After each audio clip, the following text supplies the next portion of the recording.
They lit the screen with broken cries, missing faces, hollow eyes. Said they'd save the world one click at a time, but their halos cracked, now it's all for the climb. I see through the glitter, the scripted despair, truth buried deep, do they even care? I won't sell my soul for a view, won't trade my morals for something untrue. They play the game, I walk alone, clickbait, shadows can't claim my throne.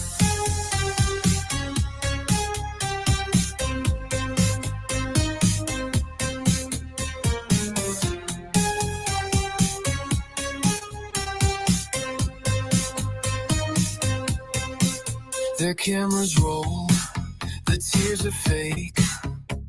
A tragedy's just a chance to take. I hear the whispers, the stage concern, but justice isn't something you can burn.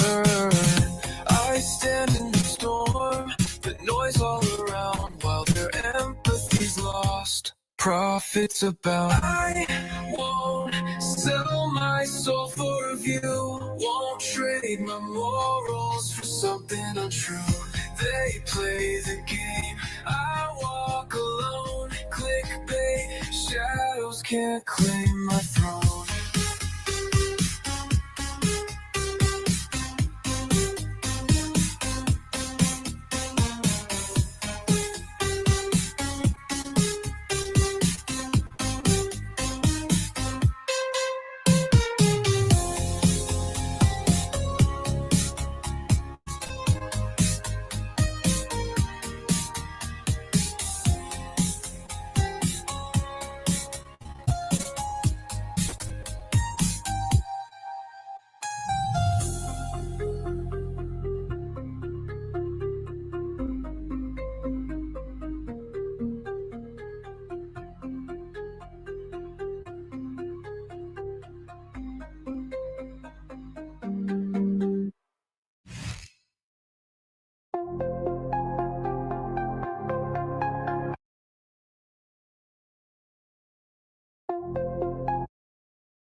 They sit with a mic in a neon glow.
Force of nature strong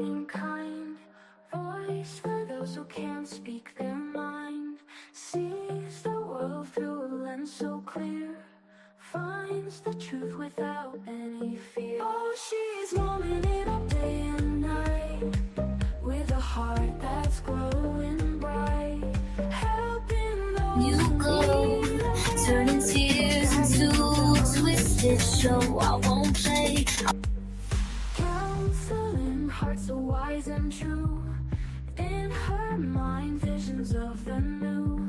Sees potential in every soul. Loves her compass, loves her goal. Oh, she's momming it up day and night, with a heart that's glowing bright. Helping those who need a hand, guiding them to understanding. Counseling hearts so wise and true. In her mind, visions of the new. Sees potential in every soul. Loves her compass, loves her goal. Oh, she's momming it up day and night, with a heart that's glowing bright. Helping those who need a hand, guiding them to understanding. Advocate for every child, lending ears and running wild. Shines a light in the darkest place, fighting battles with a mother's grace.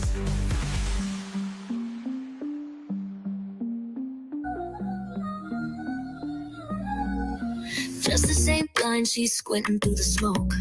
Good intentions, they broke. Yeah, they broke the spoke. Phil painted it red. No medals, no glory, just keep moving ahead. Evidence stacks like bricks in a wall. Intentions crumble when the truth makes the call. Justice happens eventually. Eternity. Jesus whispers. So sorry about that, everybody. I was talking over here, telling you I was trying to get the camera, trying to configure the camera because this might be a long one tonight. And I welcome everybody to stop in and out as you can. We're going to have a marathon for the next week, and I will be live quite a bit, not tomorrow, but today, and potentially, during next week, during the holidays. I know that a lot of people are traveling. We sometimes just want background noise, maybe zone out our mother-in-laws if we're doing things in the kitchen. And just, unfortunately, some of us are not able to be with family.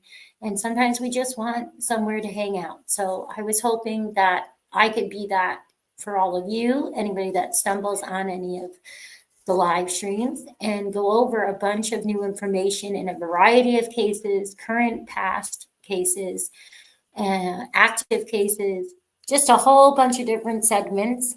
So I thank you guys for stopping by, and thank you, Trishy, for coming in, and thank you for your help with modding. I appreciate it. And I'll be on shortly. Let me just get this camera hooked up, probably another about 5 minutes. If I can't get the camera to work, when we're going over one of these radio podcast interviews that I found on this case, I can try to just see if I could just use the standard one if it's not working. But I think I could get this together here in a couple moments. So let me know what you think of the new music, please. And thanks again. Don't forget to like if you can. It'll help a little bit.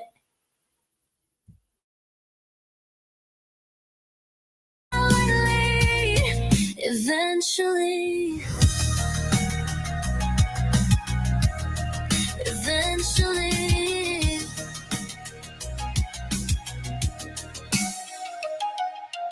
She don't need a stage, don't need the crowd. Silent as a shadow, but her heart is loud. She's a fighter with a prayer, no weapon in hand. Guided by the light while she takes her stand. Truth cuts deep like a blade in the night. Good intentions fall in the face of the right. Justice happens eventually. You can't outrun eternity. Jesus whispers silently. Eventually. Eventually.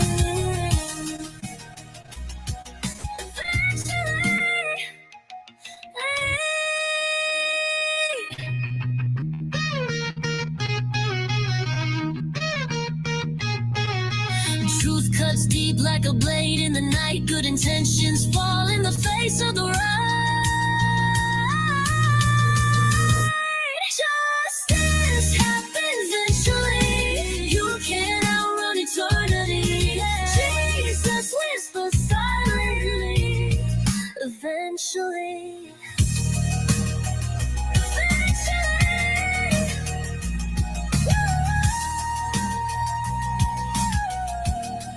Eventually, eventually.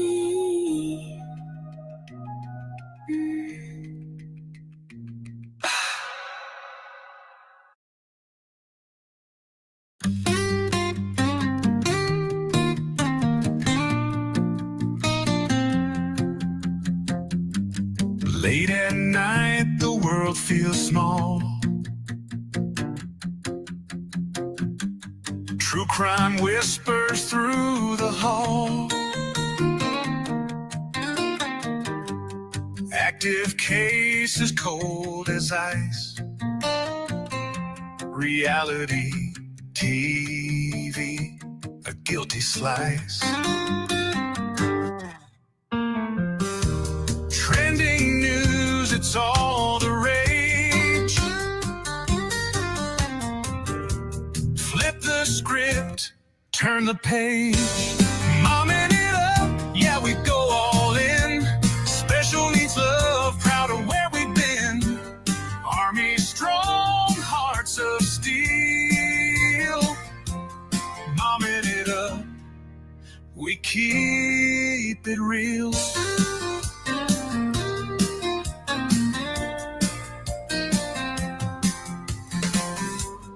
Family ties and sleepless nights. Battles fought in softer lights. Parenthood's a messy art. We're all just playing our part.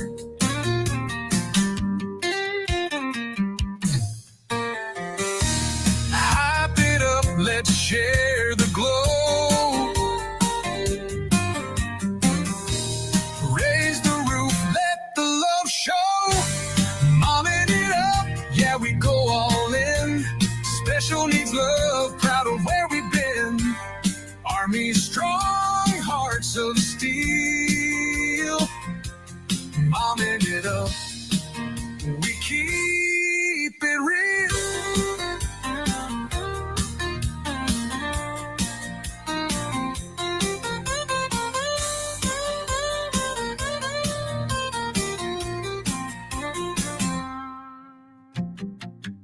Family ties and sleepless nights.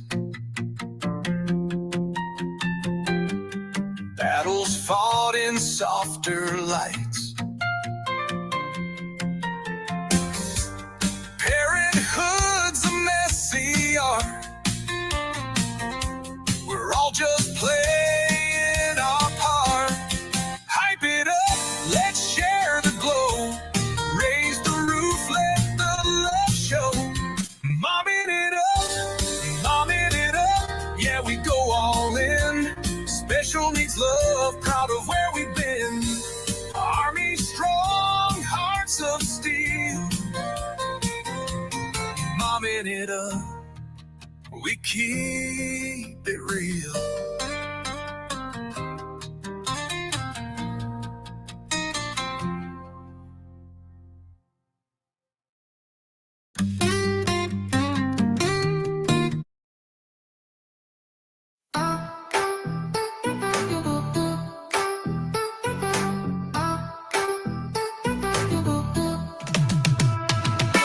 News is wild, the world's a mess. Special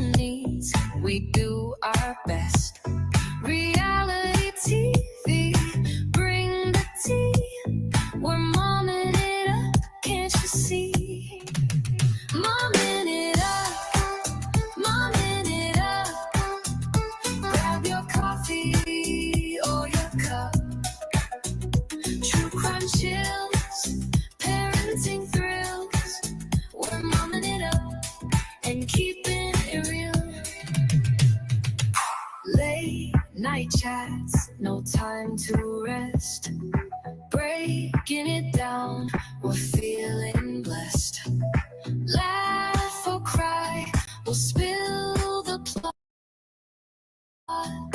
Mommin it up, give it all we've got. Mommin it up, mommin it up. Grab your coffee or your cup. True crime chills, parents and thrills. We're momming it up and keeping it real. From headlines to heartlines, we're here to explore. Unfiltered and honest, who could ask for more? Momming it up, momming it up. Turn the volume, crank it up.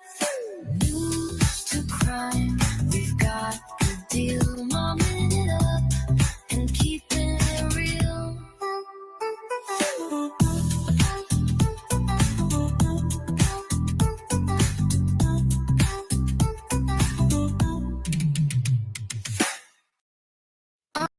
She's squinting through the smoke.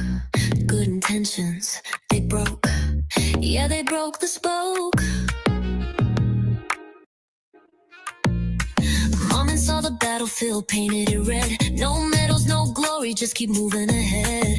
Evidence stacks like bricks in a wall. Intentions crumble when the truth makes the call.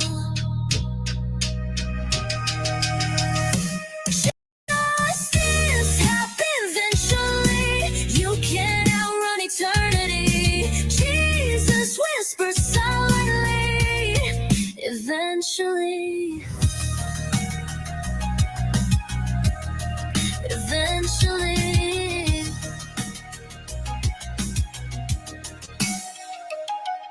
She don't need a stage, don't need the crowd. Silent as a shadow, but her heart is loud. She's a fighter with a prayer, no weapon in hand.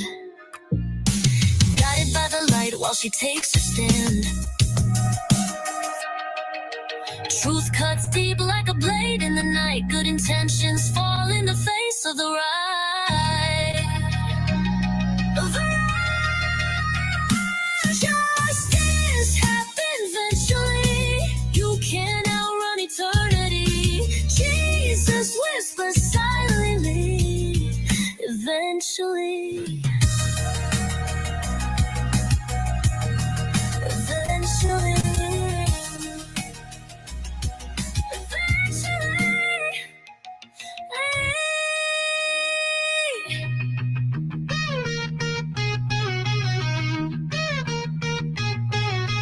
Truth cuts deep like a blade in the night. Good intentions fall in the face of the right.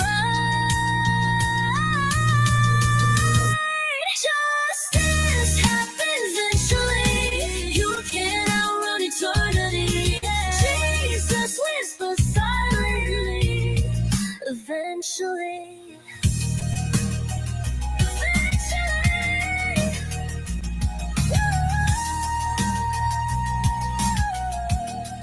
Eventually, eventually.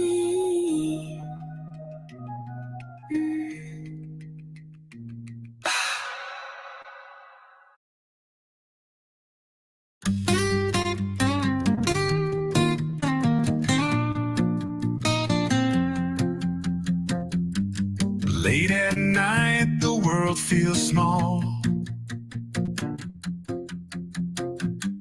True crime whispers through the hall. Active cases cold as ice. Reality TV, a guilty slice. Trending news, it's all the rage. Flip the script, turn the page. Mommin it up, yeah, we go all in. Special needs love, proud of where we've been. Army strong, hearts of steel. Mommin it up, we keep it real.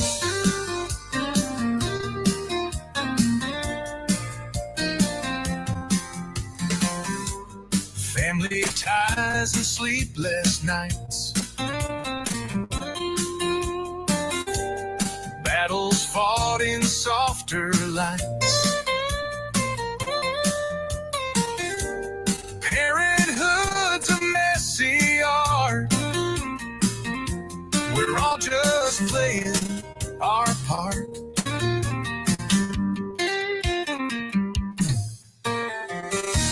Hype it up, let's share the glow.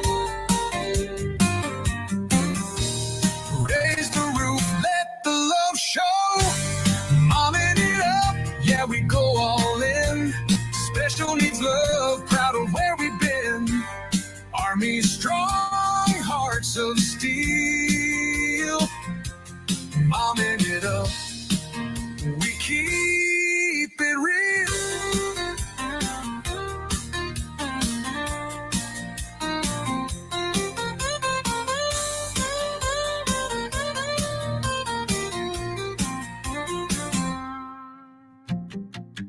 Family ties and sleepless nights. Battles fought in softer lights. Parenthood's a messy art. We're all just playing our part. Hype it up, let's share the glow. Raise the roof, let the love show. Mommin it up, yeah, we go all in. Special needs love, proud of where we've been. Army strong, hearts of steel. Mommin it up, we keep it real.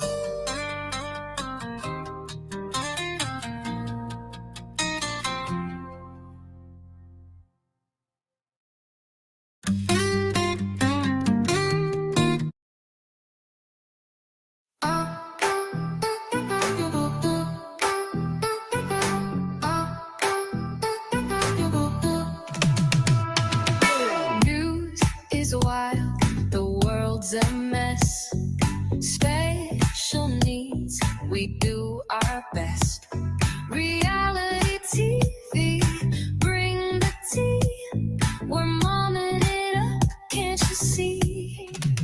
Momming it up, momming it up. Grab your coffee or your cup. True crime chills, parenting thrills. We're momming it up and keeping it real. Late night chats, no time to rest. Breaking it down, we're feeling blessed. Laugh or cry, we'll spill the plot.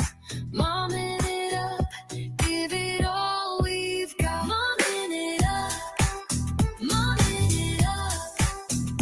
Grab your coffee or your cup.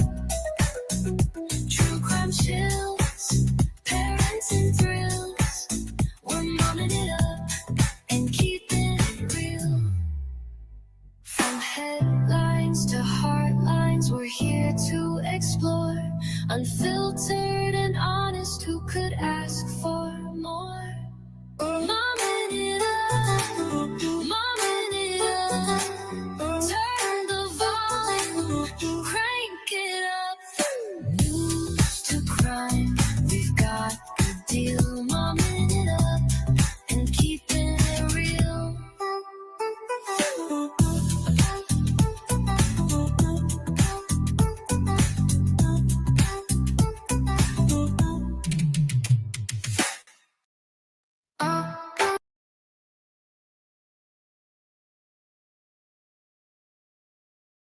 Hello, everybody. I do not have the camera fixed. How did that happen? Why am I in the corner? I don't know if you can even see me after all of that. But I thank you for hanging out and coming by. I don't know why I'm having such a problem with the camera. It's always something. It's always something. I'm telling you. How's everybody doing? Hello, Shirley. Thank you for stopping by. I'm not really good with this stuff, guys. I'm trying to make it look prettier because I know everybody likes to watch, and I'm kind of more used to the podcasting, just being able to talk. And I'm failing miserably.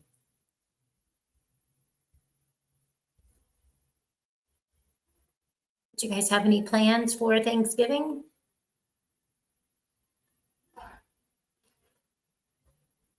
Is there any preference on the background? Because I know this one is pretty bright.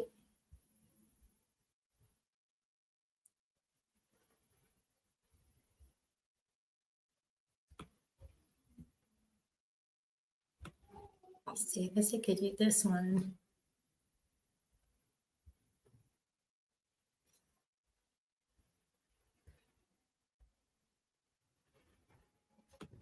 Personally, I like the ones with the trees and these ones personally.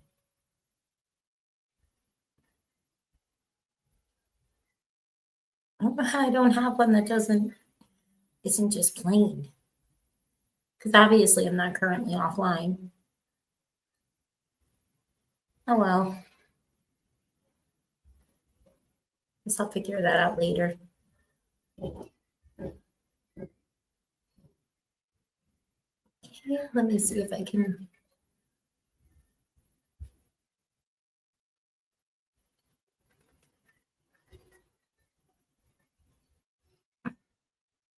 I can bring this up. So this was the first thing that I was going to start talking about tonight is the Stefanie Damron girl that went missing out of Maine. And I had a bunch of information that I thought was really interesting from the 1-year update last month. And I get so busy with, doing everything with the kids, it's hard for me to come on and really give consistent updates, but I am improving on the time management. I am getting a lot better with the time management. Hey, Little Red, thanks so much for stopping by. How are you? Just so everybody knows, in the vertical streams on the YouTube channels, I can't see what you're saying. So I'll try to go every so often and take a peek. But if you could just come to the regular, stream for the desktop or the PC, that would be fantastic. Because I can't see the chat. It doesn't come to StreamYards for some reason. So it's the same thing with the X. I can't see if anybody says anything in X without going and actually reading the individual comment. No idea why that is. No idea. Let me see if I can fix this camera here. Let me put some background music on, a little light.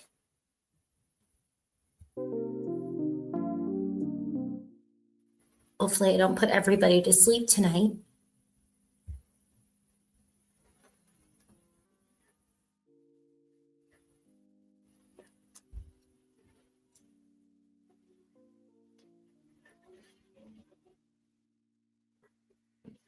Have you guys heard a lot about Stefanie Damron's case?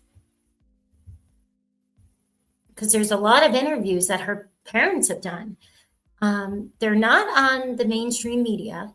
Mostly, I haven't found pretty much any on the mainstream media. Maybe if anybody has, you could always email me or let me know in chat. It's 411ccn@gmail.com. But I do have a bunch of like YouTube and TikToks that I have been going through and listening to. And Dark Down East, which is a New England true crime podcast. That was very interesting. And so I can tell you the initial story of Stefanie Damron's disappearance. And then I can tell you the speculation of some of it as well. She's unfortunately another missing child, and the FBI has a $15,000 reward they're offering for information leading to the safe return of Stefanie Damron, and or information leading to the arrest and prosecution of anyone involved in her disappearance.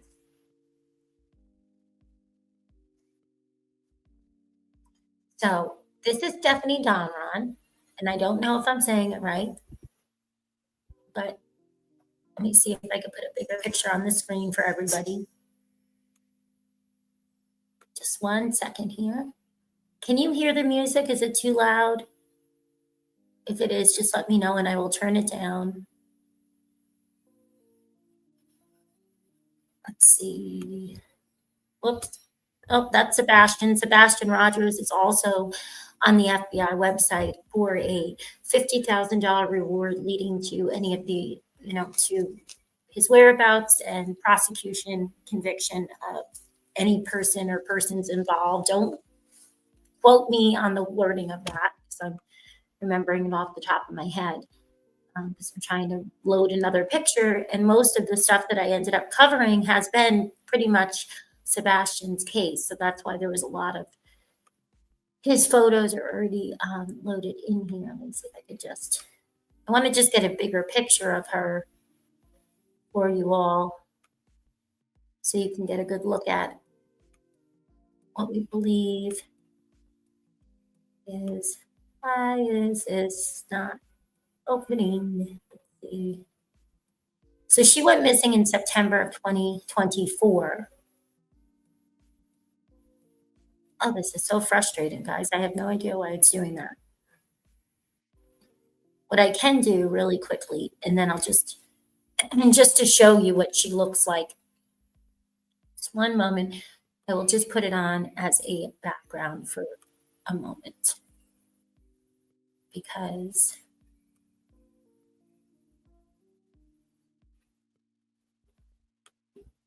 it's just not letting me put it on as a general picture.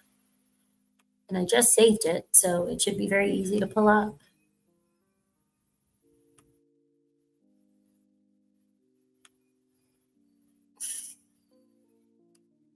With all the technology we have, with all of the latest and greatest, right? You would think it would be so simple to save a photo and then just pull it right from the computer. Not at all. Because I just wanted to make it bigger. Maybe if I save it and then I just do a quick search. Because there's a lot of interesting things about Stefanie's case that made me want to really dive into it. And so many of these missing children, of course, I think every missing person, once you really start to look into it, everybody has a story and everybody deserves to be found or have justice, but we just can't do it all, obviously. Okay, so this is what we're going to do. This is not working. Hold on. Let's see. There we go. Can you see a little better? There's no way for me to not waste all of your time here while I'm just trying to make it bigger for you. And I don't want to. I know. So unfortunately, a lot of these photos that I found, they're just really grainy. They're just really hard to, they're just hard to make out a lot, kind of, at least for me anyway. So she was 13 when she went missing. Let me take this overlay off. Hang on 1 second. I got to get a better chair. I think I'm like hunching over trying to see all of you. And I don't want to give you nostril shots. Hold on 1 second. Let me turn the camera off. Okay. I will get better in time, right? With practice. They say practice makes perfect. I just don't want to be futzing with the camera when we're trying to discuss something so serious and be insensitive.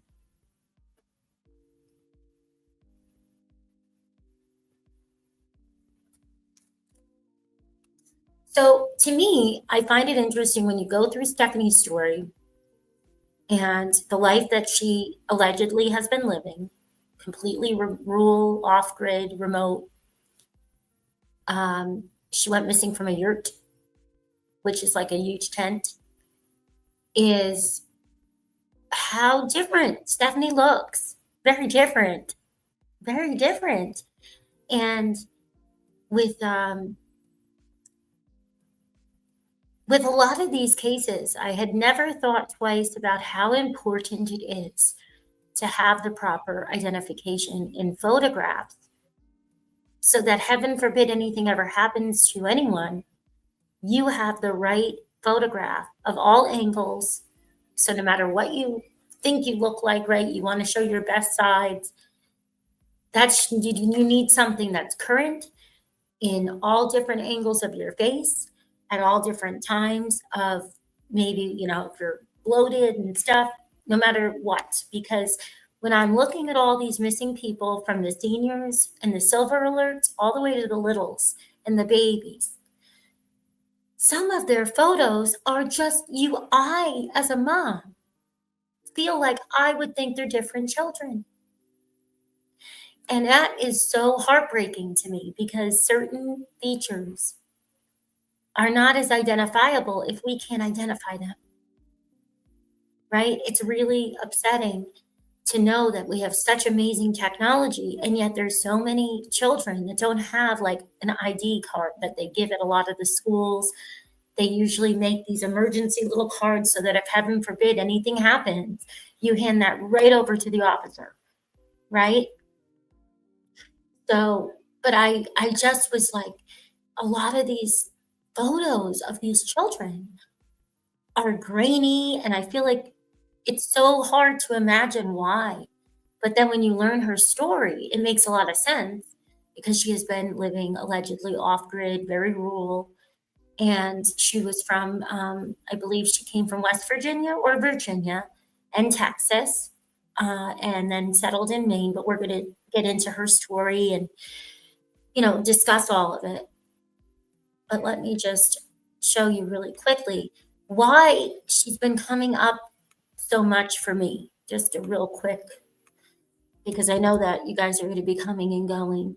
And so this is why she's been coming up so much for me, is that, as you know, Sebastian, that is missing, his birthday's coming up on the 7th of December. And so everybody's trying to talk about Sebastian Rogers again and get his name out. And I'm, always looking for updates. And as I was looking for updates on all of these different cases, she's highlighted with Sebastian's story. So she's highlighted with on the FBI.gov. I'll give you the direct link if you want to look at it for yourself, because I think that is important for some of us sleuthers. And remember to keep your speculation and stuff a little bit calm, if you know what I'm saying, as we talk tonight.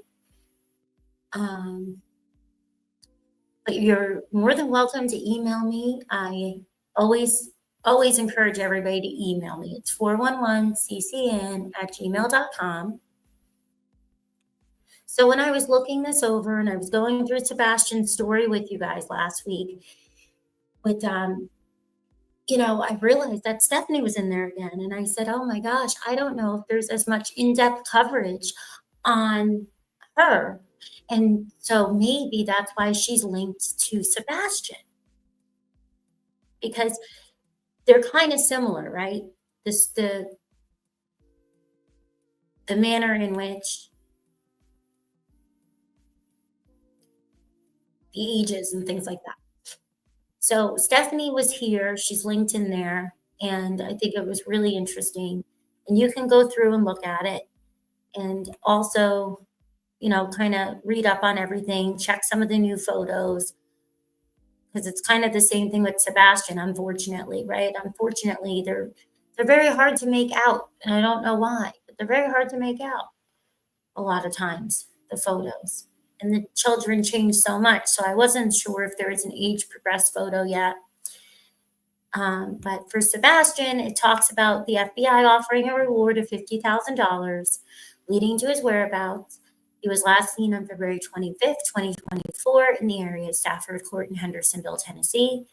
And then right below it, I don't know if you can see, but right below, then it says September 23rd, 2025, searching for Stefanie Damron. The FBI is offering a reward of up to $15,000 for information leading to the whereabouts of Stefanie Damron, who was last seen on September 23rd, 2024 in New Sweden, Maine. Now, I haven't heard back. I did inquire because it seems here that Stefanie's information is here, and Stefanie's information here says that Stefanie was born on the 7th of December, 2008, and that Stefanie is also a male. So there could be a little bit of a glitch because we know that Sebastian is born on December 7th, right? So we're thinking that there could be a glitch. And you can speculate, you can email me, and but just get these kids' names out there so that they can be found and they can be brought home, right? That is the biggest part of us taking the time to talk about these children or look at the children's cases, is to just get all these stories out and try to see something, say something, but it's so hard with the photos. I really hope that we could do better with these photos. So let me go back and bring up Stefanie again, but I wanted to show you why I started to look into her again first for the marathon, is because she just came up. And oops, sorry guys, I'm so gigantic. Hold on one moment. Whoops, sorry. Hold on. Okay. How do we Oh no, did you see everything I was showing? Or did it mess up and not show you anything? Ugh, I don't know. I don't know why I'm having issues with it.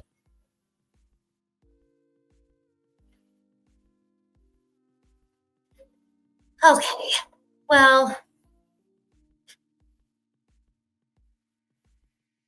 before we get into everything with Stefanie, I guess I will just give you the story that came out, that the FBI put out first, and then I'll get into all the details that I have found so far. So their story on Stefanie is growing up off-grid in rural Maine. 13-year-old Stefanie Damron was no stranger to navigating the forest around her family home. Oh, it took her photo down. Hold on. Sorry, guys. I want you to be able to see her photos. Because I could read this easily. Well, I want you to still be able to see her while I'm reading this, okay? So what we're going to do is we're going to just show you her photos, and I will just read, and I'll give you the link if you need the sourcing. If anybody ever needs any sourcing on anything that I am reading, please just email me or leave a comment, and I could gladly give you the links.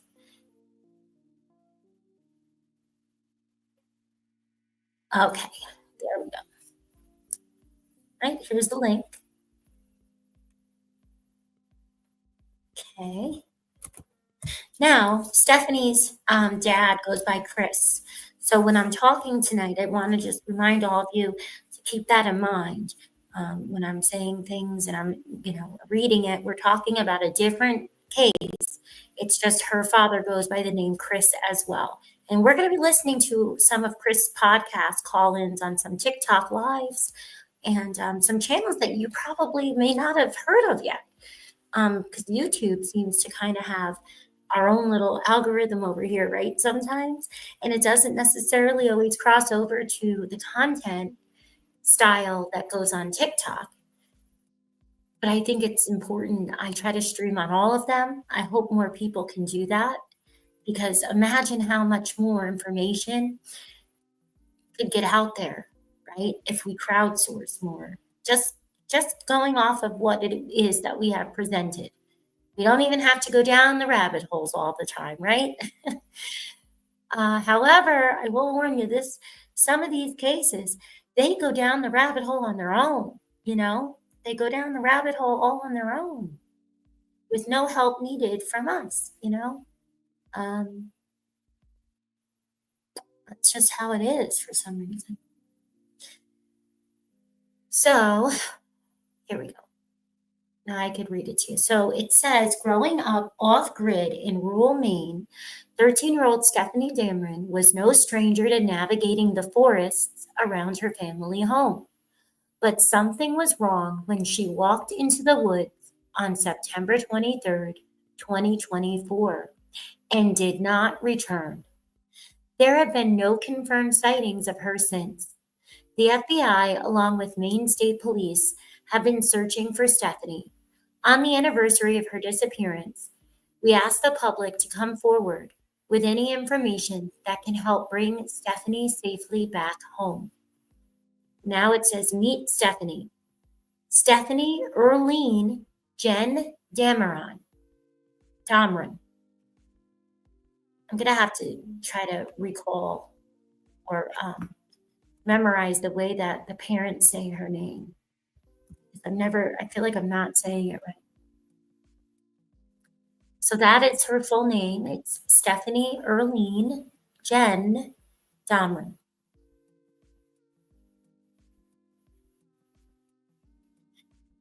Stefanie and her family lived in West Virginia, Texas, and Illinois before moving to New Sweden, Maine, their current residence and where Stefanie was living before she disappeared, in New Sweden. So that's in New Sweden, Maine. You might have heard about that whole horrible situation. Remember where they were saying there was a serial unaliver going on over in Maine? This is about 4 hours north, I believe, of where those two people were found deceased in the woods and things. There's a bunch of sad, horrible tragedies that have been going on in this area over there. And I remember in the summer hearing a lot about that. So if you recall those, cases and everything, this is about 4 hours north, I believe, of there. So a little more towards, it is north. Okay. Just looking at the thing here.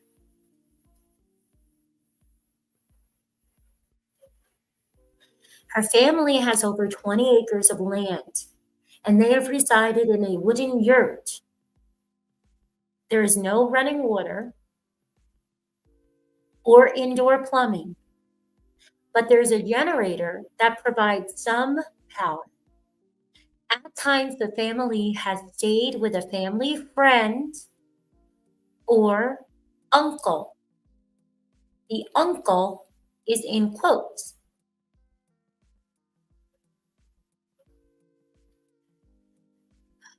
Sorry, guys, I thought I had a sneeze. At times, the family has stayed with a family friend or uncle figure who lives up the road. All of the Damron children have been homeschooled from a young age and appear to have had little interaction with other family and friends outside of their immediate circle. So I don't know, how many people even have met these children or know them at all their whole lives, it seems. It's very interesting. Her upbringing, from what we have concluded, has been very off-grid, said the FBI Boston Special Agent Jose Rodriguez Aguilar, who's part of the team investigating Stefanie's disappearance. It has been very sorry, guys. It's a quote from him. Okay, so this is the quote from the FBI agent in a Boston office. Okay. It has been very untenable at times when many child protective services and CPS reports filed for not only Stefanie, but the other siblings as well. The parents didn't like to expose their children to the public that often, and so in some regard, that kept the children pretty sheltered. And their parents decided to teach and educate them however they saw fit within their lands that they lived on. In regards to why the family lived this way, in speaking with the father, Christopher Damron, he articulated that that's kind of just how he wanted to raise his family in terms of moving from place to place and living off the grid and living kind of the way that they did, said Aguilar. I think it was a parental choice in that regard.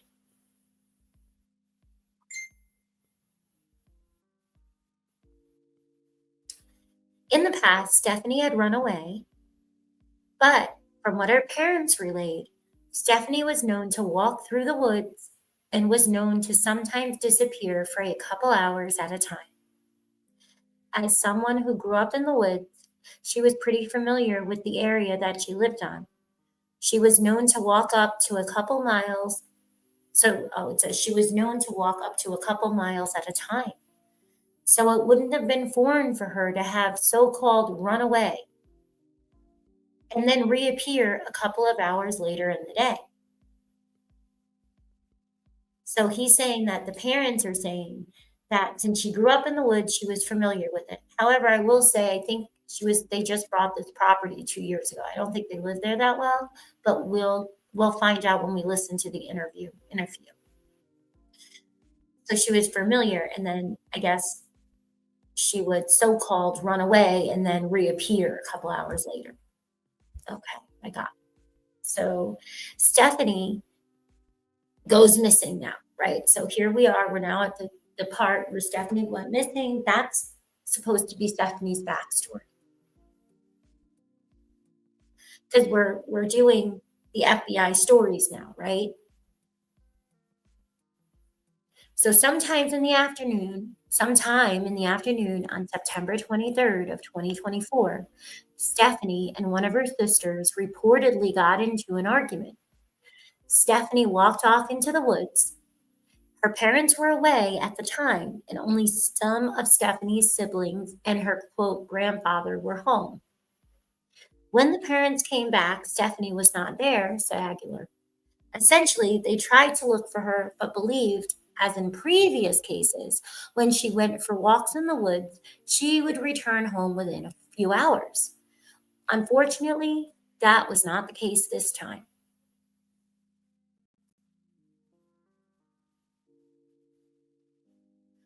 Just imagine all the predators in the woods, all the, there's so many. Think of all the different predators in the woods, all the wildlife that they have, all of the, oh my goodness, and the elements, right? Depending on the season and the time of year. So to think of a 13-year-old alone in the woods on a regular basis, I don't know. That's one brave girl. So there's a high probability, in my opinion, if she was so acclimated that maybe she's still with us, guys. And that's why I wanted to get her story out and have you look into her story, share her flyers, just because you never know. She could be anywhere, right? She could be anywhere at 13, anywhere.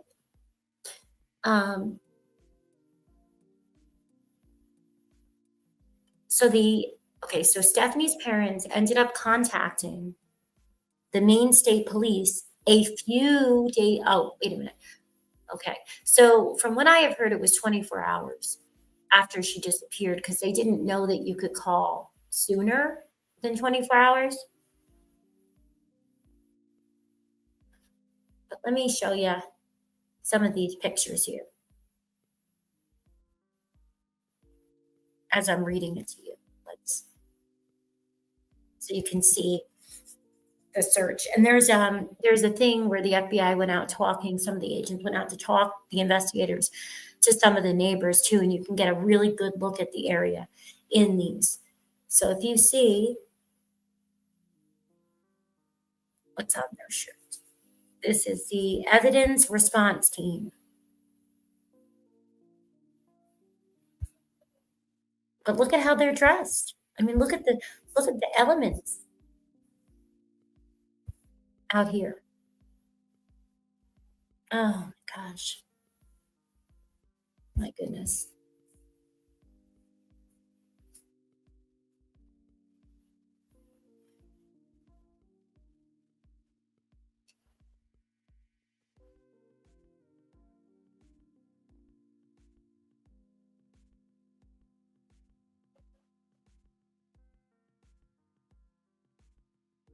Let's see.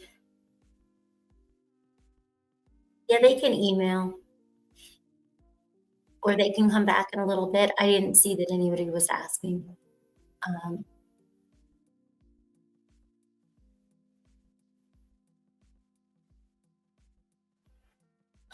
let's see. So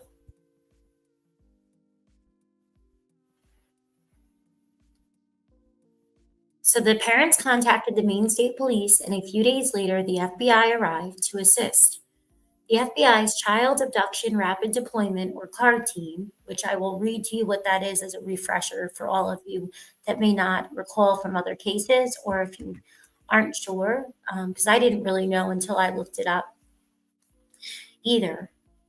It says investigators conducted a neighborhood canvass and video search. And since Stefanie's disappearance, the FBI and Maine State Police, along with additional volunteers, have covered thousands of acres searching for Stefanie.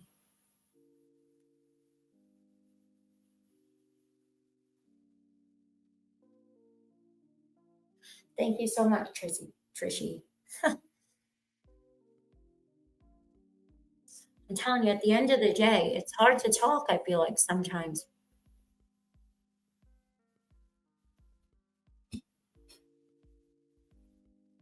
I feel bad because there's a lot of things to read. So that's why I'm giving you the links.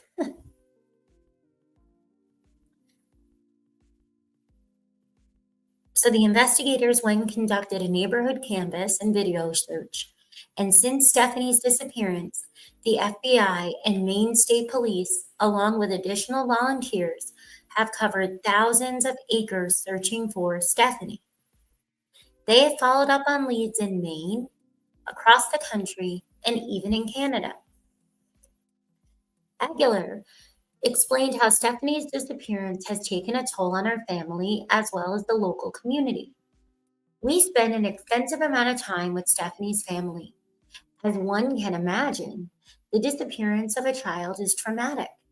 The reactions are going to vary depending on the person, and there's not a specific playbook as to how a parent is going to react to their child missing. In the interactions I've had with Stefanie's family, it's been very traumatic for them, and they want answers.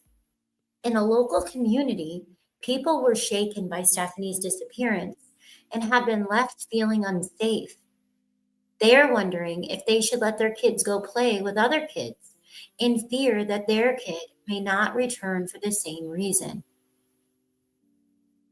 If you have any information about Stefanie, please immediately call the Maine State Police Holton Barracks at 1-800-824-2261 or 207-532-5400. You may also contact the FBI at 1-800-CALL-FBI, your local FBI office, or submit a tip online at tips.fbi.gov. And I'll put this in the chat.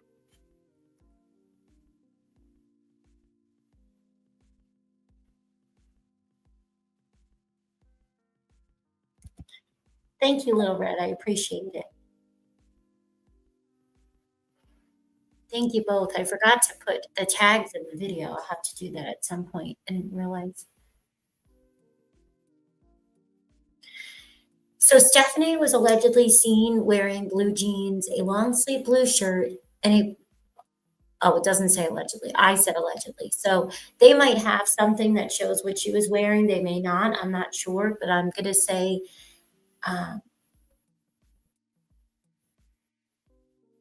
I'm going to read it verbatim. So I'm going to quote the story.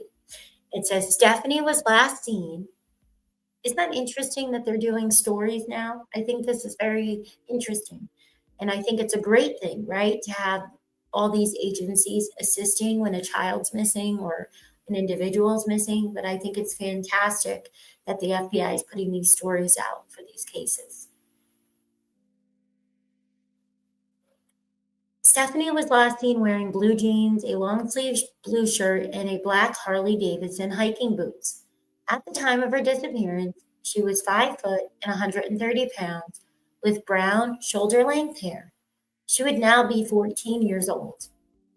The FBI is offering a reward of $15,000 for information leading to the safe return of Stefanie and/or information leading to the arrest and prosecution of anyone involved in her disappearance.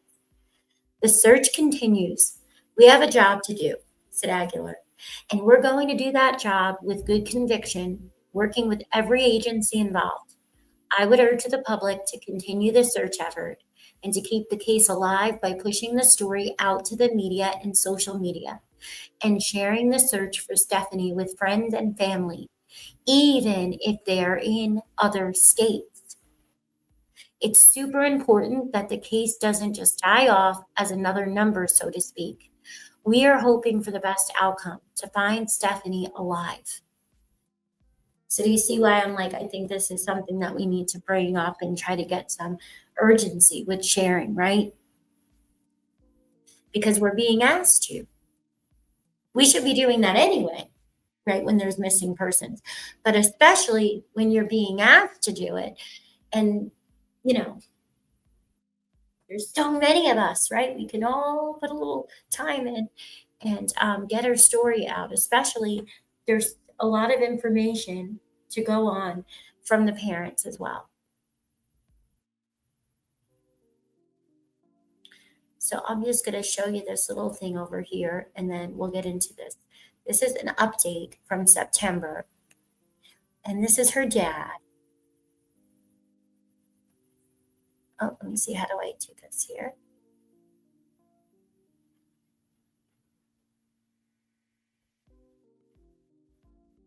So this is her father.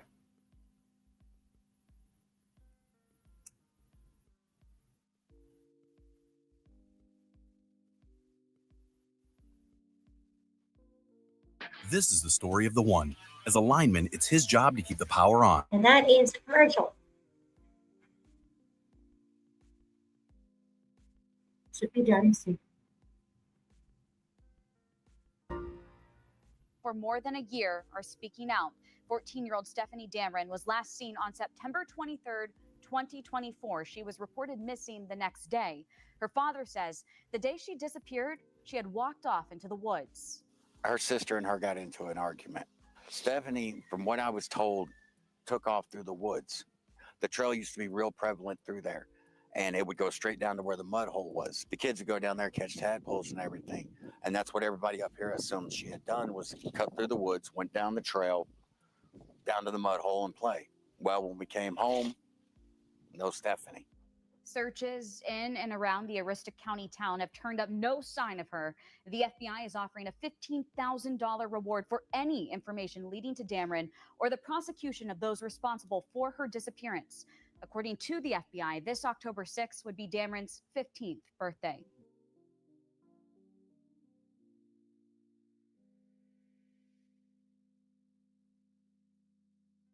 So that was an update, but we have an hour-long update that was given, and I will show that to you guys in a moment.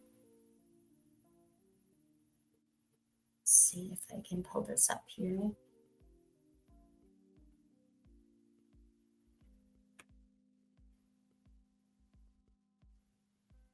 Let's see, one moment.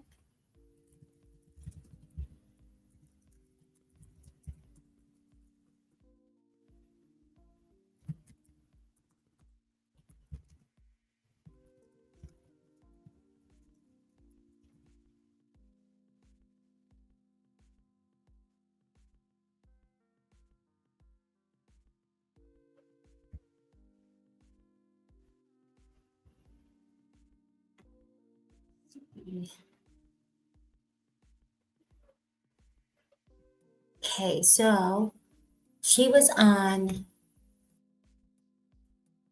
News Nation, and this was a special that they did on her.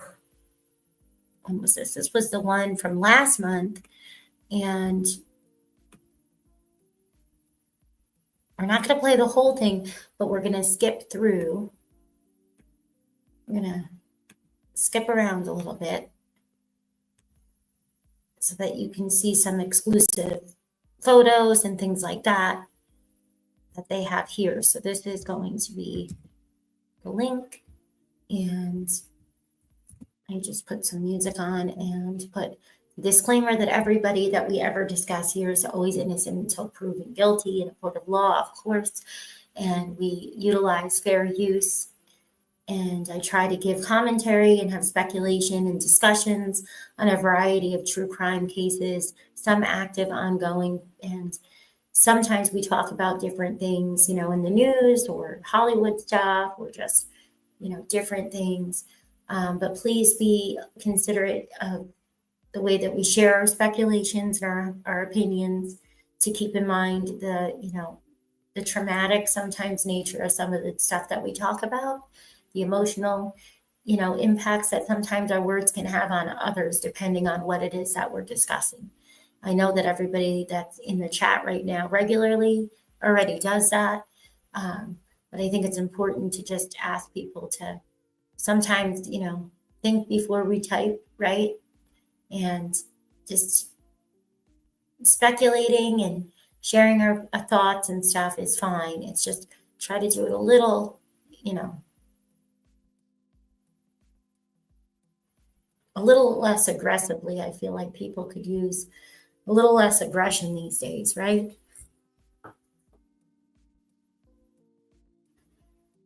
Because you never know who's going to stumble on it. But I don't want people to not share their opinions. I think it's very important that we always talk about how things can be in all different ways. So, but yeah, just want to get that out of the way. Everything's in our opinions, allegedly, and everyone is everyone is innocent until proven guilty. Thank you for joining us. Each week, we cover a missing person case that isn't getting much attention. Every missing person matters, no matter their race, background, or circumstances. And by highlighting these cases and sharing the stories, we believe every case is solvable. Absolutely. And together, we can bring answers to family and friends of the missing. This week's featured case, Stefanie Damron, a teen from northern Maine whose family lives off the grid. After an argument with an older sibling, Stefanie stormed off, and everyone thought she would come back. But now, a year later, the 13-year-old is still missing. Chris and I moved out here because we wanted peace and quiet. But then Stefanie came up missing, and it's like, ever since then, everybody's on edge. And her disappearance has divided the community. So I just want to show you this again, because there's not very much that I found that is her mom. There's not very much that I found of her mother speaking. There's a lot of the dad. So this is Stefanie's mom, I believe. Yeah. Because we wanted peace and quiet. But then Stefanie came up missing, and it's like, ever since then, everybody's on edge. And her disappearance has divided the community. Coming up, Stefanie's dad speaks during a rare interview about his daughter's disappearance and more details about the remote community where the family was living. First, several updates to pass along in some other missing cases that we are following. The parents of Ashley Marie Williams are in California this week searching for their daughter. Ashley is 28 years old, originally from Ohio, but was last seen in the Los Angeles area in late July. Her parents, Dwayne and Sherry Williams, are teaming up with retired detective Moses Castillo from the LAPD. They are searching LA's Skid Row this week after several possible sightings of Ashley. They say it is not like her to lose touch with family, and they are extremely worried for her safety and well-being. Anyone with information about Ashley Williams' whereabouts is asked to call 911. I didn't even hear about her, but there's just so many. That's the sad part, right? There's just so many people, because we have almost 400 million people in just America alone, One or the Los Angeles Police Department. Sadly, if anybody would like to come up, if I already know you, you can. Just have the camera off, or if you have my number, just send me a text so I know it's you. If you don't, so I could just see you. But you don't have to have the camera on while you're on the live if you don't want to. But I just wanted to let you know, if anybody did want to come up, you're more than welcome to. If you wanted to give your opinion on this. Police confirmed the remains of Zianya Valora have been found in Ventura County. Zianya has been missing since June of 2024. According to the Sheriff's Department, a local conservancy group was clearing out a riverbed when they made the discovery. Zianya was 21 years old, on the autism spectrum, and had snuck out of her parents' home early one morning, barefoot and in her pajamas and without any personal belongings. Zianya's mom, Damaris, describing her to me as kind and gentle and special. She loved watching the Oscars every year. She loved Hollywood, enjoyed movies and TV shows.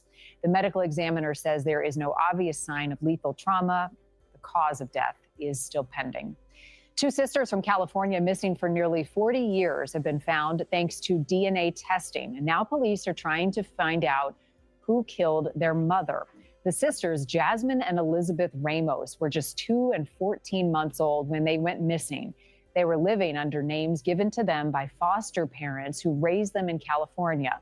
The investigation into how their mother died in 1989 went nowhere at the time, but detectives did profile her DNA and added it into a national database. That's great, is that, you know what that means, the DNA and stuff, it's starting to solve so many of these cases, especially with the genealogy aspect, right? We've been learning a lot about how familial DNA is making a lot of headway in solving crimes that previously hadn't been able to be discovered, right?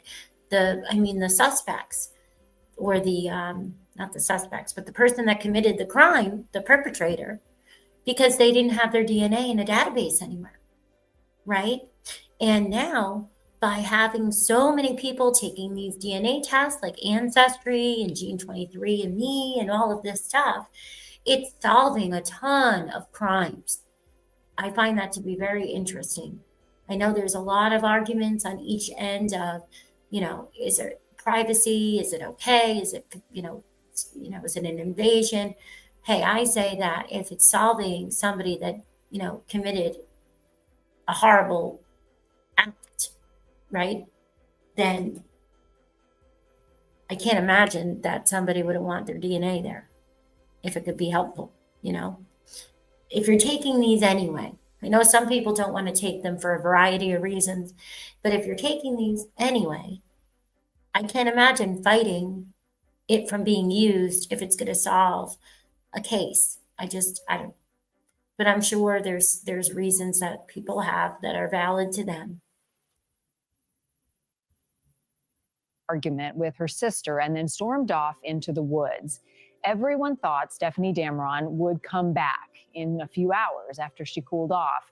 But hours turned into days and into months. And now it has been a year, and the family's unconventional and reclusive lifestyle has churned up some suspicion, and the case has divided a town. See, it's so vast, and it has predators at every corner of those woods, depending on the season, right? Depending on the climate, how wet it is, how cold it is.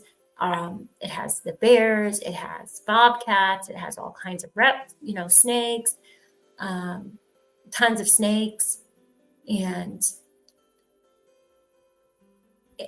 it's just unimaginable to think that a little 13-year-old who's now 14, I believe, now 14, would be out there. I can't imagine what that would do to the parents. And of course, the community is going to be terrified, because you're always going to think, well, did somebody take her, right?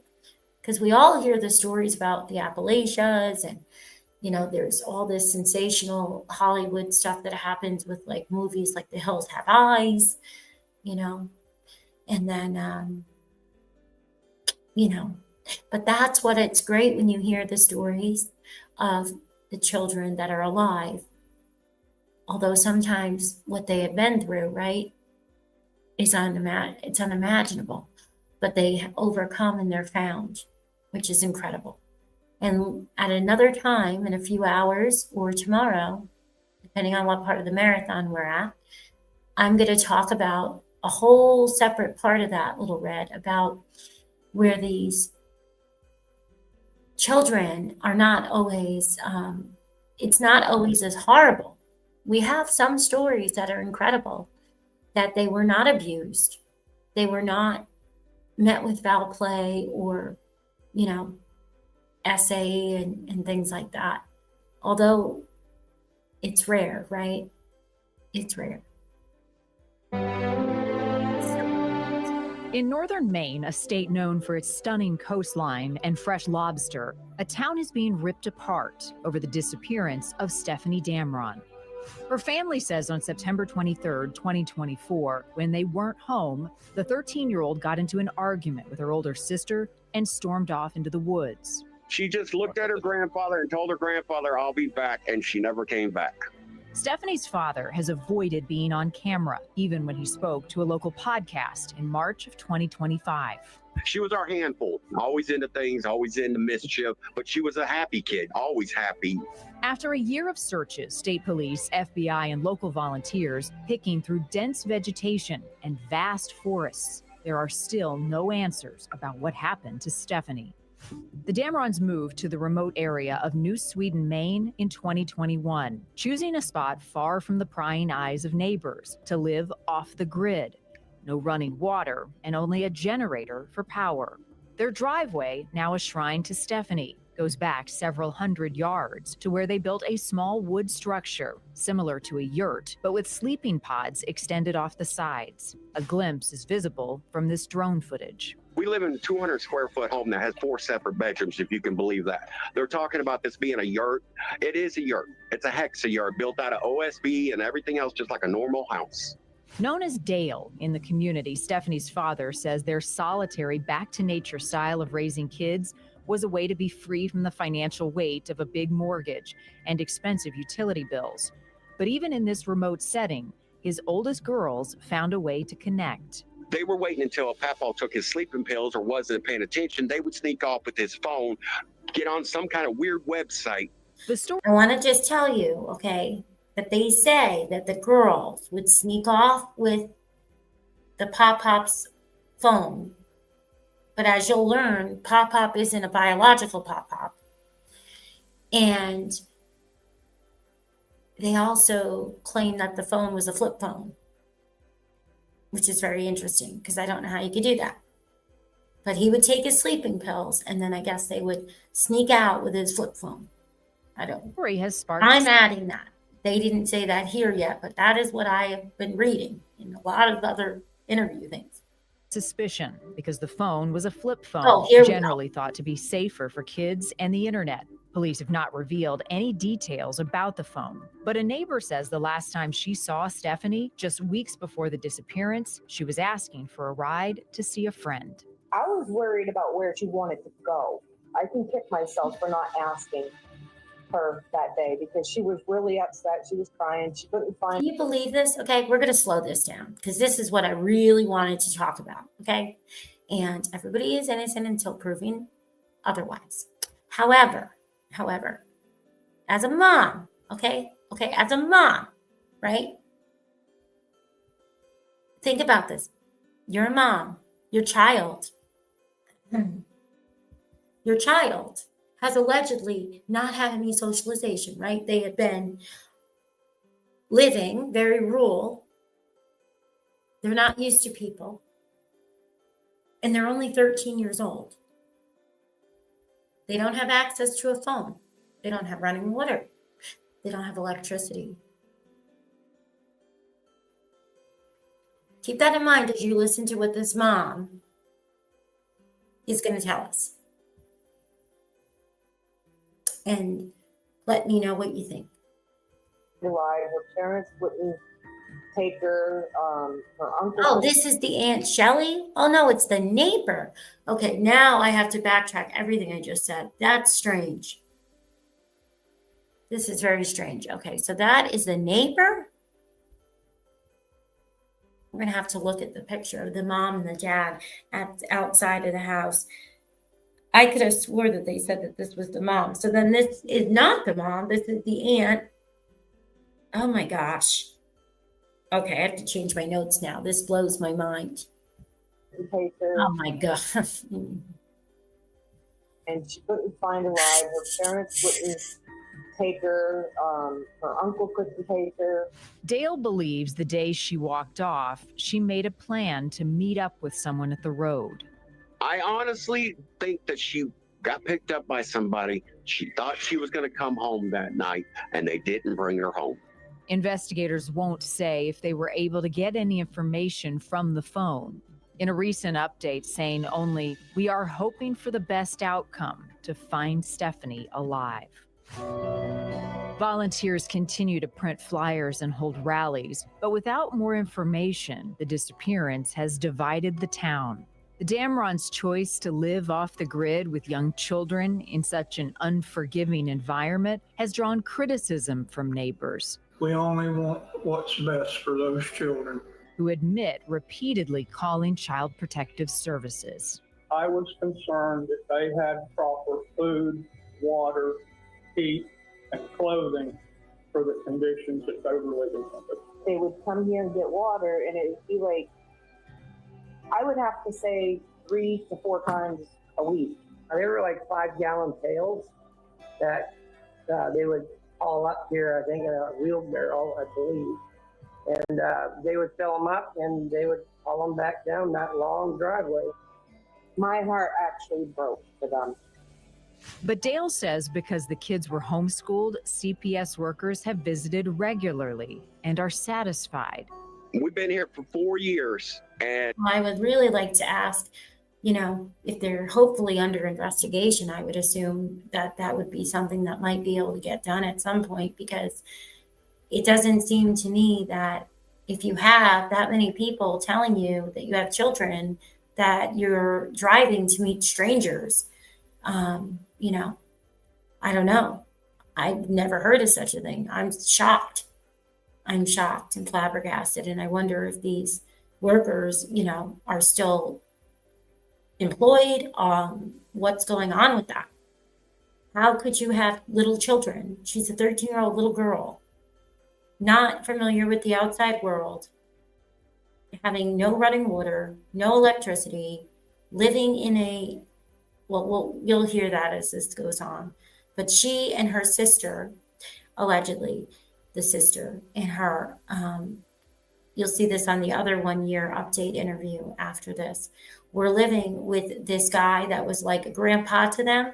And then the parents were living across in their yurt. So she and her sister Star were not living and sleeping according, and you'll see in this upcoming interview, allegedly, because it was in this interview that they said that they slept in totally separate dwellings.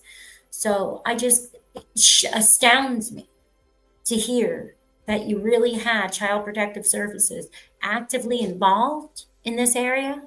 They were actively involved, and they didn't think that there was something wrong, especially when you hear what the neighbor is going to tell us in a little while. You're never going to believe what the neighbor said about Stefanie, her recreational rug use, and what it was doing to her 2 front teeth. My gosh, as a worker, I cannot fathom all of these things.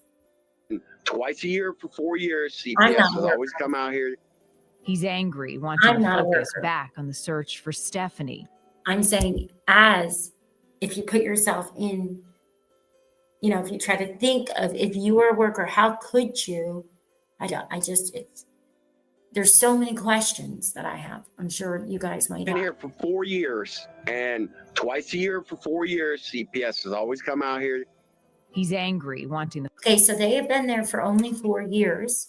So remember the FBI story, supposedly, right? She was so familiar because she had been raised here, but she really wasn't raised there. She was there from 9 to 13, right? If we say 4 years. And that's interesting to me. And they only had 4 CPS visits. He's saying they only came out twice a year, right? So, right, he said twice a year. Let's see. It says CPS visited regularly and are satisfied. We've been here for 4 years, and twice a year for 4 years, CPS has always come out here. He's twice a year for 4 years. So he's saying that they've come out 8 times. And if he's downplaying it, or if he's not downplaying it, that's interesting, right? That's regularly. I wonder who was regularly coming. It's very interesting. Angry, wanting the focus back on the search for Stefanie. Instead of putting all this negativity towards judging us, judging that, put that energy into finding my daughter. All I want is my daughter home where she belongs, where I can take care of her. Help us find our daughter. everyone admitting it's been a long year. This has taken a tremendous toll on this community. It's a different place than it was a year ago. Chris and I moved out here because we wanted peace and quiet. But then Stefanie came up missing, and it's like, ever since then. Okay, am I losing it, guys? What is happening right now? Is she not acting as if she moved with, like, it's her and Chris are together and she's the mom of this little girl, but then it's the aunt? I mean, it's not the aunt, it's the neighbor. Or is this just one of these situations? Am I having deja vu? This is reminding me of something else, of Sebastian's, with, like, we hear one thing in one interview, another thing in another interview. Because I think she's called the aunt in a different interview now. I'm going to have to pull that interview up and look. Is she saying she's just a neighbor, right? I had to turn the closed captions off. Let's listen to that again, because this is supposed to be a neighbor, but it's... Everybody. This has taken a tremendous Is she toll. reading a statement by the mom? Is that what's happening? It's a different place than it was a year ago. Chris and I moved out here because we wanted peace and quiet. But then Stefanie came up missing, and it's like, ever since then, everybody's on edge. Stefanie's parents with a message, hoping she finds her way home. Please just come home. We love you. The family's not the same. None of us are the same. We're all missing a piece of our heart. We just need our baby home. Joining us now, Christy Rand, a volunteer with the group Friends of Stefanie, also Travis Hartford, co-host of the Locating the Lost, a true crime podcast. To you both, thank you so much for being here. Christy, let me start with you. Friends of Stefanie, tell me about this group and your involvement and why it's so important for you to find her. So we've created teamstephanie.org specifically to kind of bridge a gap in communication between the community and the facts of Stefanie's case. So really what we're focusing on is a place for volunteers to upload flyers of Stefanie so people nationwide can download them to hang in their communities. We really just wanted a factual place to share information and dispel kind of rumors related to her case and allow people, since this has gained national traction, a place that people can confidently go to know that they aren't getting misinformation. And let's focus on the facts. What are the facts that stand out to you most about her disappearance that you want people watching to know about her case? I think people need to stay focused on exactly what's showing here. Stefanie's picture, her height, her weight, her image, because that is what they need to know to be able to recognize Stefanie if they see her in a public place. And that's what we're trying to stick to. Travis, at what point did you hear about this case? What does she mean trying to stick to? Her appearance, we all know when children go missing or they run away or whatever, they're going to change their appearance. Unfortunately, predators, right? Kidnapper people, what do? Statistically speaking, what is very common? They change the shoes, they cut the hair, they might dye the hair, they change the clothes, they change the sex. Little boy might all of a sudden be a little girl, right? Dressed as a little girl and vice versa. So to me, I think that it would be very helpful if we start to understand their characteristics. How do they speak? Do they have an overbite, an underbite? Do they have gaps in their teeth? Do they have one eye that's a little smaller or an eyebrow that has a scar or any, you know what I mean? Do they have a beauty mark, a birthmark on their face, or do they, other things than just the couple pictures? Because I just feel like these pictures are so hard. They're just not easy to even really identify, in my opinion. case and become involved? Like, do they have a stutter? About a week after she went missing, we started sharing her posters because it seemed different, right? It's a 13-year-old girl in the middle of nowhere, kind of wandered off to the woods. No one has seen her since. And what have you learned about the case in the last year as countless searches have taken place and there's been no sign of her? I have an idea, by the way. How about explain, this lady that says she wanted a ride to meet somebody. She was going to drive her to meet some guy. Can somebody explain to me? Don't you think maybe, I don't know. I personally think that you should be really explaining yourself why you would take a child, a minor, that's not your child, to meet anybody that's driving a vehicle. But I'm going to have to listen to that again because I thought the woman was saying she asked her to go meet somebody in a car, right? So if that's not her mom. So the law enforcement has kept it pretty close to the vest, what they do know. They're not sharing a lot with a lot of people. I think Dale coming on our podcast was a big help to let the general public understand how they live and how he feels about his children.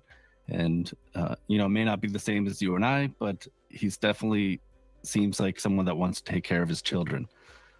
Just raise them a little differently than the rest of us, I guess. What else did he tell you, Travis, about what was happening within the family specific to Stefanie prior to her walking away that day? He alluded to us that him and his wife, Lisa, were out at a job interview. And while they're gone, they received a text from the older daughter saying that Stefanie had been upset with her and she wandered off into the woods. When they got home, Stefanie still wasn't back there. Dale thought that he was supposed to wait 24 hours before he could call the police. So they waited till the next morning to get the police involved. He did say that him and his wife, Lisa, did go around and try to look for her. They went up and down the road. They knocked on neighbors' doors as well. What about the people that she was in touch with, Travis? What did Dale say about anyone he knew his daughter was speaking to? He said he was not aware of her speaking to anyone initially. And then I guess talking to his older daughter, they had figured out that she may have been in contact with people online, people from further away, somehow using a cell phone that's a flip phone to get online and meet these people from beyond. Christy, tell me about. Those are aren't those kind of like what we hear they call burner phones a lot, right? The flip phones, those are like track phones and things like that. I wonder why Lisa and Chris didn't want to come on News Nation and talk. Because that's who I really want to hear from, right? We want to hear from the parents to understand more about her, which we will soon. This area and what you all have learned as you've conducted searches and tried to get the word out. Well, in general, Stefanie was extremely far from a major city or a major metropolitan area. So you're surrounded by a very dense area of woods and have quite a distance between some of your closest neighbors, maybe even like your closest neighbors in her case didn't have cameras that would have caught her coming and going consistently. We've learned that she's very secluded where she is, so not a lot of access to meeting new people organically per se. She wasn't going to be coming across kids her age just out and about on her street. So very difficult time to make friends and have peers your own age. She was secluded and had limited resources. What have been some of the greatest challenges, Christy, for you and your group as you look into this case in trying to find answers and get information? Well, I would say the lack of official updates from authorities is our biggest challenge. We have no official information to say whether or not Stefanie left New Sweden. There's been no confirmed sightings of Stefanie, say, in her closest cities like Caribou, Calais, Presque Isle. We have no confirmation of her being seen anywhere else in the state. And at this point, we are kind of up in the air about whether our efforts would be best to be focused in New Sweden, or if this is nationwide and there's a reason to suspect that she could have left the town or the state. It took them a year to get to that point. I find that to be bizarre. I mean, if she was that self-sufficient at 13, wouldn't you think that you would be looking everywhere, right? Of course, as best you could, or doing as many interviews and stuff like that, I would think. Been our biggest roadblock is trying to determine where to best put our resources and where they would be most effective, because we have no indication that there's any idea of where she is. Travis, why do you believe that police remain so tight-lipped about a missing case that you would seemingly want more people to know about? Well, I'd love to have an answer for you on that. My only guess is that they are investigating either individuals closer to the home, and they don't want them to know what they actually know. Because I would feel like if they were really suspecting that she's somewhere else, they would be more upfront about, who she might have been talking to online, any website she might have visited, that type of stuff. Why would they ever give us that kind of information? Would they really give us that kind of information? What more do they need to give us? I mean, it seems like, and I'll find it, but they had a special where you could see the search, and you could see there's been updates, there's been flyers. In fact, there's a story where that the guy we just read from Boston, right, and the FBI said to get her name out there that she could very much be anywhere and be alive, right? So I don't know, maybe I'm not understanding what they mean, but I don't think we ever get those kind of updates. This person is missing, right? So they're not going to risk them being moved or harmed or, all of that, right? This is very bizarre to hear if he's a true crime podcaster. I don't know. This is interesting, the two of them. Very interesting. I know that the father was frustrated with what has happened in the community and criticism they have gotten. Can you elaborate on more about his concerns and what he said about that? So Dale, I think, has a lot of pride in himself and his family. He wants to take care of his family, protect them. And I think that going through a situation like this, I can imagine even losing a child, and going through all this, but then to have seemingly the community kind of turn their back on them just because they live differently than others might live. Dale has been kind of short with people online and kind of calling people out. I think that is also causing people to be divided on how much they really feel for this family, because they think that, maybe the family's involved. Why does he believe that she got picked up by someone and had planned to come home? So the night that she had gone missing, I guess someone in the home, either the grandfather, Richard, or one of the other children, had heard a vehicle possibly at the end of the driveway soon after she disappeared. So they suspected that maybe she'd gotten into a vehicle. Remember, and what do we know? That she didn't she say, was it Lily and Jack from Canada? That allegedly they also heard a loud vehicle.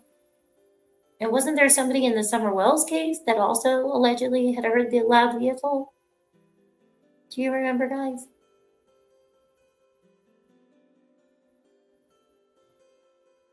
And Christy or Travis, either of you can answer if you know this, but what the argument was about with her older sibling that day. So I'd ask Dale. Yeah. Oh, sorry. Oh, sorry, Travis. I'll have you answer first, and then Christy, I'll ask the same question to you. I asked Dale that question on the podcast that we covered with him, and I find it odd that he said that he still doesn't know. He's asked his older daughter several times what the argument's about, and every time she gives him a different answer. So I feel like that's kind of weird that after all this time, that's a turning point in this whole case, how he doesn't know what the argument was about. And Christy, do you have something to add to that? I was under the impression that earlier reports had kind of been made that the argument was about chores, that there was a back and forth between the siblings about who was going to do what, or maybe it was Stefanie's turn to do something that she didn't want to do. But it was, the impression I was given was that it was to do with chores, household responsibilities, and two teenage girls, they're gonna fight, siblings, that's what they do. And I believe that that was kind of where it stemmed from. Christy, from the online community that has grown and interest in Stefanie's disappearance has become more known to people, have there been possible sightings that have been communicated to you all? There have been possible sightings reported to us, but nothing that is concrete or confirmed. When volunteers, family members, authorities track those down, it doesn't seem that they are Stefanie. For example, community members thinking they may have seen her at a local park. And when that lead is kind of followed through with, it turns out that's another community member. Things like that, but there have been absolutely no confirmed sightings of any kind. We've not received any tips or information that seem credible that we say, yeah, that seems like it's Stefanie. We've not heard anything along those lines. Travis, the dad did talk to you, but the family has not wanted to I'd like to know what they consider, what would they consider credible? Because everything should go to law enforcement, right? So if they're getting any kind of tips and they just think that maybe it's not credible and they don't pass it on, you never want that to happen. So I'd like to know what they mean by that. To the media much in this case. I think every, family member of a missing person handles these situations, difficult as they are, differently. Why has the family been reluctant to get out in front of cameras or do interviews and try to get the word out? I don't know. I can't speak for them. In my history of meeting with families about their missing child or unsolved murder or something like that, people are very vocal. So for me to see the Damron to be kind of quiet and hush-hush about it seems a little odd, but his reason for it, he says, because law enforcement asked them to stay quiet in the beginning. So now it's been a year, now he wants to be more vocal. Yeah, understood. There are lots of layers and no family ever wants to be in this position. Christy, anything else you want to share about the case, the facts, and your message to the broader community so that we can try to bring Stefanie home? As far as the case and the facts, the fact is Stefanie was last seen leaving her home. There are no credible sightings of her. Community members all over the nation, people everywhere need to be looking at her image. And the only things that you need to know about Stefanie to identify her in public is what's on the missing persons flyers, the information about her. Okay, what am I listening to? I'm sorry, I don't like to be critical of people I don't know, but what is this woman? Why is she talking like this? Who talks like that? Is pay attention to the image, and the only thing you need to know is what's listed on it, and that's it. I am sorry. I hope they have been interviewed extensively as to who, what, where, when, and how she got involved, because this is bizarre. Am I misreading this? Maybe this is her first time ever doing anything, but I've never heard somebody talk like this. I've never heard anybody talk like this. Can we listen to this again? And no family ever wants to be in this position. Christy, anything else you want to share about the case, the facts, and your message to the broader community so that we can try to bring Stefanie home? As far as the case and the facts, the fact is Stefanie was last seen leaving her home. There are no credible sightings of her. Community members all over the nation, people everywhere need to be looking at her image. And the only things that you need to know about Stefanie to identify her in public is what's on the missing persons flyers, the information about her family, her upbringing, her lifestyle, none of that's relevant to identifying Stefanie if you see her in a public place. Yeah, we'll do our best to continue to share that as much as possible. Travis, I'll give you the final word. What do you think people should know most about this case and Stefanie's disappearance? It's a mystery, right? I think that everyone needs to keep sharing her poster, just as Christy said, and share the stories about her, not about the family. You know, this isn't about how she was raised or anything else like that. It's more important that we bring Stefanie home. Yeah, it's a mystery, so they want us to talk about her story and stuff. And okay, this is all. This is a young girl who needs to be home, and we want to make sure we can do everything we can to make that happen. Christy and Travis, thank you guys for the work that you're doing to get the word out. We'll be in touch. All right, thank you. Thank you. If you have information about the whereabouts of Stefanie Damron, you can contact the Maine State Police or the FBI at 1-800-CALL-FBI. If you have a missing case you think we should investigate, visit our missing page at newsnationnow.com. That was a lot to unpack. Now, I haven't listened to most of these that we're listening to. That's the whole point of the Mommin Marathon. For all of you that have never joined me for one, it's to go over things that I would be looking at myself, and and I just think it's an excellent way to do it, right? Is to share it with anybody else that wants to come and join me.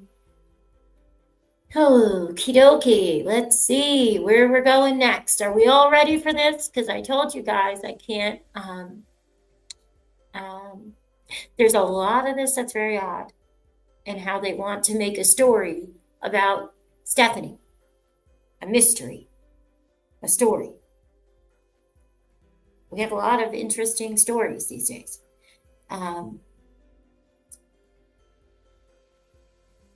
Okay, let's see. Now we're going to listen to, where did it go?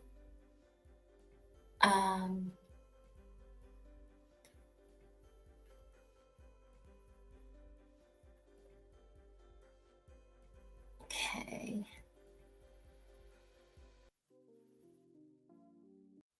Oh, let me just adjust the music for a second. Let me see.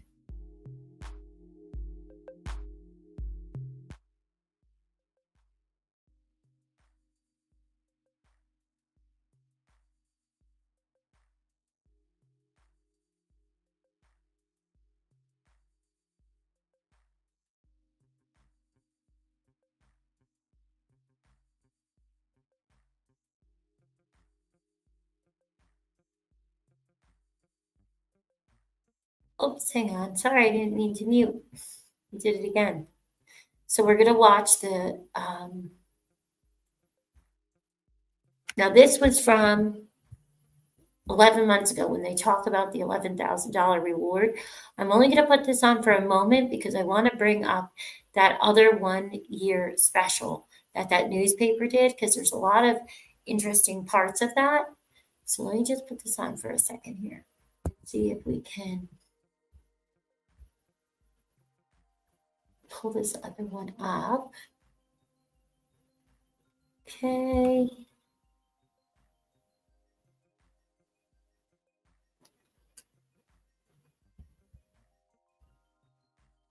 Now there's this very interesting website too that they have launched. But since we're going through this from the start, we're going to start with the first update. Here we go. Okay. So this was given, let's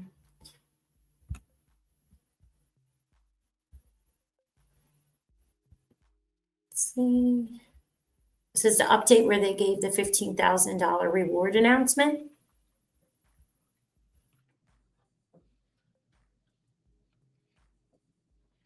Good afternoon, everyone. Thank you for being here. My name is Scott Goslin. I'm a major with the Maine State Police. The Maine State Police called this press Oh my conference gosh. in conjunction with You the can barely hear it, and there's no way for me to make it louder. If you cannot make it out, if it's way too low, then we'll just play this other one to talk about, because this is so low. Federal Bureau of Investigation to help bring attention to the disappearance of 14-year-old Stefanie Damron. Stefanie was last seen on September 23rd, leaving her home in New Sweden on foot and walking into the woods behind her home. Stefanie's family is very concerned for her safety, as are we. And to our knowledge, Stefanie does not have current access to electronic devices and has limited access to social media. We are looking for help from the public in order to maintain a vigilance for Stefanie and to report any tips or leads that might be helpful to our investigation. Stefanie is a white female, approximately 5 feet tall, 130 pounds, with shoulder-length brown hair, green eyes, as last reported wearing blue jeans, long sleeve blue shirt with black Harley Davidson hiking boots. A photograph of Stefanie is available for publication, and you can see a picture here. Since her disappearance, the Major Crimes Unit detectives in our Northern Field Division, along with the Boston Division of the FBI, have spent hundreds of hours investigating her disappearance, conducting countless interviews, and following up on leads. The Maine Warden Service have canvassed the woods searching for Stefanie, but at this time, there's been no credible information or sightings of Stefanie. The Maine State Police Major Crimes Unit North is collaborating with the Federal Bureau of Investigation with this missing person investigation. Anyone with information concerning Stefanie's whereabouts is urged to contact the Maine State Police at 1-800-924-2261 or 207-532-5400. And you may contact the FBI at 1-800-CALL-FBI. At this time, I'd like to introduce Special Agent in Charge, Kim Milka from the FBI, who'll be making an announcement regarding a reward related to this case. Thank you, Major. Good afternoon. Thank you for coming and for helping us keep the public informed about our efforts to locate Stefanie. I'm Assistant Special Agent in Charge, Kimberly Milka with the FBI. Our hearts are with the family and friends of 14-year-old Stefanie Damron, who are patiently waiting for answers about her disappearance and are hoping for her safe return home. On September 27th, 2024, the FBI joined forces with our law enforcement partners to assist in the search. Today, we are renewing our call for the public's assistance, and we are here to announce that the FBI is offering a significant reward of up to $15,000 for information leading to her safe return or the arrest and prosecution of anyone involved in her disappearance. The FBI hopes this reward will incentivize anyone with information about Stefanie's whereabouts to come forward. Any detail, no matter how small, could be helpful. Stefanie's family desperately wants to know where she is, and we are fully committed to helping our law enforcement partners exhaust every investigative resource to find her and bring her home. Immediately after she was reported missing, the FBI brought in our Child Abduction Rapid Deployment, or CARD team. The CARD team is a group of highly trained and experienced subject matter experts on cases involving missing children. Investigators have conducted dozens of interviews and followed up on leads in Maine, across the country, and even Canada. Despite extensive investigative efforts, including a neighborhood canvas and video search, along with an expansive grid search utilizing canines from Maine Warden Service and Maine State Police, Stefanie is still missing. We will continue to assist Maine State Police with on-the-ground investigative, technical, and analytical support. We know many of you want to help, which is why we are asking the public to review Stefanie's missing person poster and share it on social media. Rest assured, we are working to find out what happened to Stefanie and reunite her with her family.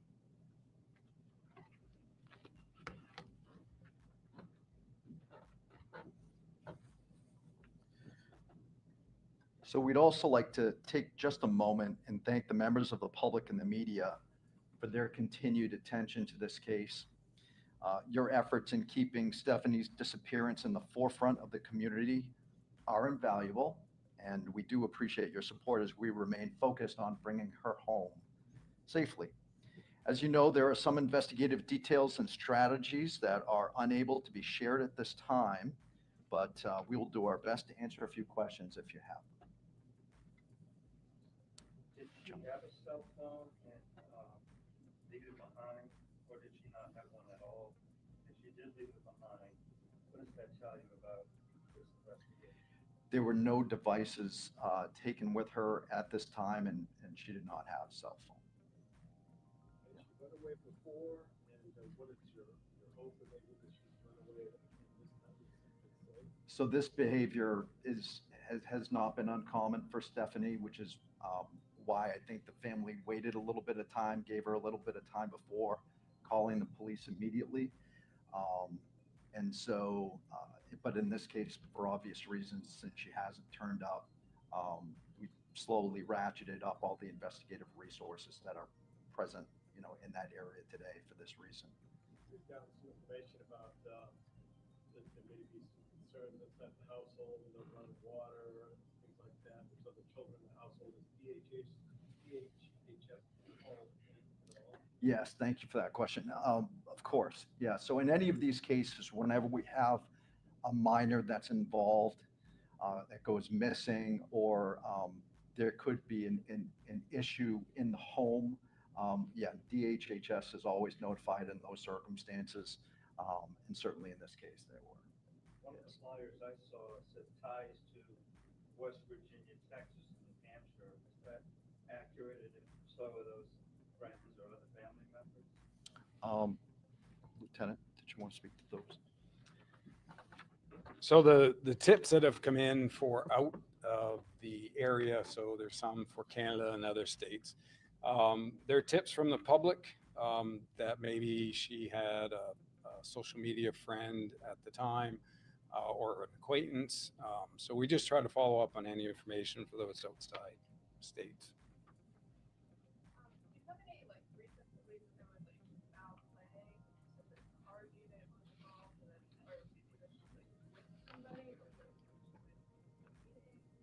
So at this point, everything is still on the table for us, from her simply being missing to run away to the worst situation, because we don't have any concrete leads or tips that have led us basically one direction or the other.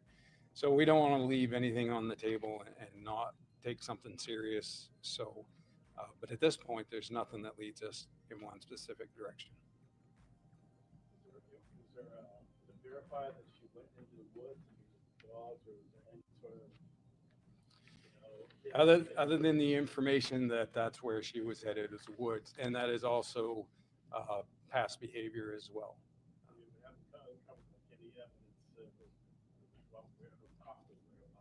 We have not. I know you guys waited a little bit to do that ground search, to do that extensive ground search, with the members of the community. Do you guys think maybe you waited too late to do that in order for the dogs to get sent, or what's the thought process on that? So the ground search with the warden service was only a few days after the fact. Typically in a missing person investigation, you start with the investigative leads, and then you call on the resources that you need. So it's a matter of following up. So no, I don't believe it's too late. And the wardens they'll do a grid search as well, so it's more than just dogs, it's also humans as well. What about anything that is led to trafficking, sex trafficking? I mean, we're talking the northern part of Maine, but people think it doesn't happen there. But in your experience, has there been anything that could be connected to this? Again, all possibilities of what happened to Stephanie are still on the table. We don't have any specific information that that's what's happened, but we are trying to look into any tips that would lead us in that direction if we receive them.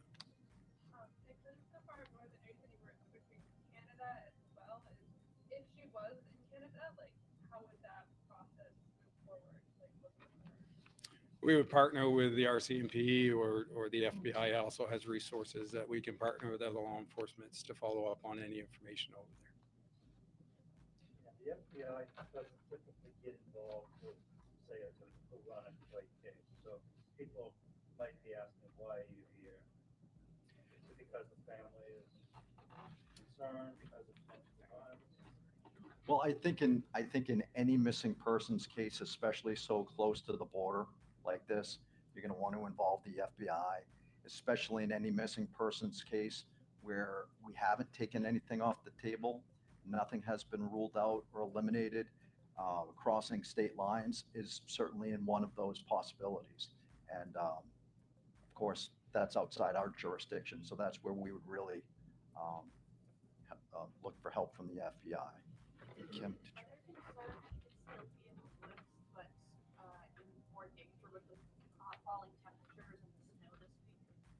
Oh, of course, there's always that concern. I think our hope at the beginning of hunting season is that a hunter might come across something that would lead us in one direction or the other. That has not happened. There is still a little bit of hunting time left up in that area, so I would highly encourage those hunters that are up there to be extra vigilant. Although this was like common behavior with Stephanie, was there anything that maybe the family indicated was different about maybe conversations or anything like moments leading up to her leaving? Yeah, we're really not going to get into those investigative details about what was happening in her life in those that day or two prior to, but at this point, everything is still on the table. Tell me if DHHS intervened at all, or anything that they may have done, or children still in the home, children. No, Can you I'm guys sorry, I hear can't it? speak to what DHHS is doing or their involvement. Well, you said she had a history of running away, and how many times did she try to run away? I can't speak to that but for saying it was not uncommon. This was not uncommon behavior for Stephanie. Was there a history of maybe mental health concerns or anything along those lines? I don't believe there was at this point. I don't believe that there was any history of mental health concerns whatsoever.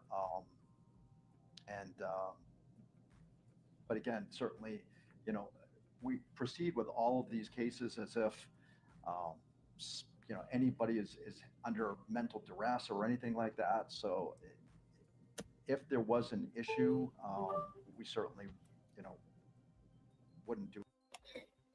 Now remember, this is going to be over in a few minutes. How much longer do we have? We only have a minute left, and then we're really going to get into stuff that may really blow your mind. So hang in there.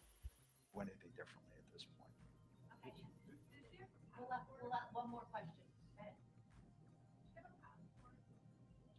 I don't know. I guess I can't speak to that.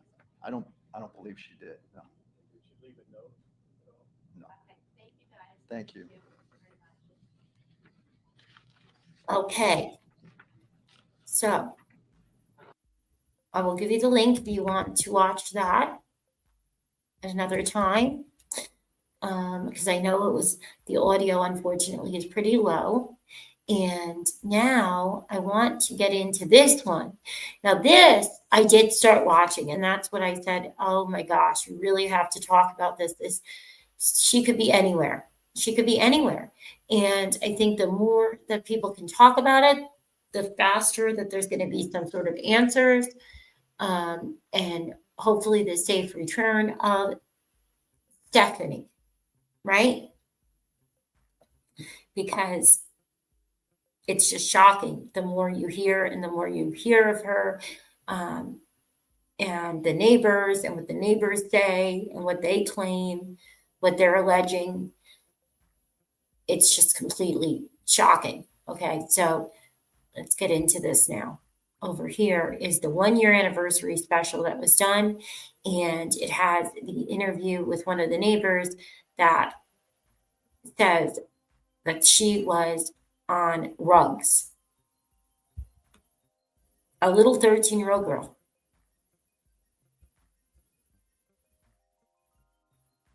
So this was done by News Center Maine on September 23rd, 2025.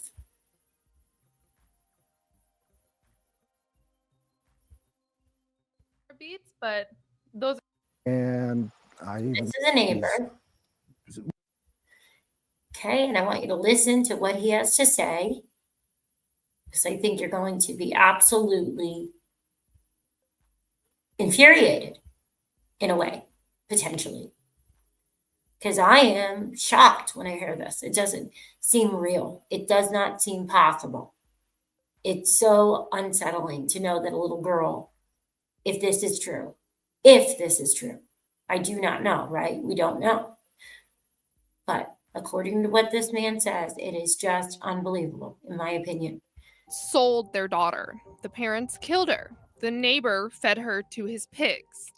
These are all rumors that have surrounded the Damron family since their daughter Stefanie disappeared last September. I want you to listen to that. I went a little too far because it's just unbelievable. The same old, the same like rumors, right? That we've heard a lot in some of these cases, right? The same rumors. But wait till you hear the doozy of a rumor, potentially, if this isn't true. But the speculation that comes from what this neighbor says.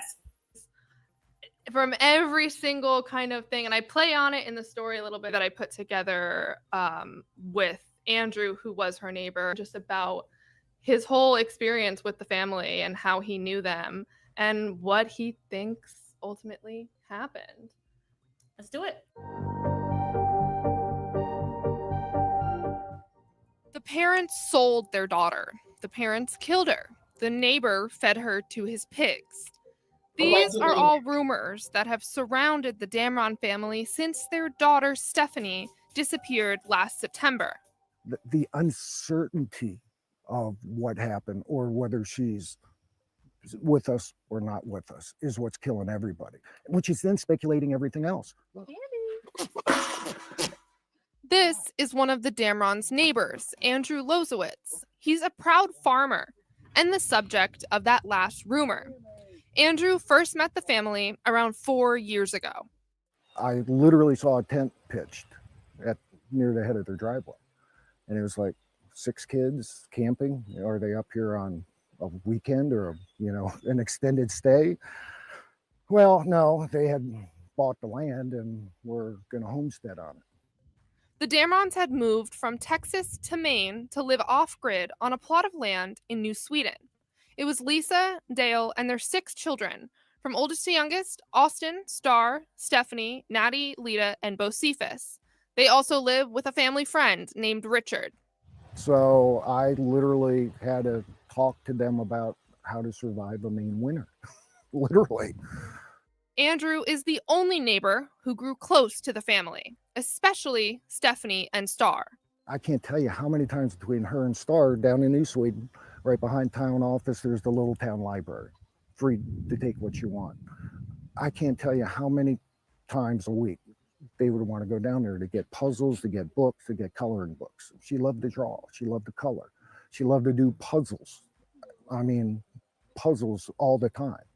During their first summer, the family built a geodesic dome to live in, and when space got tight, Dale purchased a trailer. For about a year before Stefanie went missing, she was living in the dome with Star and Richard, while the others stayed in the trailer on Andrew's property. So Stefanie, Star, and Richard spent a lot of time together. Yes. What were they like when they were all together?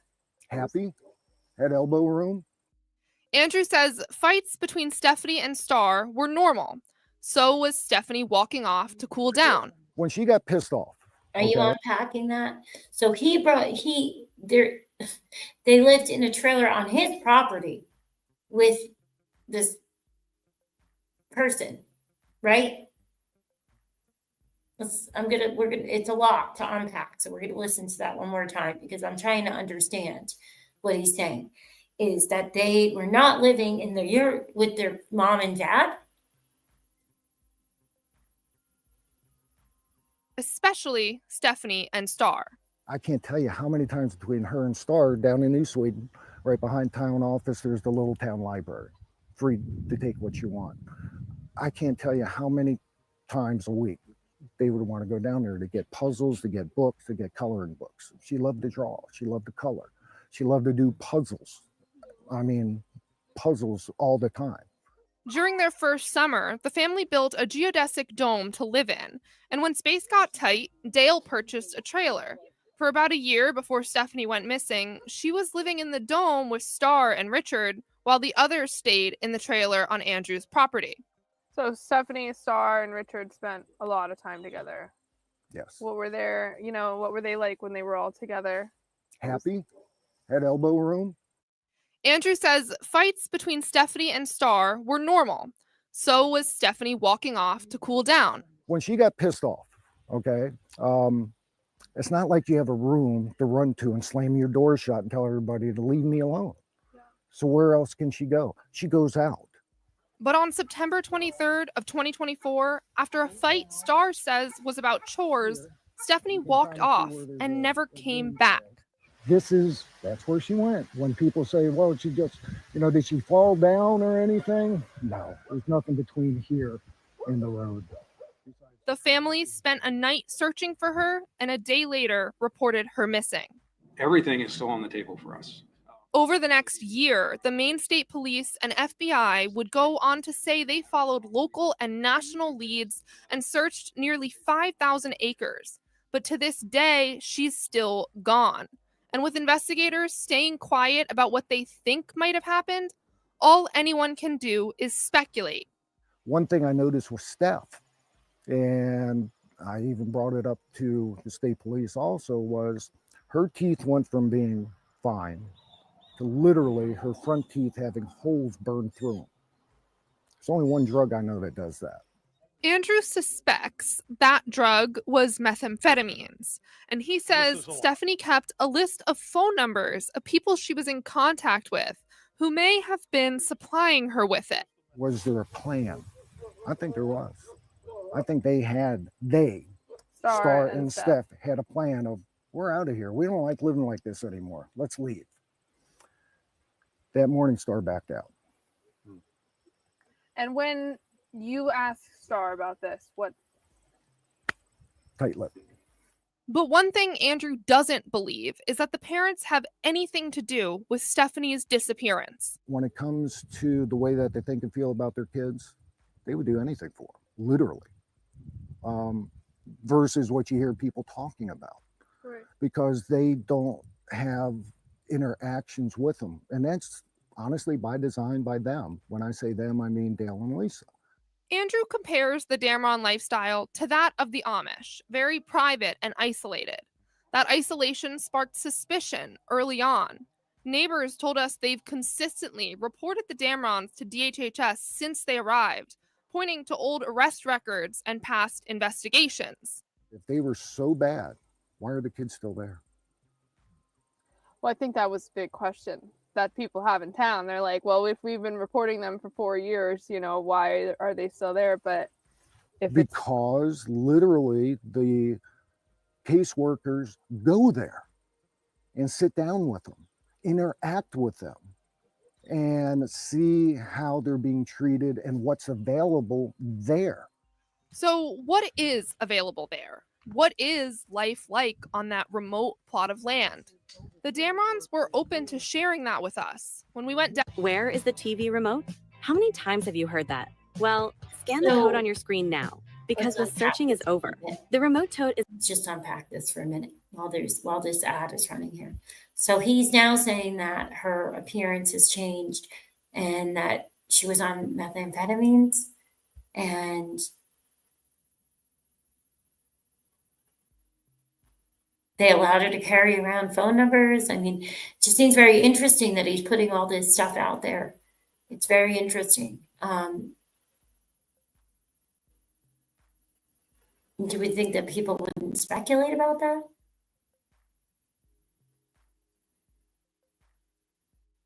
I'm kind of dumbfounded when I hear it again because I was listening to it as I was driving and wow.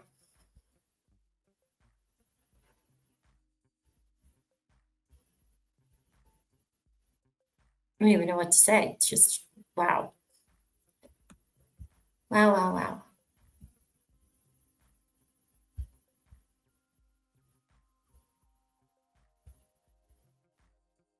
Door and easy to clean.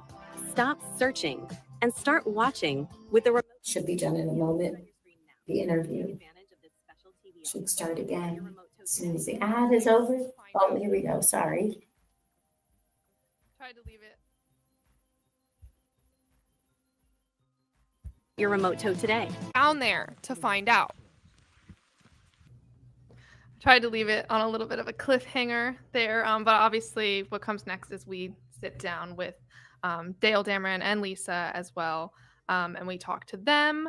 But what are your first reactions? Okay, let's see. Someone's kid dies or husband dies, or there's something that's unexpected that's happening, and you're interfacing with someone on one of the worst days of their lives. So imagine, So started on everything, small town, pulled check coming out. They in a car that she was picked up and family friend him after that meeting, and Okay, so that neighbor got out of his.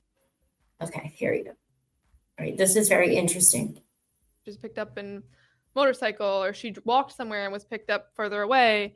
But like as I was kind of saying, such a small town, so few people, and yet when that neighbor got out of his car to talk to us, him and another neighbor essentially told us that it was dangerous to go down there, and really, really kind of almost scared us in a way. Like we met with Andrew, the family friend, him after that meeting, and me and Steve Sherburne, my photographer, were a little bit like, I don't know if we feel comfortable going down there anymore, because what everybody was telling us was like, are these people really dangerous?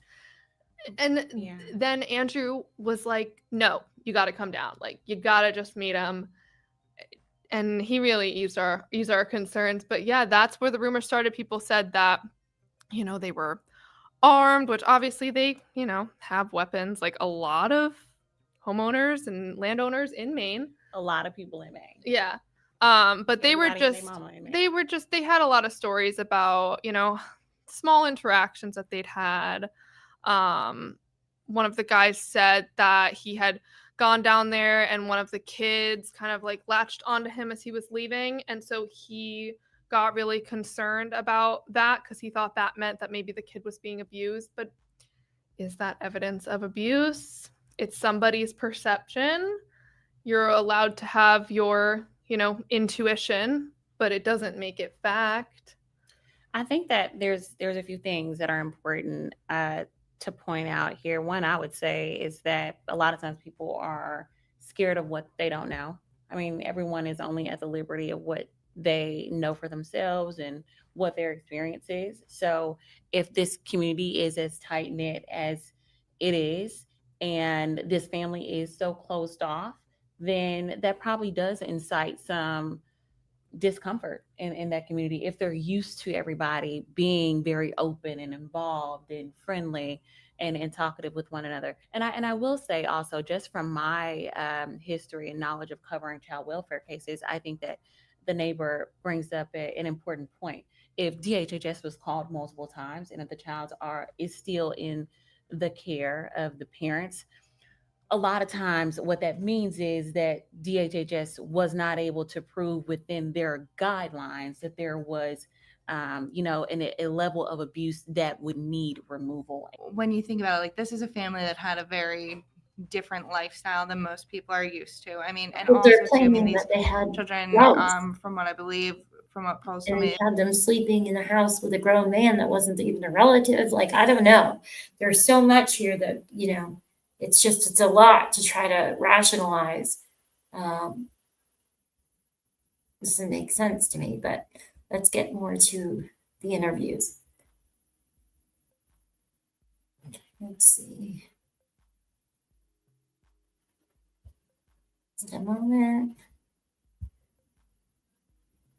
thing, you know, where you pack the little suitcase and you waltz out the door, walk around the driveway, pretend you're leaving, you know, and it's crazy because that is essentially like what Stefanie did. She just walked off mad. Something that kind of struck me too that Andrew talked about with you was about why she went into the woods. Because for a while I was like, I mean, I guess it's kind of normal to go for a walk and cool off. Like, of course that's normal. But, you know, you also are kind of reminded through that what he says of, you know, there's no bedroom door to slam shut or to go like hide out in your room. Like, it kind of reminds you like this, despite all her different circumstances, she was a typical 13-year-old girl, like who wanted, you know, to explore, who would get mad and, you know, she could. I mean, I don't know any children that don't have the ability to have privacy, especially when they're staying with a stranger and they're on another property and their parents are in a yurt on another property. And that's what I'm gathering from all that we're being told, right? That's the stuff that we have before us to discuss or to speculate or, so, I mean, this is just, I am just flabbergasted. I'm flabbergasted. She couldn't go slam the door, but of course she wanted, you know, I'm just going to go off. Like, Yeah. And like, that was when, really interesting. when do you stop too, when you, again, don't have a destination to go to?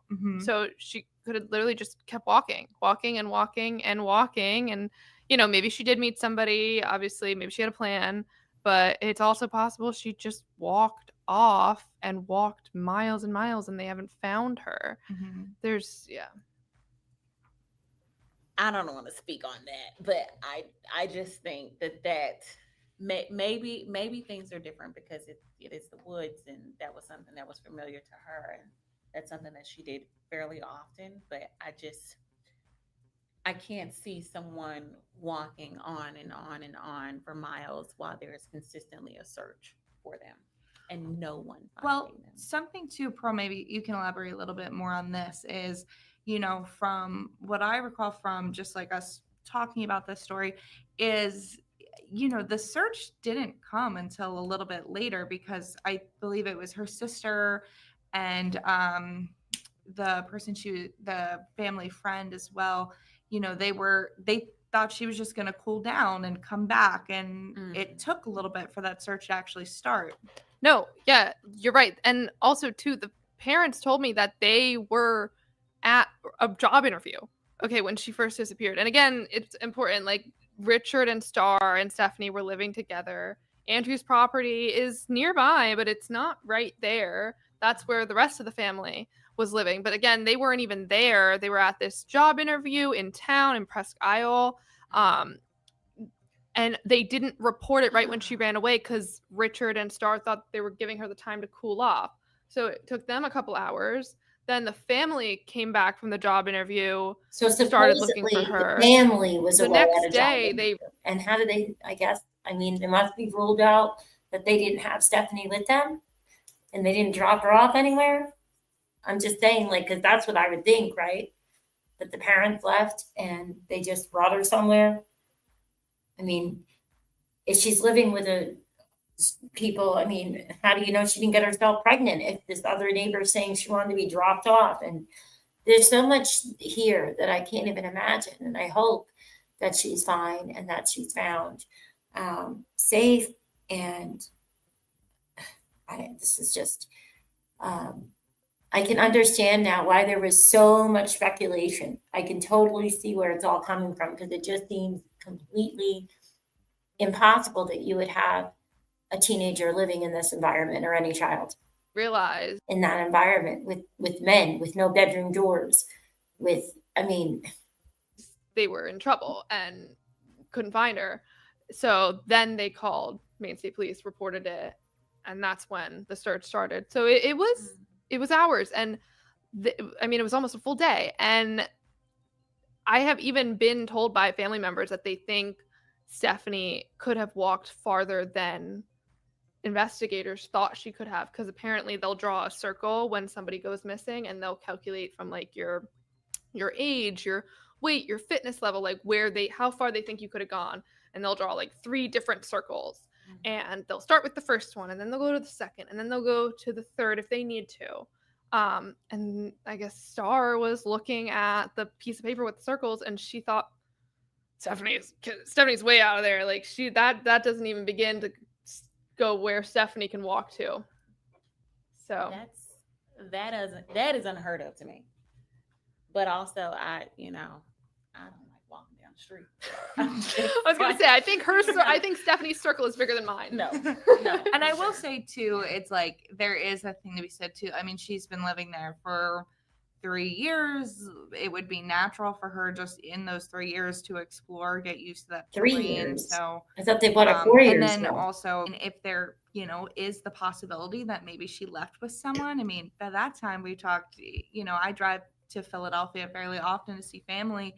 And I mean, 8 hours, I'm there. I'm all the way down the East Coast. So That maybe could be anywhere. Yeah. Yeah.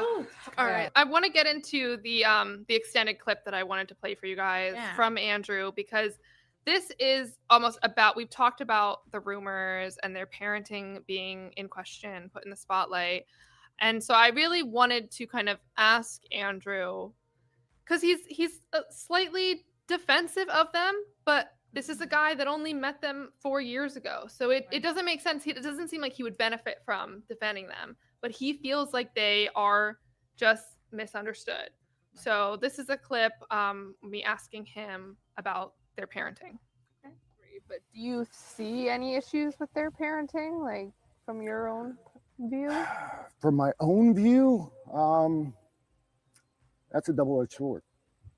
The way I was raised, they aren't raising their kids, but is the way that they're raising their kids any place for me to be judgmental? No, honestly. If What would be a place where you would judge them, or at all? Like abuse, I had a conversation with the sheriff on their property one day because of some things that had happened. And he said, listen, people want to live this way. We can't tell them that they can't, as long as there's no obvious problems with kids, i.e. that there's any bruising, any type of physical, things going on. As long as they have shelter, food, and water, they're golden. And do the kids all have that? Shelter, food, and just basic yeah, kid stuff. yeah. So I think that touches a little bit on the guidelines that Raya was mentioning. If in fact they plan, I think there was. Happy? But let's listen to this again, because he said, right. Anything else? This is one of the Damron's neighbors, Andrew Lozowitz. He's a proud farmer and the subject of that last rumor. Andrew first met the family around 4 years ago. I literally saw a tent pitched near the head of their driveway. And it was like 6 kids camping. Are they up here on a weekend or a Texas, Natty winds between her and Star down in New Sweden, right behind town office, there's the little town library. Free to take what you want. I can't tell you how many times a week they would want to go down there to get puzzles, to get books, to get coloring books. She loved to draw. She loved to color. She loved to do puzzles. I mean, puzzles all the time. During their first summer, the family built a geodesic dome to live in, and when space got tight, Dale purchased a trailer. For about a year before Stephanie went missing, she was living in the dome with Star and Richard, while the others stayed in the trailer on Andrew's property. So Stephanie, Star, and Richard spent a lot of time together. Yes. What were they like when they were all together? Happy? Had elbow room? Andrew says fights between Stephanie and Star were normal. So was Stephanie walking off to cool down. When she got pissed off, okay, it's not like you have a room to run to and slam your door shut. Chores. Her appearance. There's nothing but to this day, with Steph.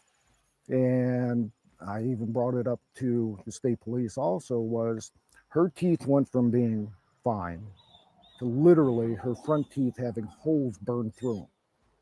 There's only one drug I know that does that. Andrew suspects that drug was methamphetamines. And he says Stephanie kept a list of phone numbers of people she was in contact with who may have been supplying her with it. Was there a plan? I think there was. I think Star and Steph had a plan of, we're out of here. We don't like living like this anymore. Let's leave. That morning, Star backed out. And when you asked Star about this, what? Tight-lipped.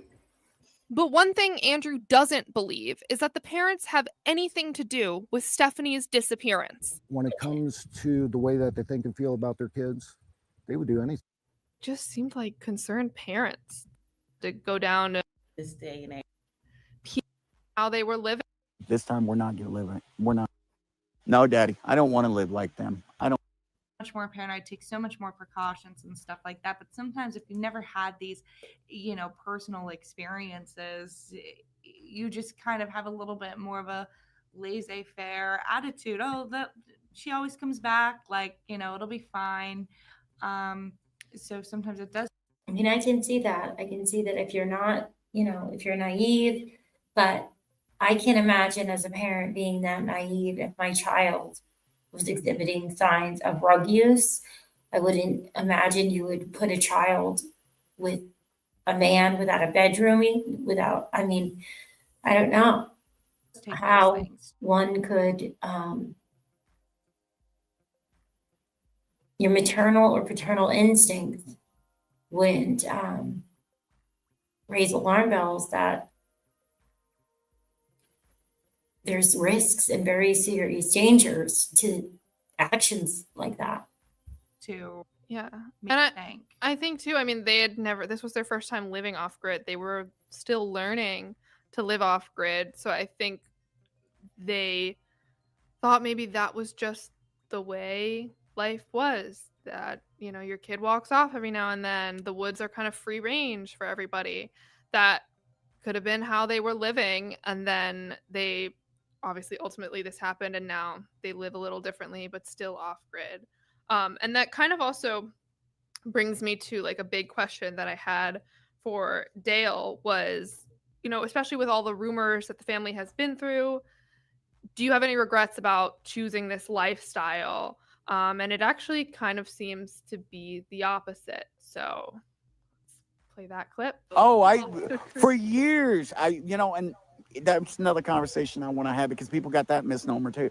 For years, I always thought I'm doing the wrong thing for my kids. I'm hurting my kids. I'm hurting my kids. I'm hurting my kids. And now that this has happened, my kids have even looked at me. My little Bo looked at me like, no, Daddy, I don't want to live like them. I don't want to live like them. I want to live like us. From your perspective, they're happy, right? My kids are beyond happy. My kids are beyond happy.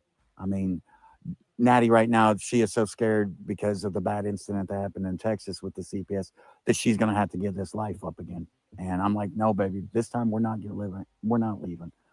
This is how we live. People can either accept it. Are you prepared? Scan the code on your screen now and never be. I would love to have heard the context before this. How would you be? You have a whole child, you don't know where a whole child is, and it's not. Is it even their child? What in the world?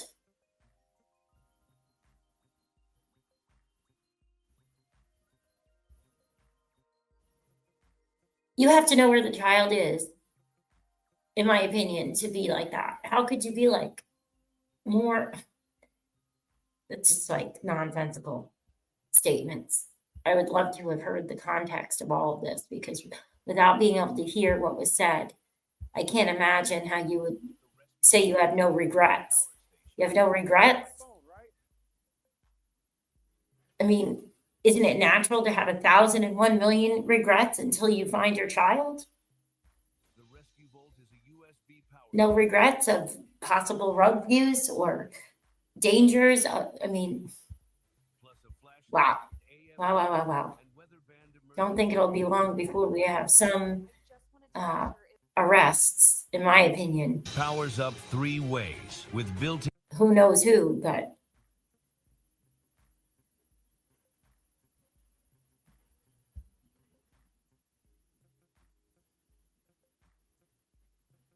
just waiting for this. Is travel sized and ready and makes a that have made them feel. Scan the code on your screen and get your Rescue Volt 7 in one power station today.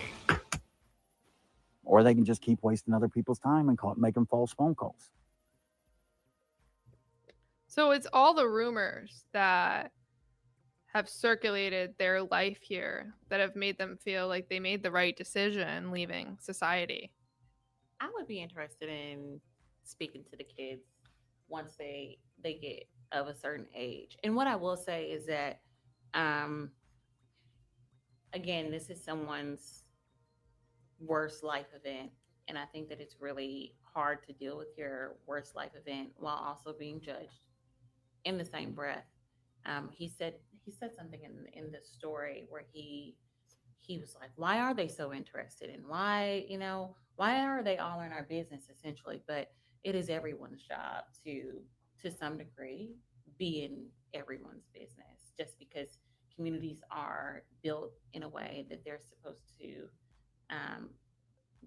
be protection. People are supposed to protect each other. I think it's normal for people to ask questions and to be curious. My God, it's a 13-year-old who went missing and she's still gone a year later. He also said he was open to answering all those questions, Yeah. though. And he was like, send them down there. He said every agency, send them down here. Yeah. So he seemed to be transparent, though. I mean, I think that's a good thing that works in his favor. I think that people, to some degree, have right to ask those questions. A lot of times people look at this child to the next child is my own.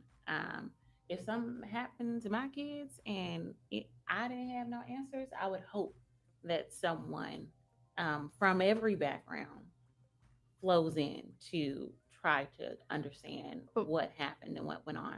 I think that there's a way to do it. Yeah.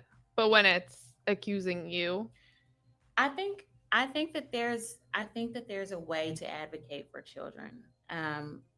Truthfully, I think some people might be taking the standpoint of my concern is a child. My concern is not how you feel about it.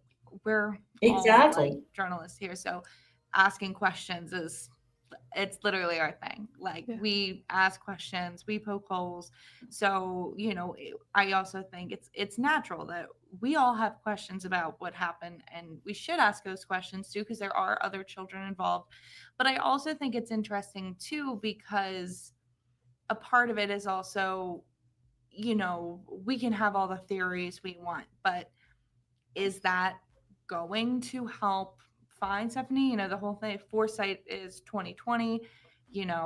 It's a lot easier to, it's like the Monday morning quarterback. Well, why didn't you do this? And why didn't you do that? And it's like, yeah, that's important. But also too, I think it's also like the objective at the end of the day is everybody wants to find Stefanie and figure out what happened to her too. And I think that that's sometimes can get lost when we talk about all these rumors and these theories, because, they feel scripted. They feel, lots of people watch SVU and all the Criminal Minds. Like, everyone wants to find out what happened, but also too, it also is like, this is a real family, real siblings who no longer have one of their sisters in their life.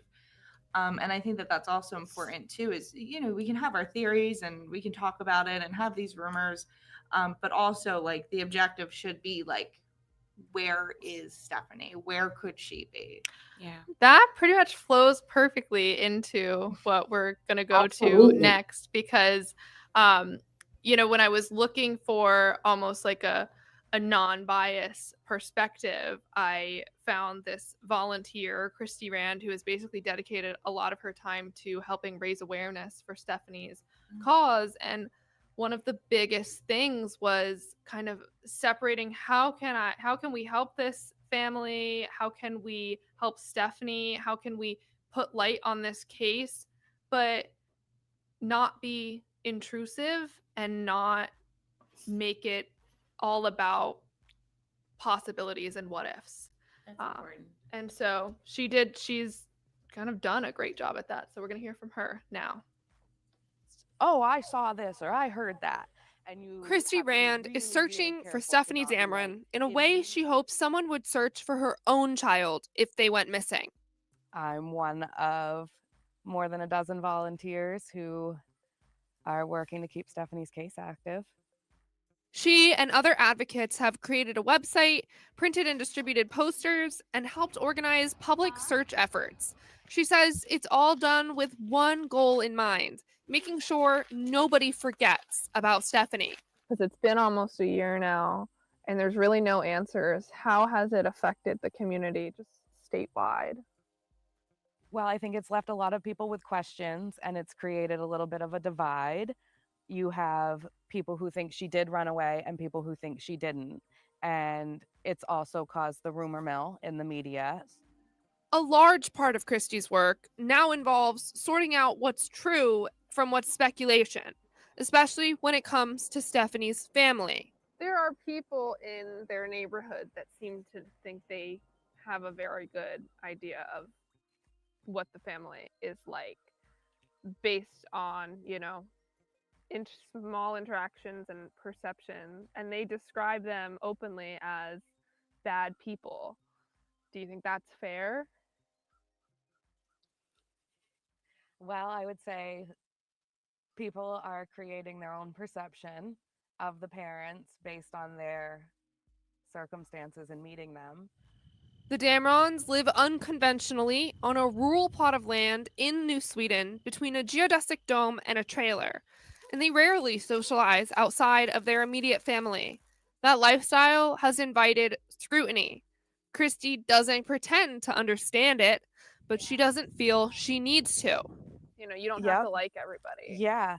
And I think it's really important to remember that liking the parents isn't necessary to find Stefanie. Yeah.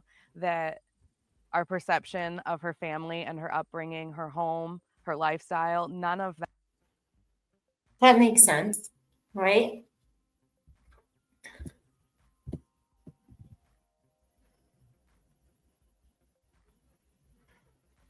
What happened?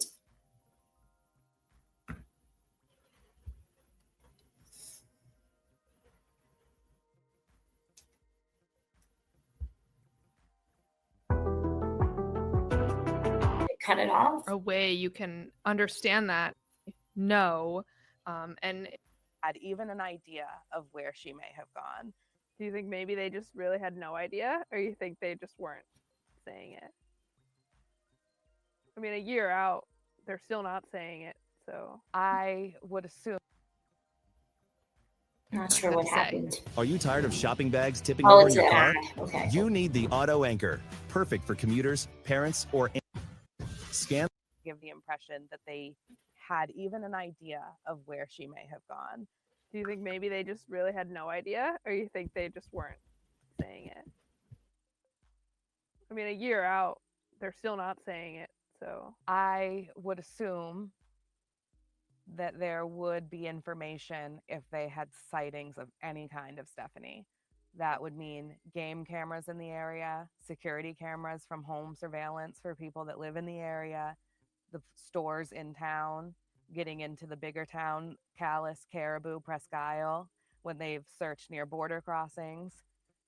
I would have assumed that if there was a hint of a direction that Stefanie may have gone in, that we would have been informed of where to be looking as a community. do you think too, like, people assume that the world is more high tech than it is? Like, Yes. it's easier to disappear than people think. Remember, like, the Luigi Mangione, I'll Yes. use him as an example. There's cameras.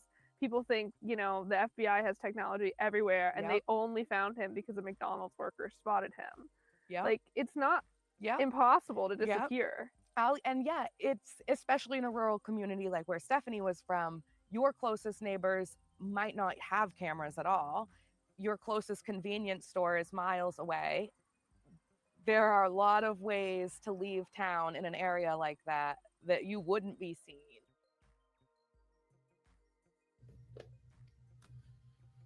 I think that kind of brings us full circle to the beginning when we were talking about, they always say like pulling at threads, like where do you even find a thread to pull at? Yeah. And it's not to say that you can't go missing in a larger city in a metropolitan area. You can. Mm-hmm. It's just less likely. Yeah. Or if it happens, somebody saw you. Yeah. Mm-hmm. obviously locals know their own town sometimes too. They might know where to go to meet somebody or things like that. Like, yeah. I think that for me, if I were her parents, my only hope would be to have some indication that she's safe. I mean, if you never see, your child. I guess like best case scenario, she ran away and is happy and just doesn't want to come home. I would love that. If That's that's best case. That's best case scenario. I mean, I think that, I think I think that mentally, not even just parents, I think mentally after a certain time, you do things in your brain to kind of coddle yourself to tell you, okay, this is something I would be okay with, or if I can't have my what I would like for the turnout of the situation to be, let it at least be this. Yeah. They're holding out hope for sure, and they keep up with all the leads despite all the nasty things that are said on Facebook. They still keep up. They're still watching just in case anything is ever something legitimate that they need to look at. I mean, what can you do at that point? And then honestly, there are those scenarios where it only takes one little tip, one little clue, or one thing to happen and things start unraveling. I mean, you never want to rule anything out in a case like this. I just think that it's just entirely unfortunate. It is. It 100% is. And I think, I wanted to kind of end on a note of showing you guys something that the volunteers sent me. Obviously, Christy and then her team of volunteers. I don't know who exactly wrote it, but I really, really loved it. They started writing to Stefanie. It says, "Dear Stefanie, we're approaching the 1-year mark since you were reported missing. In that time, you did not." And then they just kind of list things that she missed, like her 14th birthday, dressing up for Halloween, joining Girl Scouts, Christmas, holidays. I mean, think about that. Like, there's so much stigma surrounding this family, but what if they're really just missing all of these moments with their daughter? That is so sad, and I am not gonna cry on this camera. How could you miss Girl Scouts if they were homeschooled and they didn't know anyone besides got close to the one neighbor? So, but I think these journalists did a really beautiful job, and they did get a lot of important information, right? The claims that allegations of drug use with her teeth and no bedroom door, nothing for her to slam, allegedly carrying numbers around, all of these alleged things, right? That they were able to get on the record. So I think that's great that they were able to do that. They presented this very well. And oh my goodness, what a sad situation. If these parents have absolutely no idea where she is, then I would have nothing but empathy for that. I cannot imagine that. But because it is such a statistical anomaly to have all of these different, factors and not assume that there's going to probably be a foul play or I don't even know how to articulate what I'm trying to say in the right way, but it seems like I would really like to know more about the CPS workers and, how there's children, if any of these claims by these neighbors are true, I'd really like to understand that component.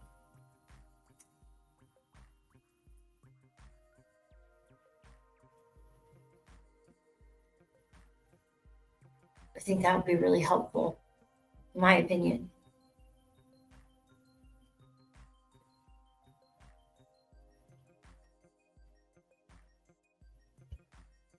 All right, let's see. Okay, let's see. Is that it? No, that's not it. What do you guys think?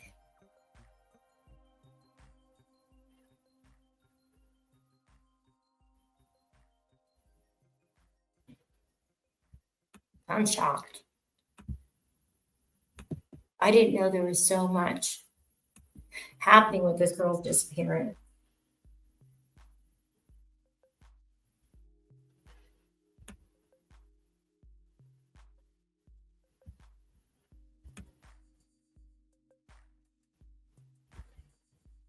Let's see.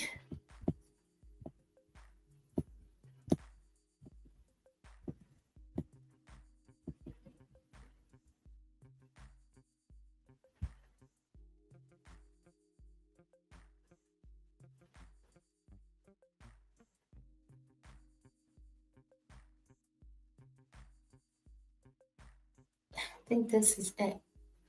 Could be.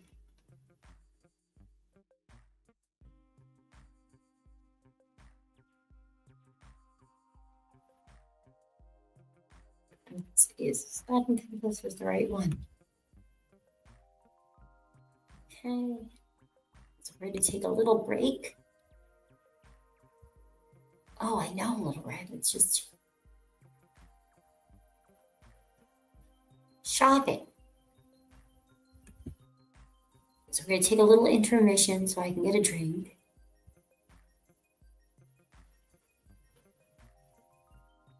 And then I can break this up into the segments after.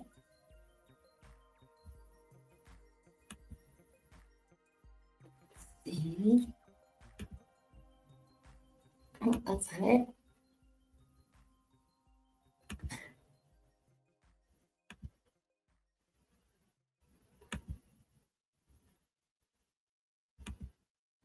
There I have it. Here we go. Right.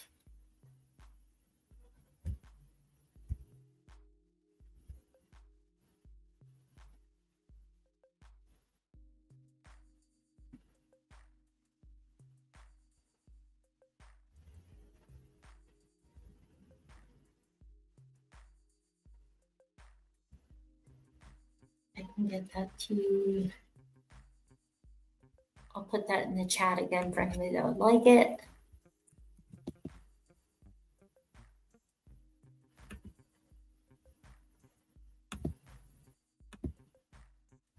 Okay.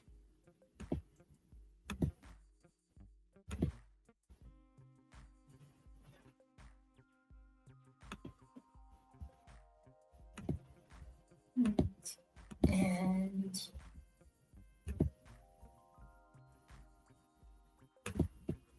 it's going to take a quick little break.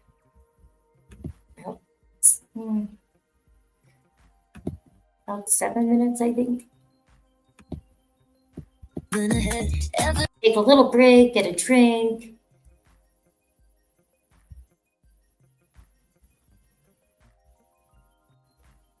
Stretch your legs.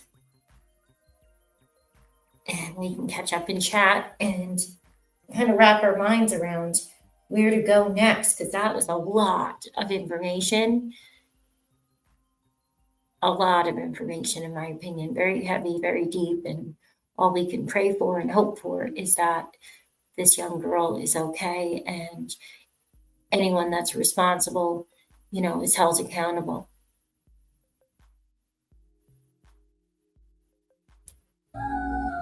Just the same blind, she's squinting through the smoke. Good intentions, they broke. Yeah, they broke the spoke. Mom and saw the battlefield painted red. No medals, no glory, just keep moving ahead. Evidence stacks like bricks in a wall. Intentions crumble when the truth makes the call. Justice happens eventually. You can't outrun eternity. Jesus whispers silently. Eventually.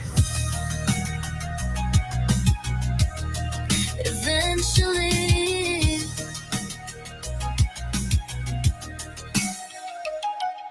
She don't need a stage, don't need the crowd. Silent as a shadow, but her heart is loud. She's a fighter with a prayer, no weapon in hand. Guided by the light while she takes her stand. Truth cuts deep like a blade in the night. Good intentions fall in the face of the right. Justice happens eventually. You can't outrun eternity. Jesus whispers silently. Eventually. Eventually.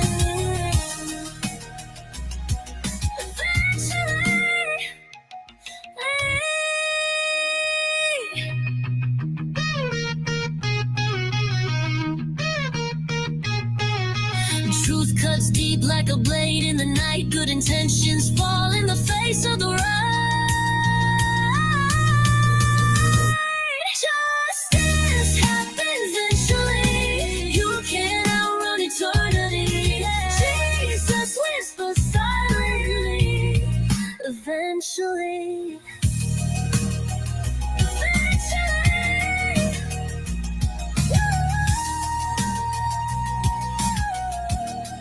Eventually, eventually.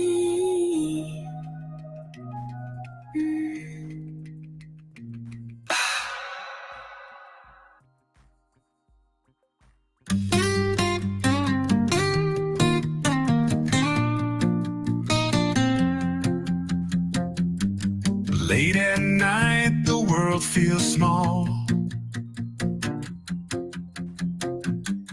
True crime whispers through the hall.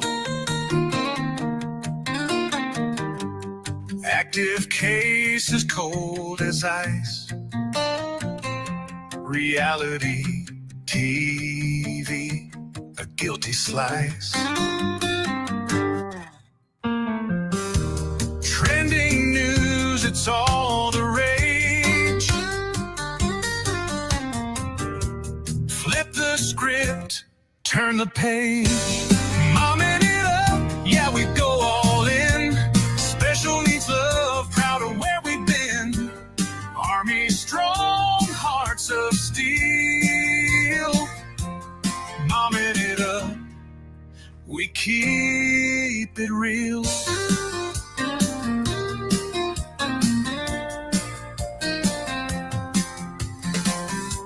Family ties and sleepless nights.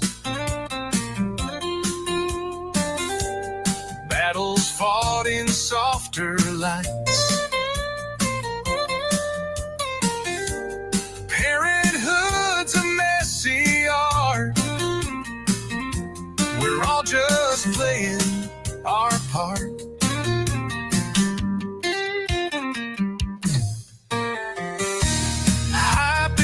Let's share the glow.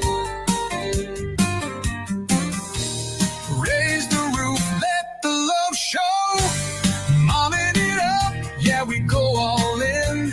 Special needs love, proud of where we've been. Army strong, hearts of steel. Mommin it up, we keep it real.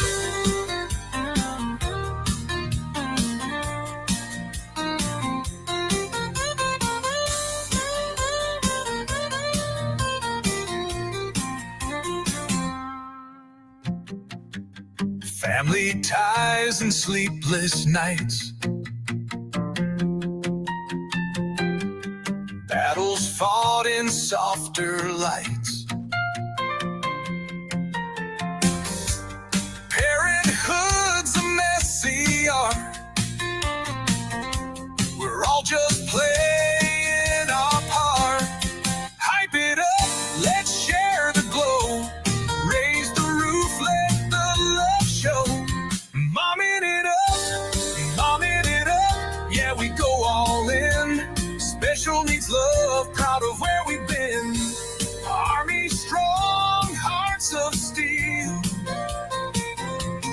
Mommin it up, we keep it real.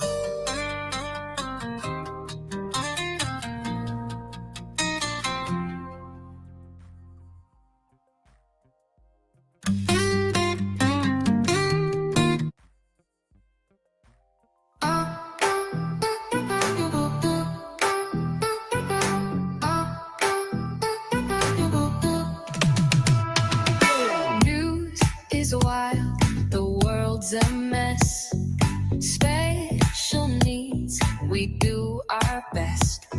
Reality TV, bring the tea. We're momming it up, can't you see? Momming it up, momming it up. Grab your coffee or your cup. True crime chills, parenting thrills. We're momming it up and keeping it real. Late night chats, no time to rest. Breaking it down, we're feeling blessed. Laugh or cry, we'll spill the plot. Momming it up, give it all we've got. Momming it up, momming it up. Grab your coffee or your cup. True crime chills, parenting thrills. We're momming it up and keeping it real. From headlines to heartlines, we're here to explore. Unfiltered and honest, who could ask for more? Momming it up, momming it up. Turn the volume, crank it up. News to crime, we've got the deal. Momming it up and keeping it real.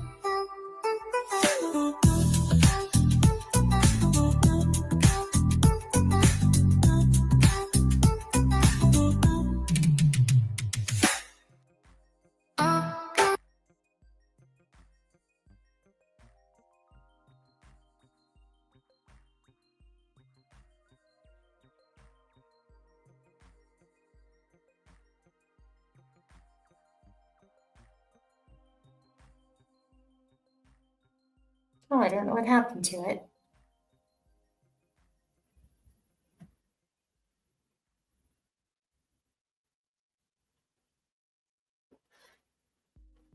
Jenny. He did say it with such enthusiasm. I might get sued though. You never know. I hear they sue. There's a lot of lawsuits and cease and desist.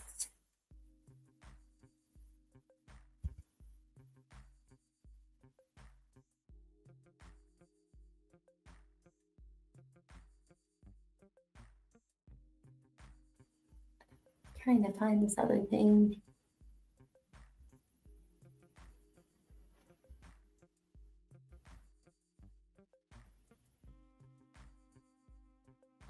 Let's see.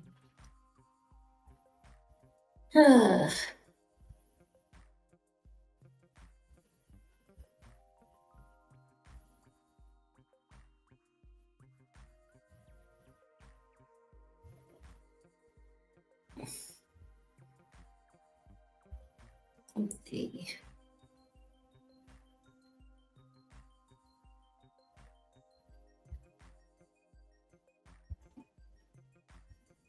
It's not playing for some reason.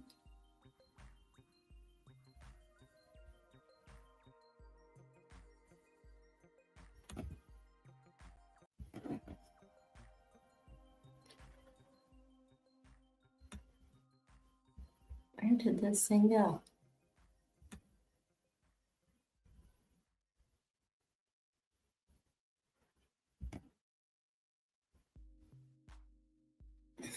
My goodness, it's not pulling up. There we go. That's the media toolkit that has been. What just happened here with the screen? Why is the screen acting like this?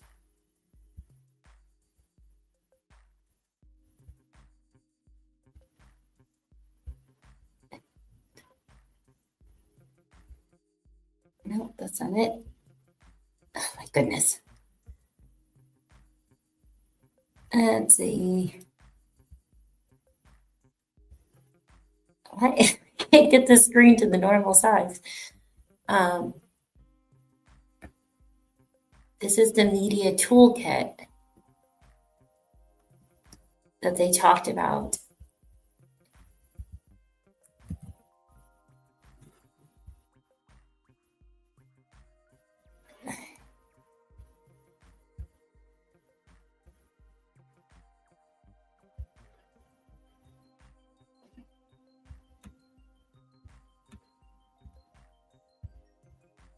Here's the link to the media toolkit.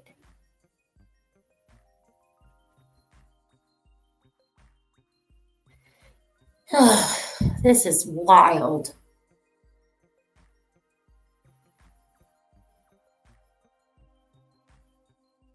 Right when I'm trying to get to something very interesting, it's like, no, we're not going to get to that because it's just not going to work. It's not going to want to load. Let's see. There's my, need my readers.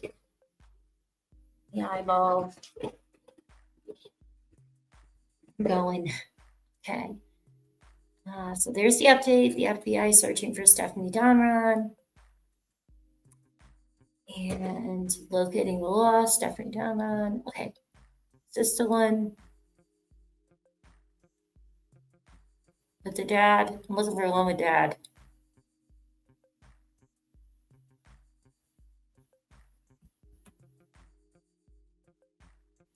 I can't believe it's another Chris. Well, now the other Chris can't get mad at me because if I'm saying his name, it's not his name. We're talking about a different case.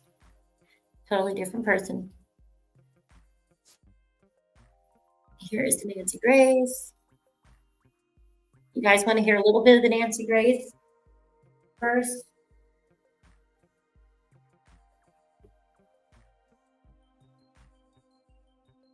What do you think?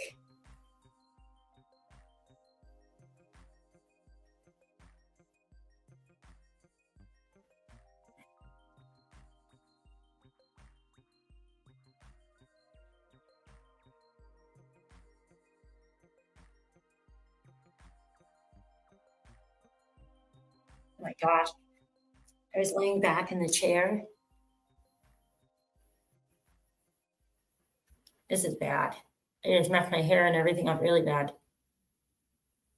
I think while I watch a little of the Nancy Grace, that's what we'll do. We'll watch a little of the Nancy Grace and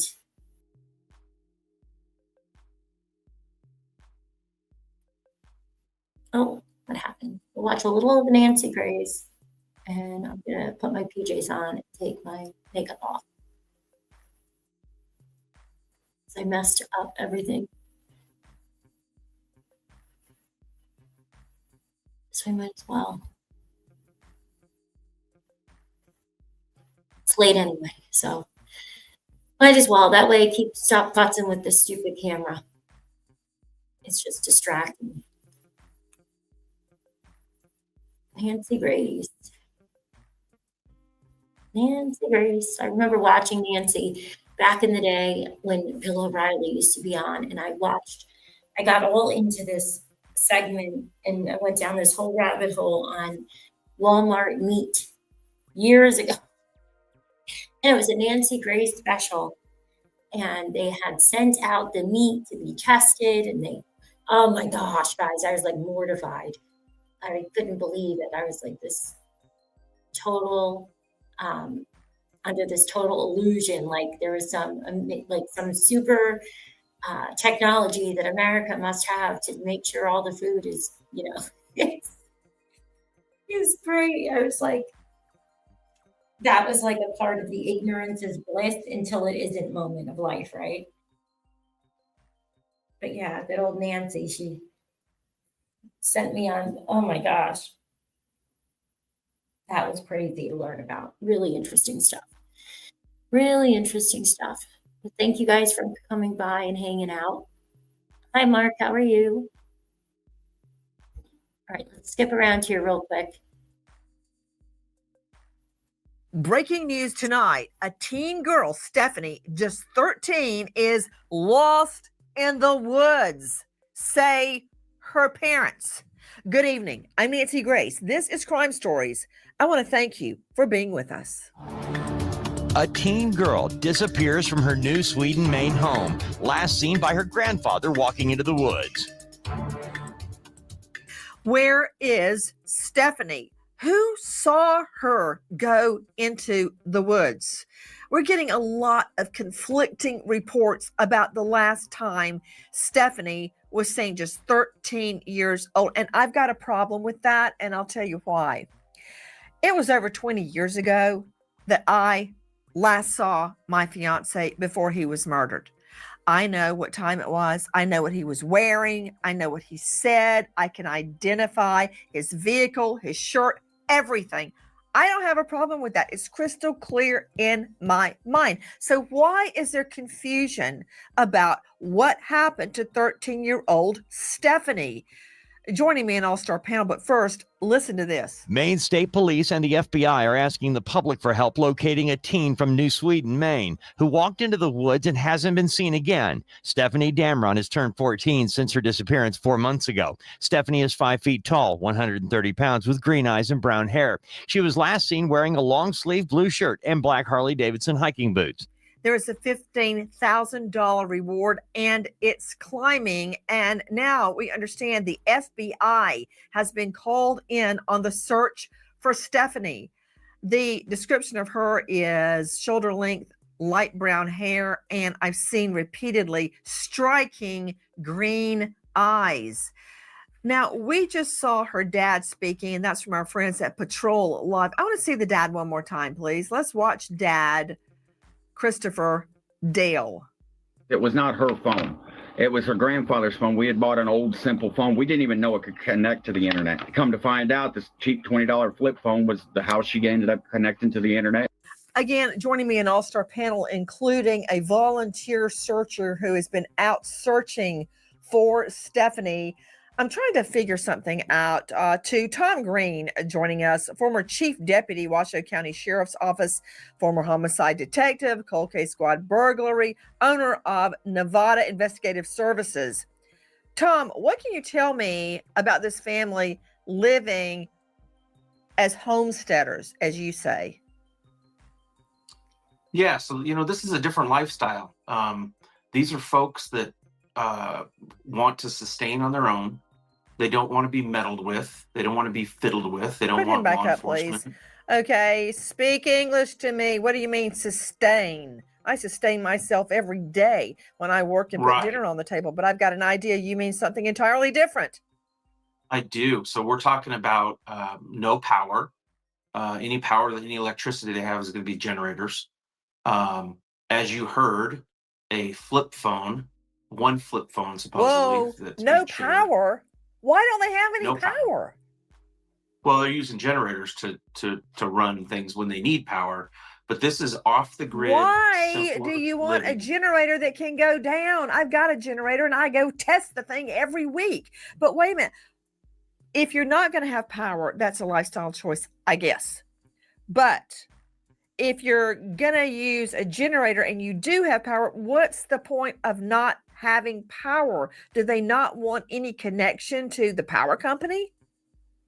It could be, and it could be it could be cost prohibitive. They live like a half a mile from a road in a forested area of a town of 575 people. And this is remote as it gets. But I guarantee you the next door neighbors have electricity. What do you mean it's cost prohibitive? You know how much Well, a and generator it could costs? If be. you can afford a generator, you can afford a monthly power bill. Right. And, according to them, that's what they were doing when their daughter went missing. What did you say about sustaining themselves? I'm sorry, I'm just trying to get an understanding of how this little girl was living.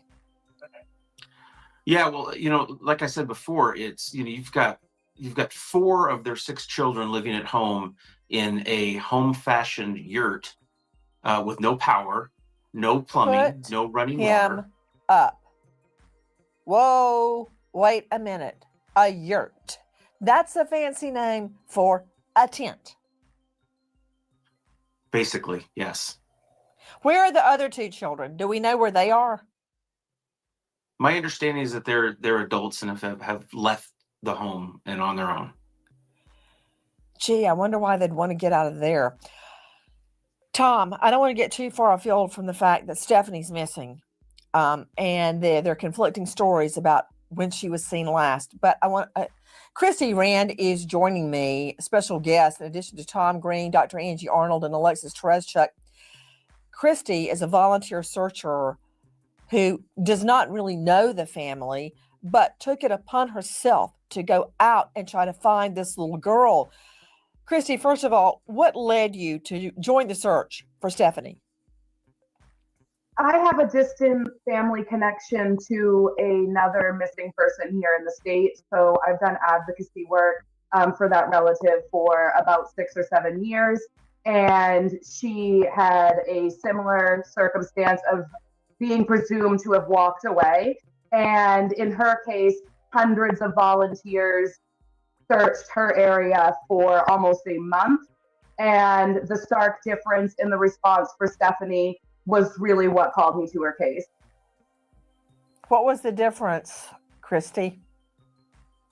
Stefanie had no on the boots ground volunteer searches for the first at least 24 hours since the delay in reporting. And beyond that, a scale of even a third or a fourth of the size of what should have happened didn't happen for over a month. So there was a lack of real serious response that would lead you to think that she could be lost in the woods or had fallen and been injured, just based on the lack of volunteers and searching that was happening on the ground. Okay, Christy, I got a cramp in my hand trying to write down everything that you just said. That's a lot of information. First of all, delay in reporting. My ears pricked up when I heard that. What delay in reporting? Yes, so we've been told it's about a 24-hour delay, and we like to consider that it was actually longer, closer to probably 27 or 28 hours. The parents claim that they received the call that Stefanie had walked off in the early afternoon, let's say afternoon time. And the call to report her missing didn't come in until around 4 p.m. the following day. We know a little bit about circumstances surrounding her disappearance, yet even the facts we have gleaned have become murky, but this is what we originally learned. Listen. Stefanie Damron, 13, is one of 6 siblings homeschooled by their parents, Lisa and Christopher Damron. The family of 8, along with the children's grandfather, live in a rural wooded area, preferring an off-grid lifestyle. The children are all very familiar with the woods surrounding their home, with Stefanie spending hours outside for time to herself. While their parents are away, Stefanie gets in an argument with her sister over their chores and storms out of the open front door. Grandpa tries to stop Stefanie, but after noticing tears in her eyes, he lets the 13-year-old go, assuming she will return after cooling off. Okay, I'm trying to make sense of what I am hearing right now. I've since heard Grandpa did not see her walking off into the woods. I've also heard that what was seen is Stefanie walking into the backyard. Okay. Alexis Tereszchuk joining me, crimeonline.com investigative reporter. Alexis, which of these versions? But it's not even grandpa, right? They're not biologically related as we heard before. Judge, one of the many judges I practiced in front of, but this one particular judge, Judge Luther Alverson, the oldest working judge in the courthouse, and I might like to add the best, he would tell juries, it is your duty to make all witnesses speak the truth, impugning perjury on no one. In other words, 2 people can have different stories, but they're both telling the truth, right? Based on their vantage point, what they recall, what they heard.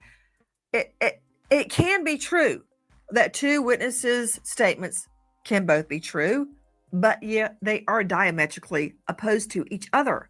So, help me understand what happened when Stefanie went into the woods and is never seen again.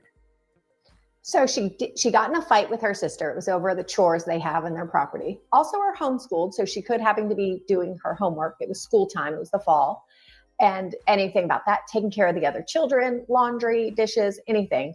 So she gets in a fight with her sister. She leaves. The sister says Here we go again. The guy's saying that she had holes in her teeth because he thought she was doing rugs, carrying numbers around.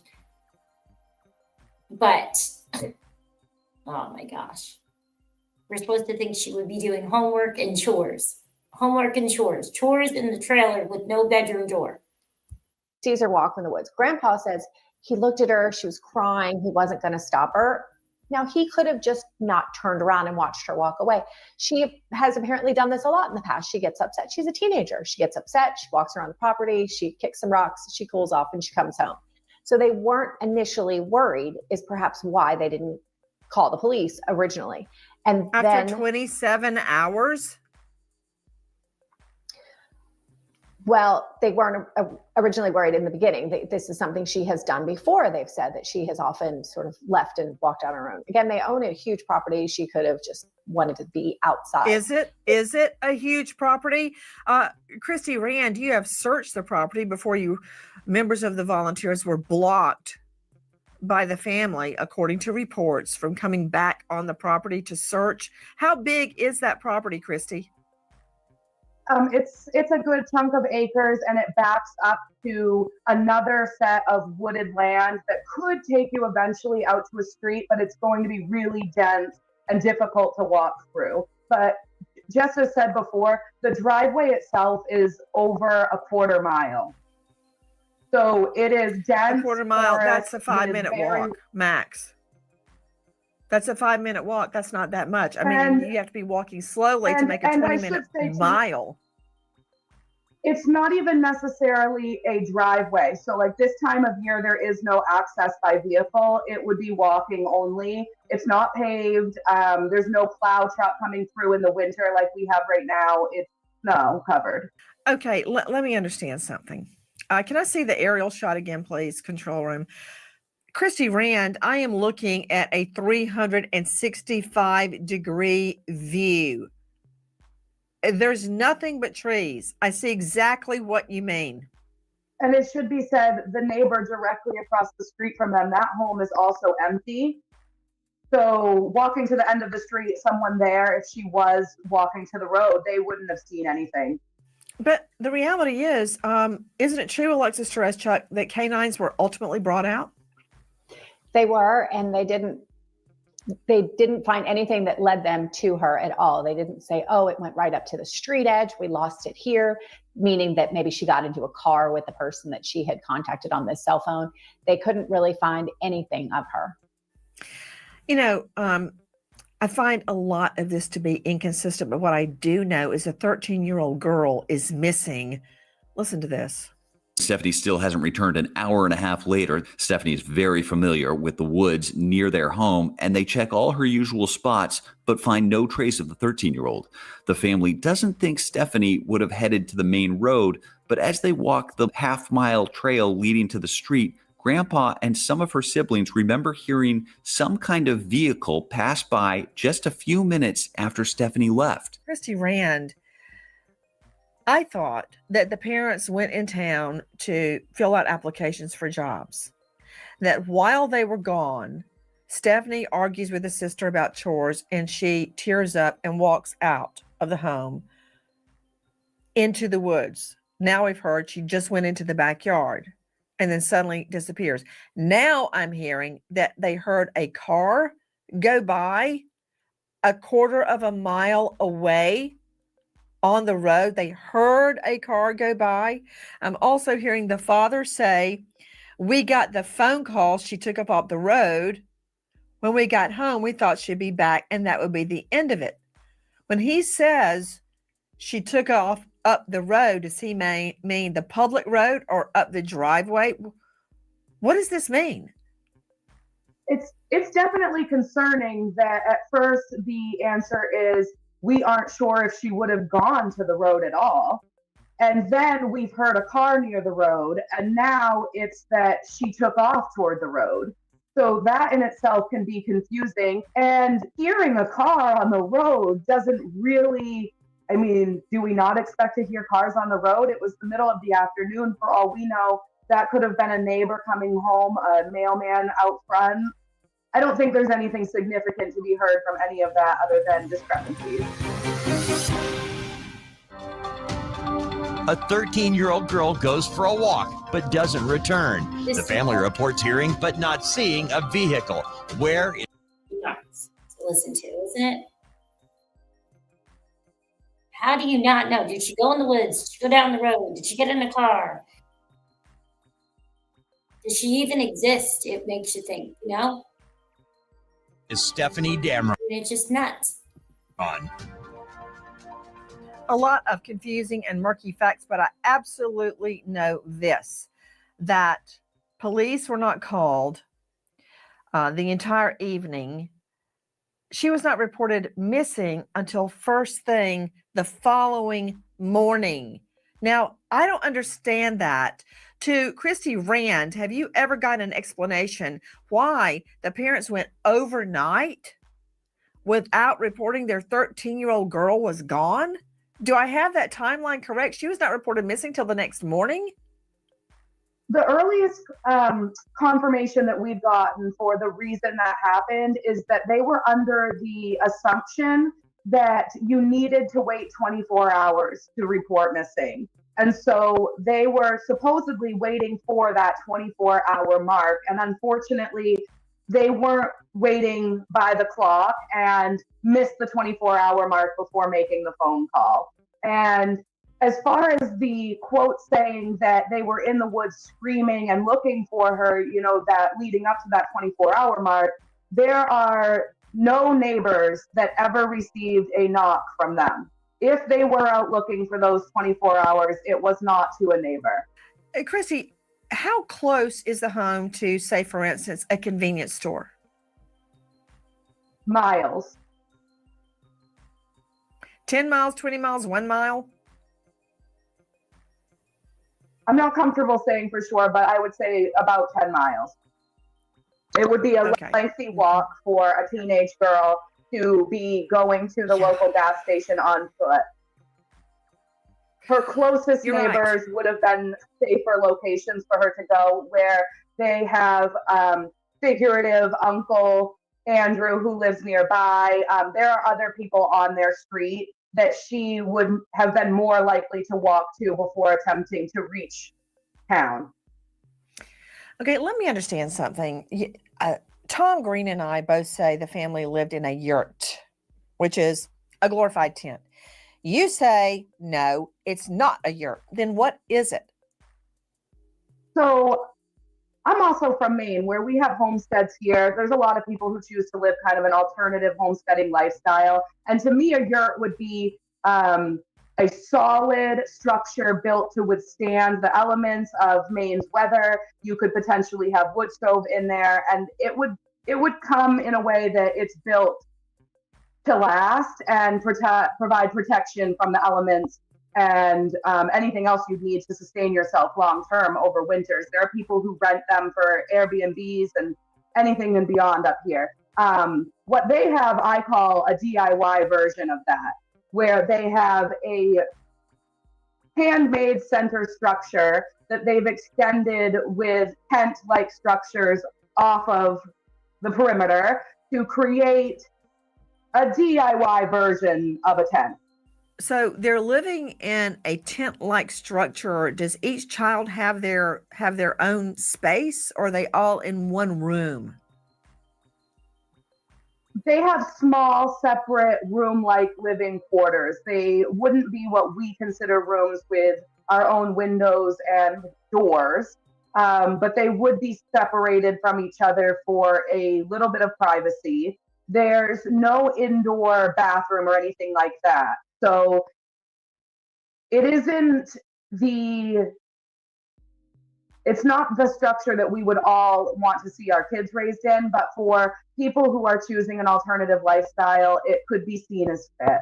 When you refer to them as homesteaders, what is your interpretation of the word homesteader? Possibly being off the grid like they are, using a generator when they absolutely need power, not using everyday amenities like the running water, but still having access to potable water to use for washing dishes or cleaning yourself up, potentially using animals and other techniques to, have your own garden, grow your own vegetables, process your own chicken, survive off the land, and need as much outside subsistence as possible.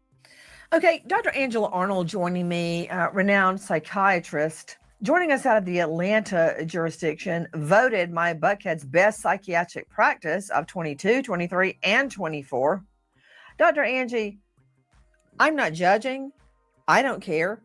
I have lived in a tent over the summer when I was a camp counselor in the National Forest. I have been in a yurt.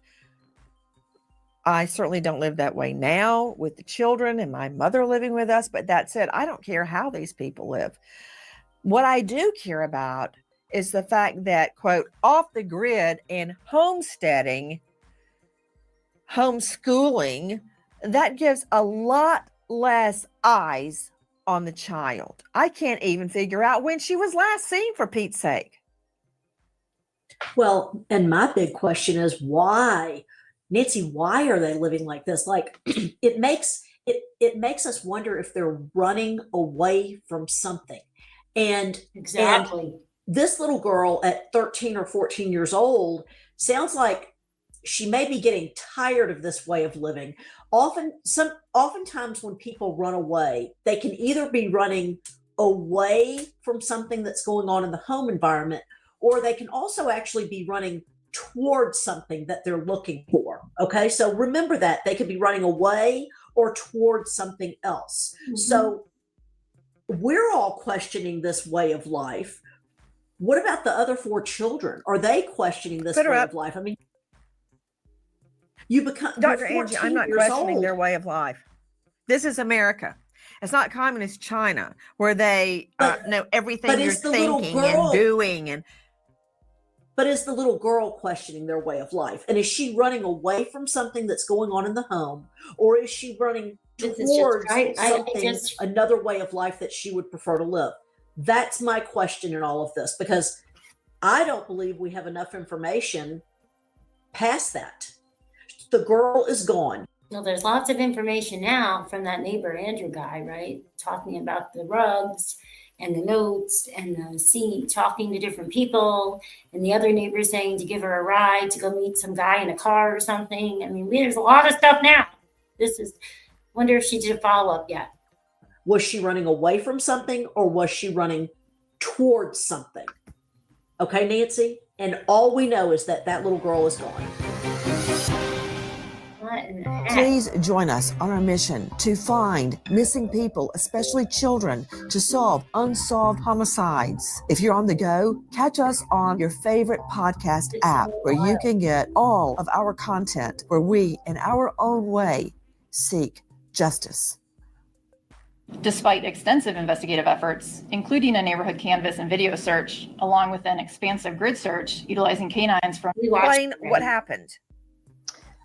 So the police were called because the parents were inside a McDonald's and they appeared drunk. So the police came up, they found them, they arrested them for being drunk in public. Then they realized 2 of their children were in the car outside.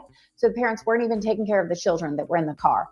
And that's what they were charged with, child abandonment. I believe they definitely got much lesser charges and they didn't serve any time in jail, but it was definitely CPS was involved after the police found them having left their children in the car while they were drunk inside McDonald's. The tip line, everyone, is 1-800-924-2261 or the FBI 1-800-CALL-FBI. That's 1-800-225-5324. There is a reward with information leading to the whereabouts of this little 13-year-old girl. Now, you mentioned earlier, Christy Rand, that some people were searching the property under the theory she may have, quote, fallen. What? I think it was important for everyone that was volunteering to search the general area that since we did not find Stefanie in the first 24 hours or in that first week, there was some possibility, since there were also no sightings, no credible reports of her being seen in town or in their closest city or anywhere else in the state. It was important to make sure that if she had taken her adventure in the woods to go cool off, that she had not fallen, tripped, gotten injured, or anything of the sort, and just was unable to reach help. You stated that neighbors did not hear anyone calling out her name or screaming or going door to door looking for her. No, so no neighbors heard anything that 24-hour period delay of reporting her missing, that they were out screaming in the woods looking for her. Neighbors heard nothing. They also never received a knock on their door from dad or mom. The neighbors actually, the first knock they received was from authorities days later, asking for video footage and if they had seen anything. To Tom Green joining me, owner of Nevada Investigative Services and former chief deputy in Washoe County, I want you to hear again what the father is saying. It was not her phone. It was her grandfather's phone. We had bought an old simple phone. We didn't even know it could connect to the internet. Come to find out, this cheap $20 flip phone was the how she ended up connecting to the internet. Okay, I want to analyze that. And you're seeing that video from our friends at On Patrol Live. Yes, To connect to the yeah. internet, of course, you have to have Wi-Fi. Okay. To If you don't analyze have it, electricity and you don't have an indoor bathroom, is it consistent that grandpa has an, quote, old simple phone that connects to the internet? like a Does that burner make phone. sense to you? Not exactly, but what also doesn't make sense to me is the mom and dad said they received a call about her going missing. How did that call occur? Did it occur from the property? Did it go from a neighbor? Did somebody drive to town? We don't know how close the nearest cell tower is to their home. You know, theoretically, you could get data and access the internet on a device that's capable of doing those things if you're in range of a cell tower. Maybe a neighbor has Wi-Fi. We just don't know. I think I know about the call. Correct me if I'm wrong, Alexis and Christy. After she went out the door, after a spat with her sister regarding chores. Nancy always makes me laugh. I can't help it. She always cracks me up when she says certain things, you know? So, let me just skip to the end. I want to just hear one more part of this, and then I want to go listen to them on that podcast, if you don't mind. And if anybody would like to come up, I could just give you the link. Apparently, someone, I guess the grandpa, someone called the mom and dad who say they were in town filling out a job application and said she stormed out. They believe, well, she'll be back in an hour and a half or so when we get home. They come home. She's not there. I'm assuming that call came from grandpa's flip phone. Is that your understanding, Alexis Tereszczuk? Yes, it is. And there haven't been any reports saying she took grandpa's phone. They've always admitted that grandpa has a phone. And just because it was a flip phone doesn't mean it can't make calls. So they called the parents with the flip phone. What about it, Christy Rand? Yes, I believe that's exactly what we've been told as well, that he had a flip phone, that Stefanie was commonly using it, but did not take it with her when she left that day. And we are unclear on whether or not the phone call happened immediately as she was walking away, or if they waited 20 or 30 minutes to connect to service, connect to Wi-Fi, get to a neighbor's house to make the call. It's unclear of how soon that call happened. So to your knowledge, do they have internet access there? Do they have Wi-Fi? I mean, they don't have a commode. I'm not judging. I don't care. If you're asking, I'm just trying to figure out, if you don't have a commode, you have Wi-Fi? What? We've asked about the Wi-Fi and we're unable to get a clear answer as to whether or not they had it. But if you notice the On Patrol interview that Dad has done, he appears to be recording that video from the yurt. And as far as we know, it appeared like it may be live. So for that to be possible, there is some type of Wi-Fi connection, whether it's coming from a hotspot or a cell phone. He is in that yurt, it appears, and clearly has a device that he can use to record a video and send to On Patrol. So there must be some way to connect to the internet via a phone, Absolutely. a hotspot, or a Wi-Fi router. Okay, yeah. And you're seeing that video from our friends at On Patrol Live that spoke to the dad. Christy, and everybody on the panel, jump in if you have insight onto this. Is it true search teams were ultimately barred from searching the property? Yes, we have search teams that were denied access after the first initial searches. There was a series of events that went down that became hostile. We were denied access to the property without a warrant. And I believe there was a Facebook post made in the Mysteries of Maine group by Dale himself, explaining that no one was welcome to return without a warrant or permission. And so that is part of why we've created the, I don't think he needed a reason. But I mean, I would want everybody and their brother and sister looking for my child. I don't understand. Why would you bar searchers from looking for your child? I'm going to just try to keep that there's a possibility he is extremely uncomfortable with the press and the publicity that this has gotten, and for his own reasons may just want official search teams to be there, and maybe only wants FBI and police to be on his property from now on. It also could be extremely uncomfortable for them as parents to have us volunteers coming out to search for Stefanie and also asking questions, you know, about the electricity, the Wi-Fi connection, whether or not there was cell service. Because of course, when you have a dozen volunteer searchers invited to your property, all of us are going to be bringing our smartphones, using maps and devices to communicate with each other. So it was fairly instantly that volunteers were able to determine there's no cell service here. So where is this phone call coming from, and how did this all work? There are tips from the public that maybe she had a social media friend at the time. Very interesting. I wonder if she was on Snapchat. Snapchat is very, very, very, very dangerous for these kids. I am so shocked by that. Or an acquaintance. So we just try to follow up on any information for those outside states. And that was Lieutenant Darren Karn from the Maine State Police, courtesy of our friends at New Center, Maine. Let's talk about the so-called internet searches. Tom, you said something very significant. You said, let's listen to the exact words we're hearing. Why did you say that? What do you mean? What have you gleaned? Well, you know, statement analysis is critical. People say things that they may not want to because it's the truth. In an instance like that, where he said that she had been on the internet, it wasn't a speculation. He knows somehow that she had accessed the internet. To Alexis Tereszczuk, crimeonline.com investigative reporter, he said that she had been on dating sites, right? He did say that. And remember, she is only 13. You're not supposed to be on dating sites when you are 13. They really try to, you have to put in details and identification and things like that. But Dad said she had been on dating websites, all through a little flip phone. Yeah, all through a flip phone, and no one knew she was doing it. Dr. Angie Arnold, renowned psychiatrist. Dr. Angie, isn't it true? The more you, I guess it'd be reverse psychology, the more you try to keep a child away from a certain thing, that's the thing that they want. The more, okay, they fled Texas after a CPS fiasco. They come to Homestead here in New Sweden, Maine. And you've seen, let's take a look at that 365-degree photo and an aerial.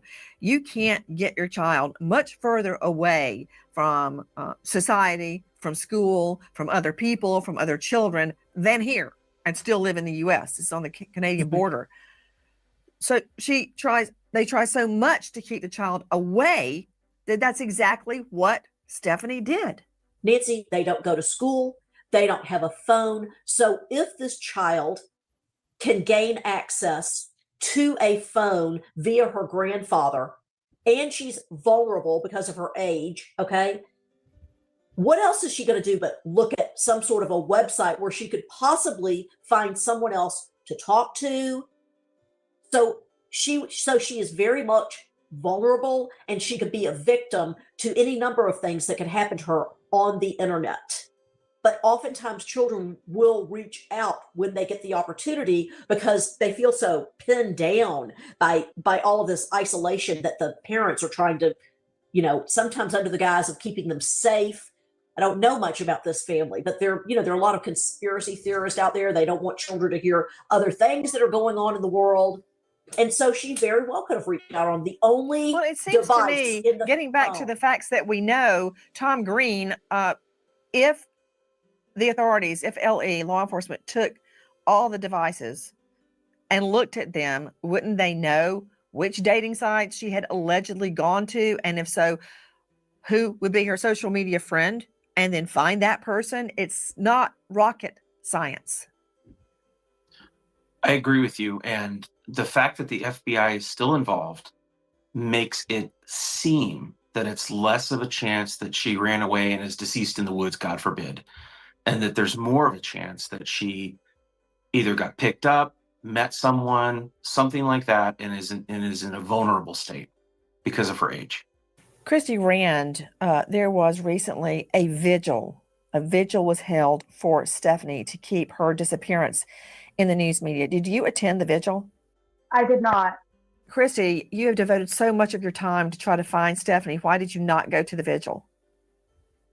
There have been safety concerns for volunteers and organizers, and we were hoping to have confirmation that law enforcement would be present that day so that we could be protected, the family could be protected. And since we weren't able to have that, there were members that decided it would be best not to attend. Were you actually afraid that you would be confronted at the vigil? I think it was a possibility. And if not for confrontation, family members, town residents, anyone who would have a reason to not want us on their property in general. There are people that live in New Sweden who just genuinely want their privacy and are not interested in dozens of volunteers knocking on doors with permission slips asking to put boots on their ground. The FBI and Maine State Police working to find a teen who vanishes from her New Sweden home. The reward tops $15,000. Tom Green, I'm very surprised that neither search dogs nor cadaver dogs picked up a scent. That tells me she did leave the property. But how? They don't have a trail of her leaving. Exactly. And, that area, they're 18 miles as the crow flies about to the Canadian border. It is heavily wooded, chocked full of trails and roads for ATVs, not easily surveilled from the sky. That night, it got down to 41 degrees. All these things, the time delay, the temperature, the humidity, all these things factor in with the dog's ability to gather a scent. And the fact that they didn't get a scent is obviously not good, and could be an indication that she left in some sort of motorized vehicle or walked along a paved roadway somewhere, leaving the area. The parents have been quoted as saying everybody's looking at them as having something to do with Stefanie's disappearance. That's not uncommon. The first place you look is at family and those closest to the missing child. That in no way suggests the parents are responsible for her disappearance. Not at all. That is where every investigation starts when there is a missing person.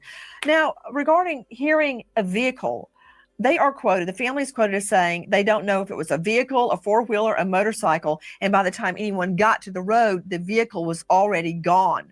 The mom also states that she began looking immediately, going up and down the roads and everything because she, Stefanie, has done this before. I've been able to find her in the past, but this time I could not find her. Is that accurate, Alexis Terezchuk?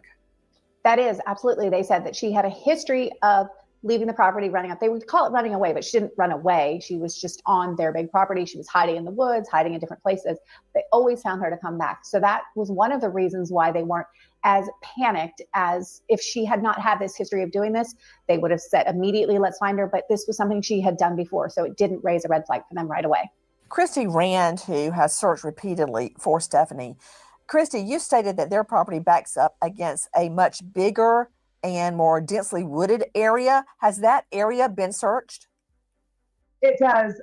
Volunteers have searched from their roadside all the way through their property to the property line and then back to the next parallel road. So any possibility that Stefanie had taken any trail from very interesting their side of town to another has been checked. Shows that we are. This is just shocking. Let's see what's over here. Is there still one?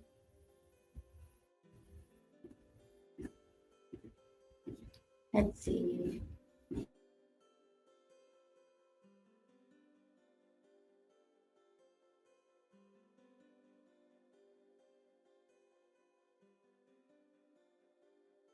Oops.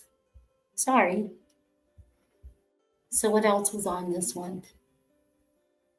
There's the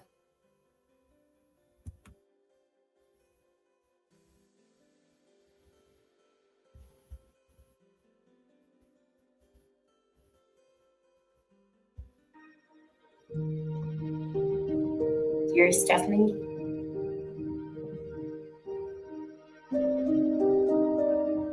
It's over a year now, so I guess they're not maintaining the site.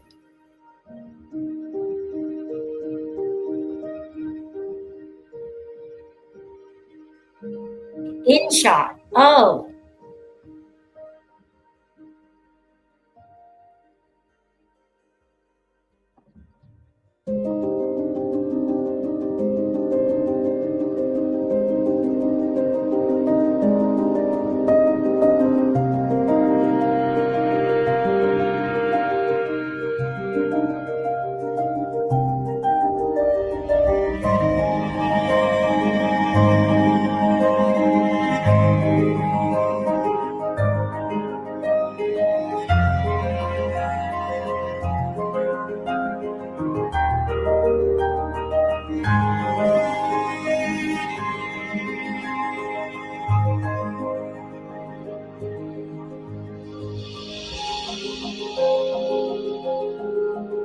Oh, that's horrible.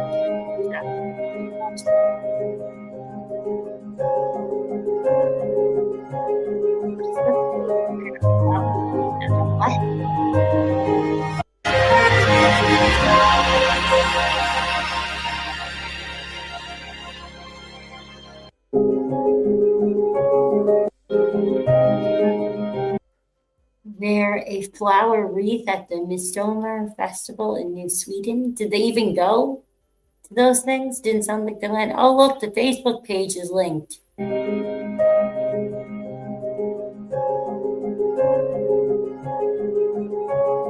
Letters to Stefanie Facebook page. Does not remind us of letters to Esme, the guy that was searching for Sebastian Rogers in the beginning of his case.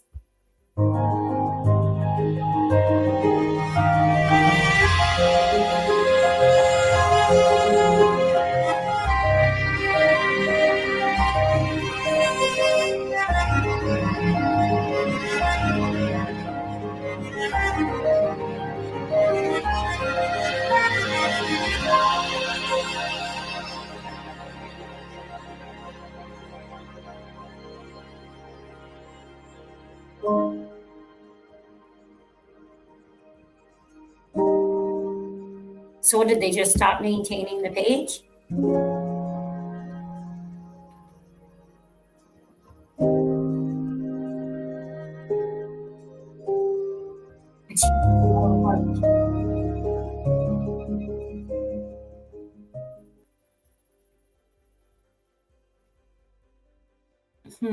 Very interesting.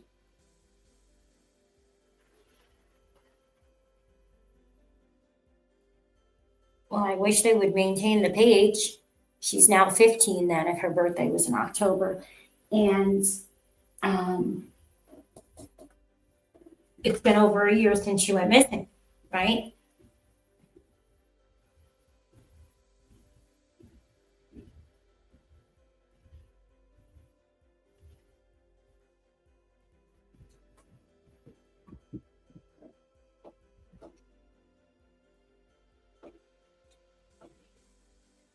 What else should we look at?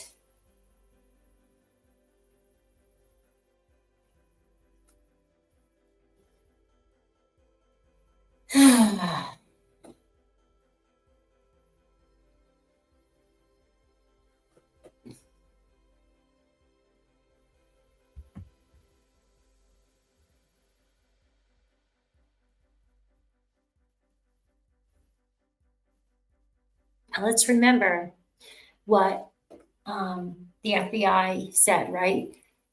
Aguilar, he said, the search continues. We have a job to do, and we're going to do that job with good conviction. Working with every agency involved, I would urge the public to continue to search and to keep the case alive by pushing the story out to the media and social media and sharing the search for Stefanie with friends and family, even if they are in other states. It's super important that the case doesn't just die off as another number, so to speak. We're hoping for the best outcome, to find Stefanie alive. Right?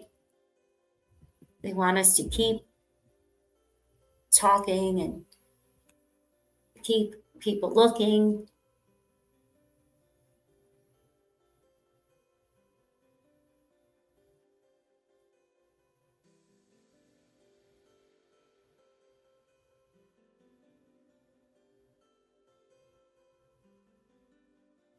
So interesting, doesn't it?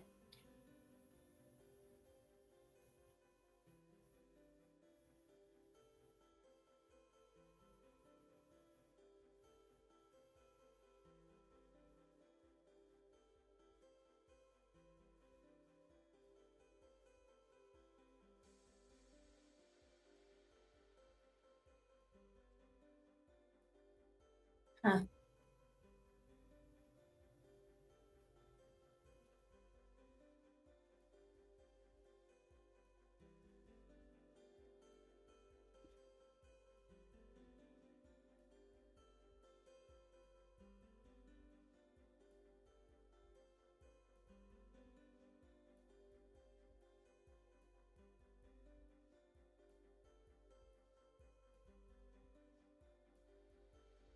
Wonder who runs the site.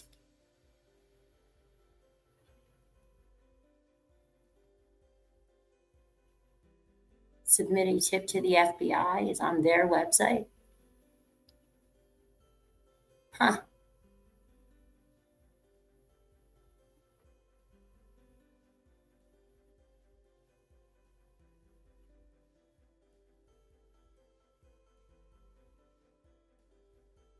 Let's see, what does it say? October 6, 2010.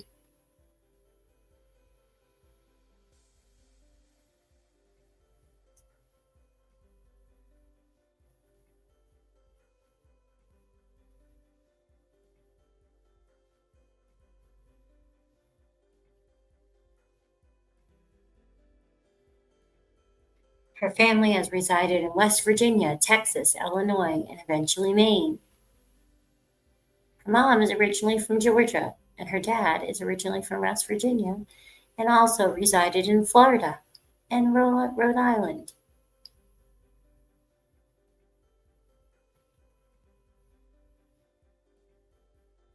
Her great aunt Jerry lives in Illinois. Let's watch Aunt Jerry's interview, shall we? Brooklyn real life advocate. Her niece is missing. I want to show her picture. And by the way, your picture is going everywhere on Twitter. I Good. posted her picture Well, on I'm glad to Twitter. hear that. I'll put the Glad link. to hear that. When I post pictures, I don't just post it on Facebook. I post it on Twitter, Facebook, TikTok, Instagram, Newsbreak, Clapper, everywhere. Uh-oh.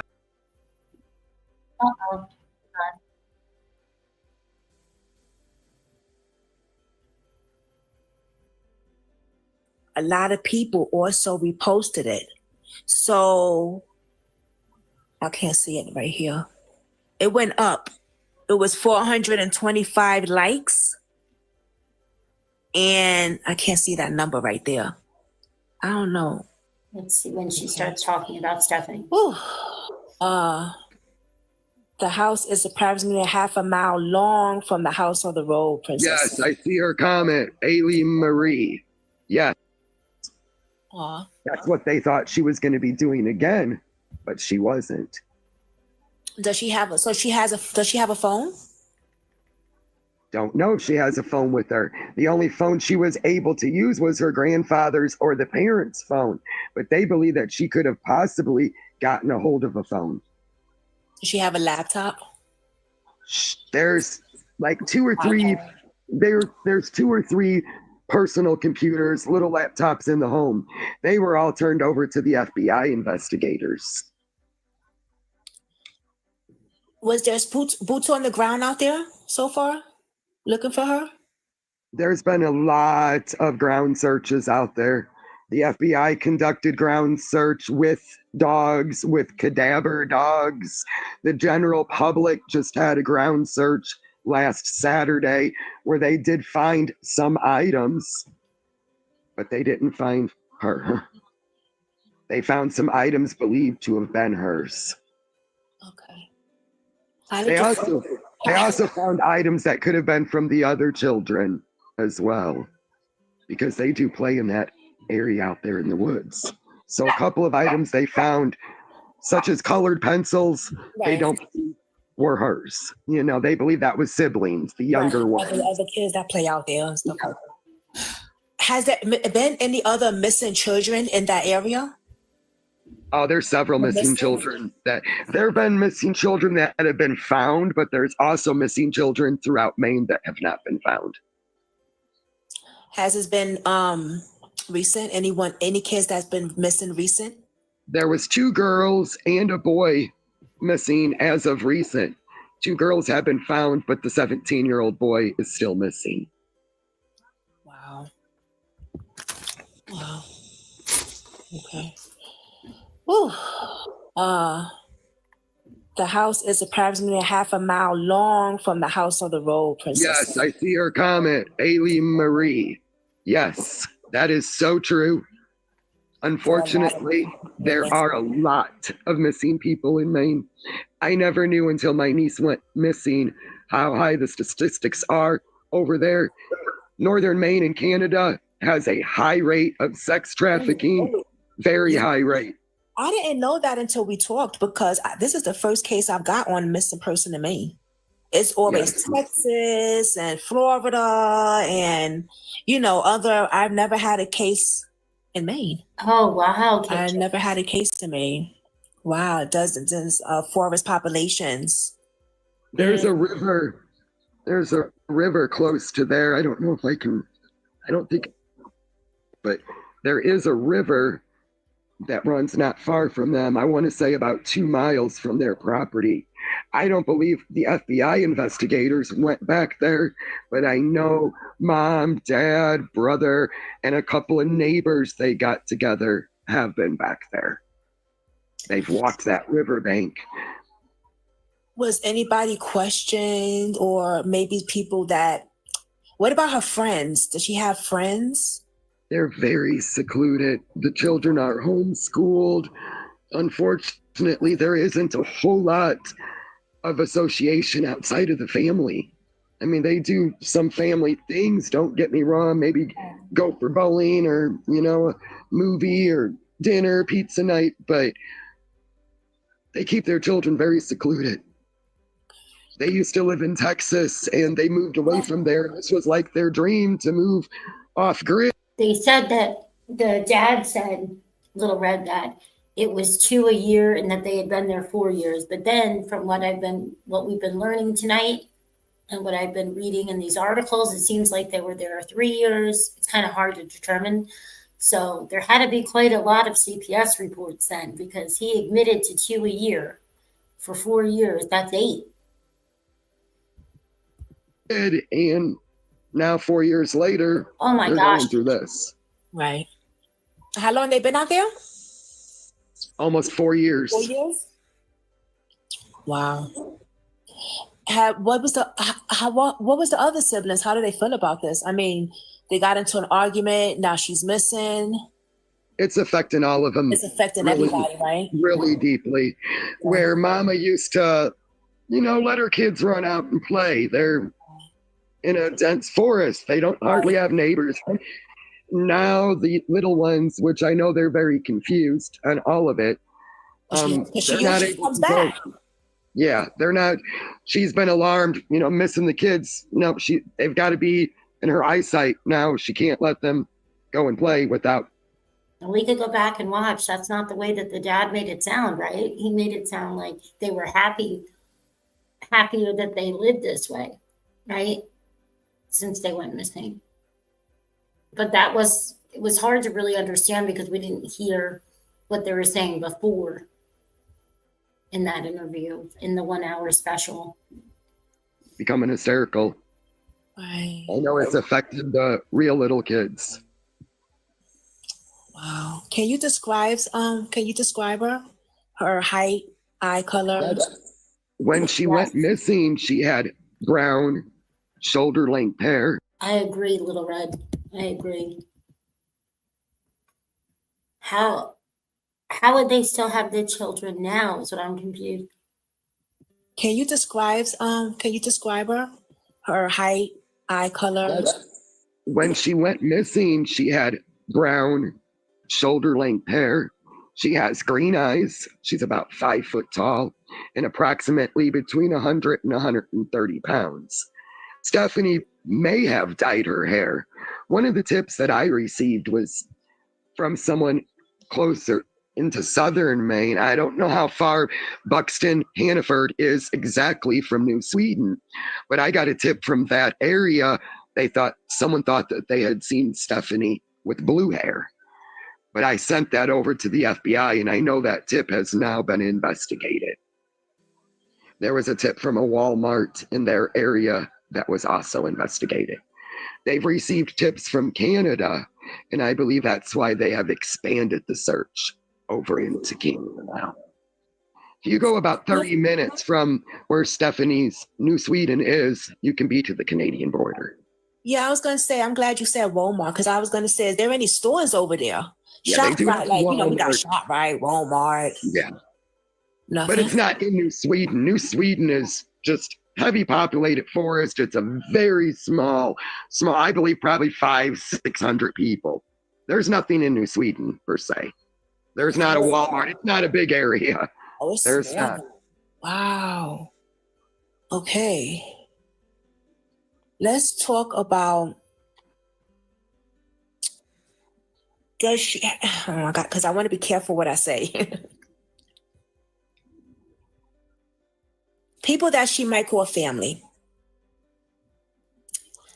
like uncle, aunt, that they're not really family, that they might be a neighbor. Yes. Can we talk about Yes, there is someone that's not family, a close family friend that they call uncle, that lives almost directly across from where their property is. After talking with Christopher yesterday, he told me I was misinformed by someone that did a public ground search. She told me the uncle's property had not been searched. But Christopher told me that the FBI has in fact been on that property with dogs and drones, as well as their property. I don't understand how the ground search could have found items that I believe the FBI investigator should have picked up on, though.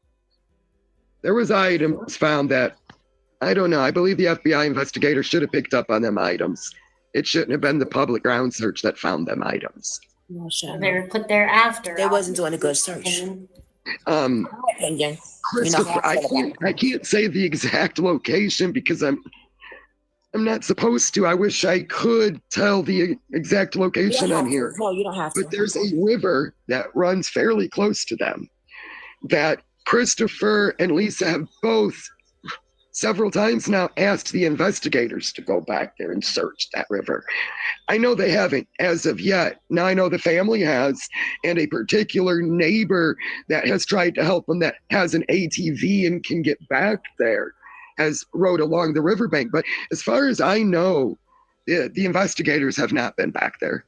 And it's not but a couple miles from Stefanie's. It should have probably definitely been searched. Christy, that's what I'm talking about. The public ground search went on the uncle's property. That's what they said. They said that the pigs were let out. Right. Ground search. Now I will add this in there. I didn't see it until you can go to like Google search or Google Maps, and really, if you have certain addresses you put in that search bar, you can really see the property. It does look like there's a small pond that those pigs might roam in back there. I haven't asked the FBI investigator if they were able to get back there, but someone that did the ground search said they definitely were not allowed back there. Because he didn't want pigs and dogs out. Yeah, he didn't want anyone back there. And instead of him realizing there's a ground search taking place, he didn't offer to put the pigs away. He let them roam, so they couldn't see that area. The pigs ain't friendly pigs. They're mean pigs. Right, she said they're mean pigs. Oh, they're mean pigs. Yeah. No, I don't think they're mean to the family because I've seen my 11-year-old great niece interacting with these pigs. She pets them. She lays down with them. They got a kid's swimming pool that they even swim with the pigs. So they interact, but They didn't accept strangers on that property, not at all. Well, Christy said that he promised to keep the dogs and animals inside, but he didn't. He did. He let them let He did. loose. He did. He And that's did. very interesting. Now, Because whether or obviously, not if he the knew that they FBI, were let loose, he know people are going to get scared and not want to search anymore. right. Now, I was told that all of those grounds were investigated by the FBI drones, but how far they went out, I don't know. That I can't say. I can't even say for sure if they were able to search that pond, if there were trees obscuring it from overhead. I don't know if the drone was able to see that whole big pond back there.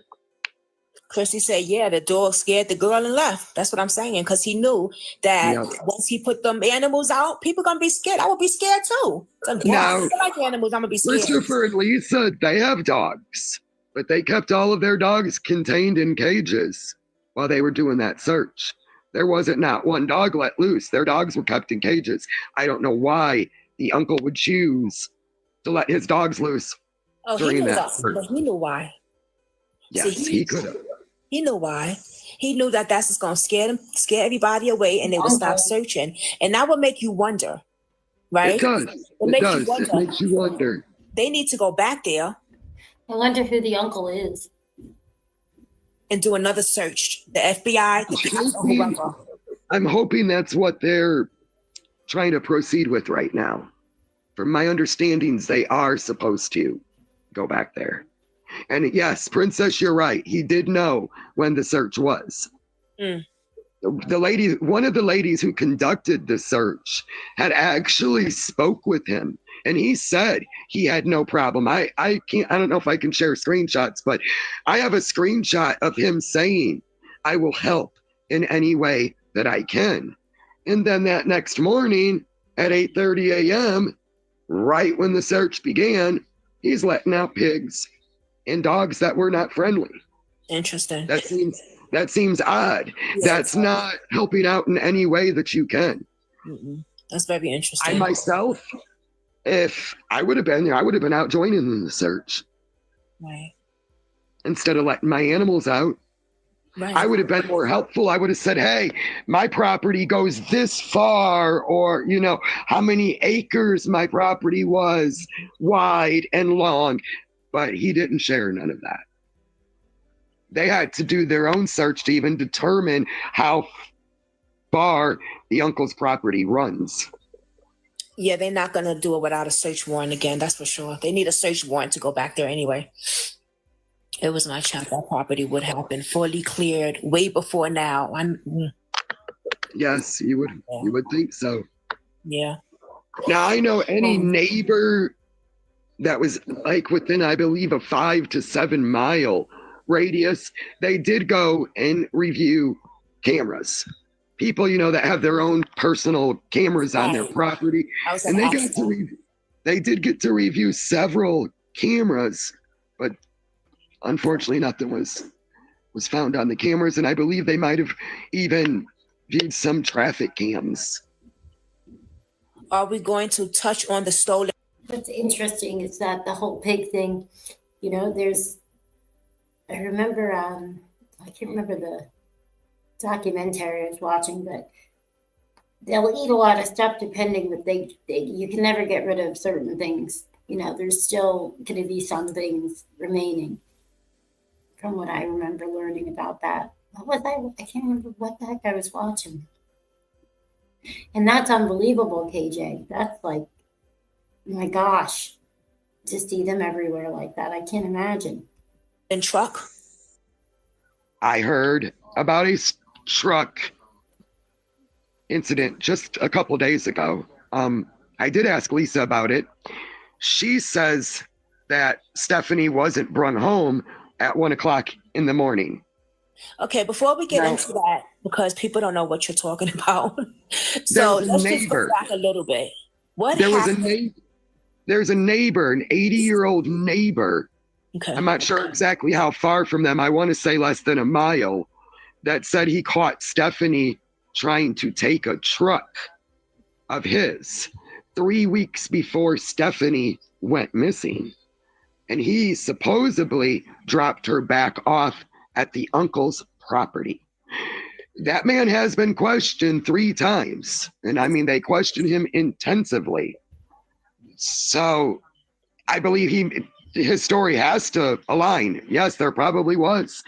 I believe Stefanie, there was an incident before Stefanie even took off, about a month before, that she tried to run off, and they found her 2 hours later hiding in the woods. So no, I'm not saying Stefanie couldn't have went out there and tried to take a neighbor's truck and take off. Well, why would she want to take it? What did she say when she wanted to take the truck? Well, I guess because she thought she was going to run away. That's what she said? She told this neighbor that she was trying to get away. Now let me show you guys another case, an active case that's still going on with a missing teen.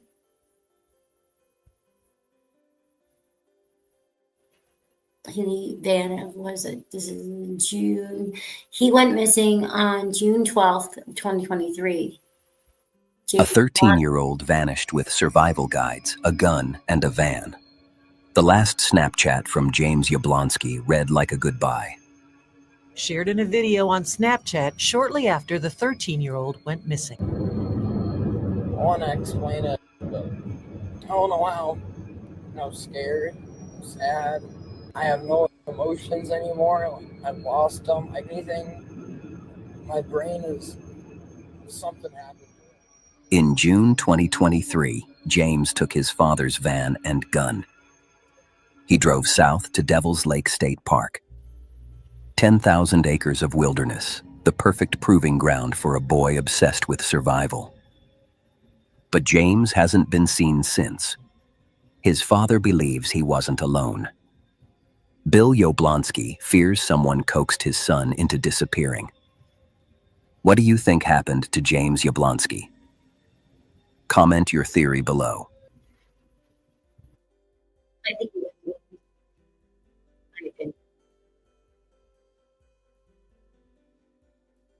let's go back to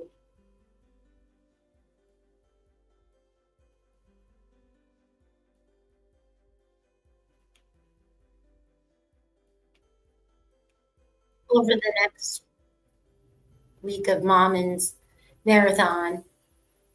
We'll show James Yoblonski. There's a bunch of different things we're going to go over. So you can always check in afterwards and check down in the comments, because I should be having sections. It'll say like, this section on this or this section on that,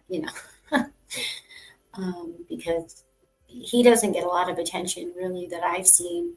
But I don't think he's on the FBI website yet. I'll go check, but I don't believe that he is on their website. I don't think I saw him or Summer Wells on the website when I checked earlier. Get away from who? I guess run away from home. Oh, okay. Run away from home. But where was she trying to go with the truck? Do they know? No. Okay. Each time she's ever ran away, they have found her behind in the woods, either the uncle's or their property. Once they even found her sleeping with pigs in a barn. Okay, yeah, but that's okay. Let's go. Hold on. I would think that's a warning signs galore. Some children do just run, but is there a reason why? And I'm not saying, but I have to ask this. I have to ask. Is there a reason why she just runs away from home? I don't think Stefanie particularly likes the seclusion. She's getting to that age. She just turned 14. She's wanting to see more of what's out there.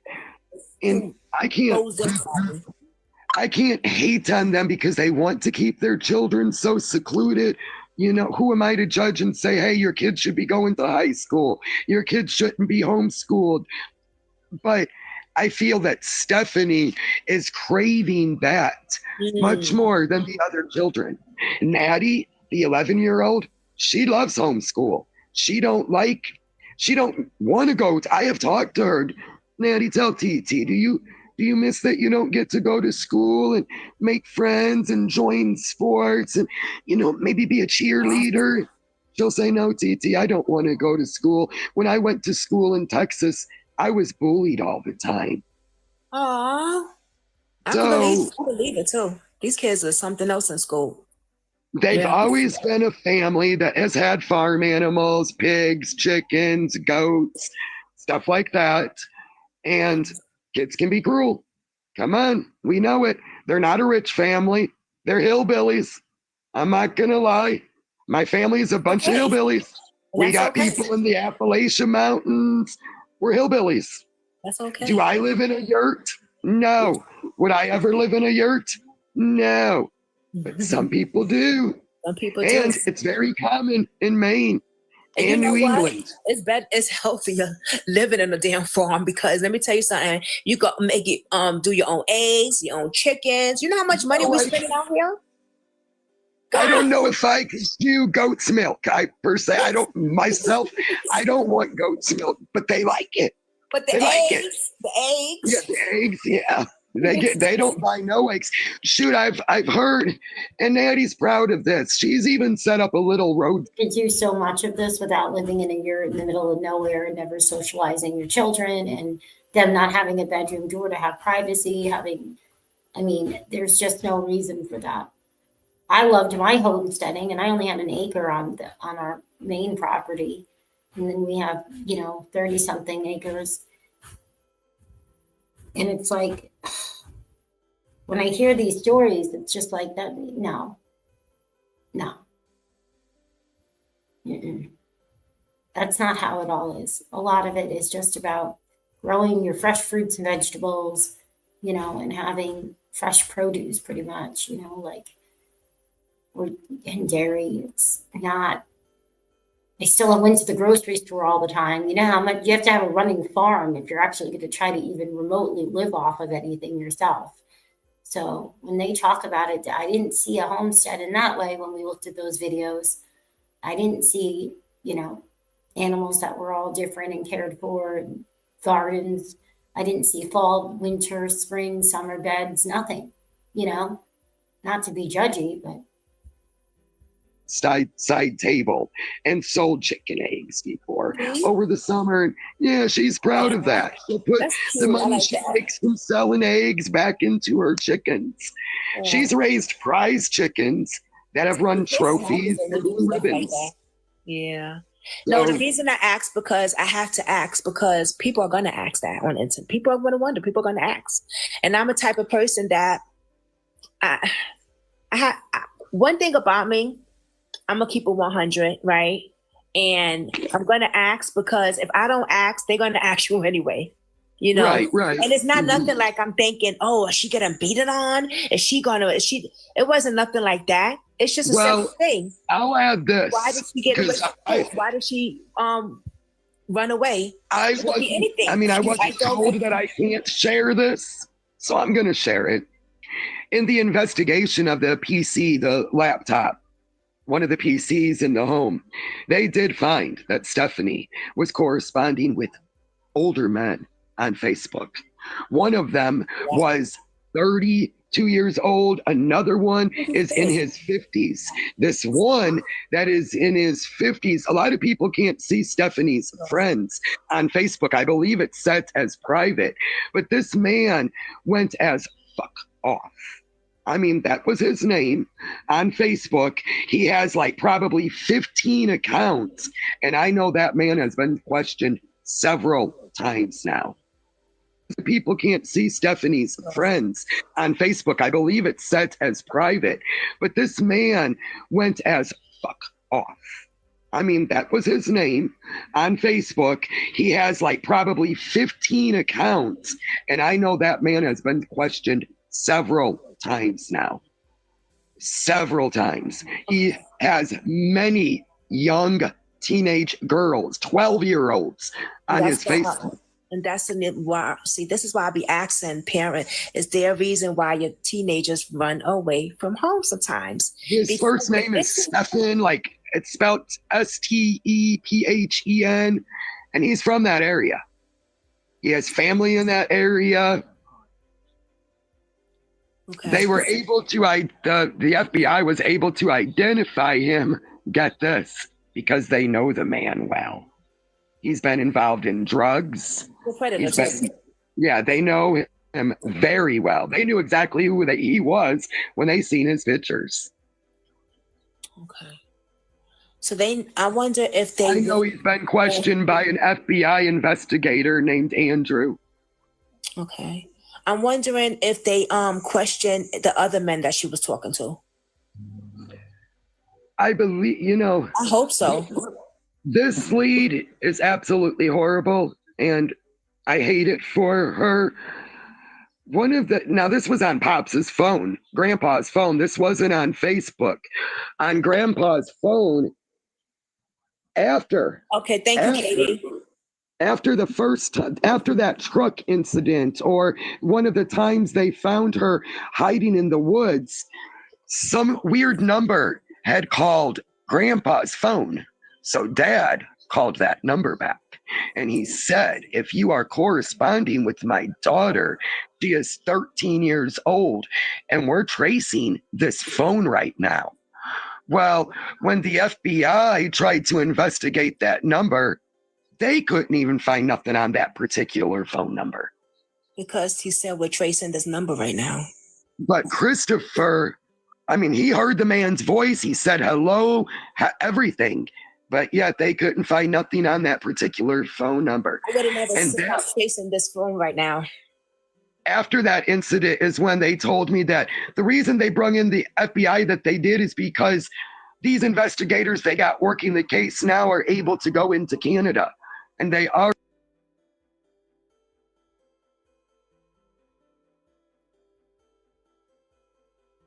I just wanted to say, do we need a reminder on why they have to keep things close to the vest, so to speak?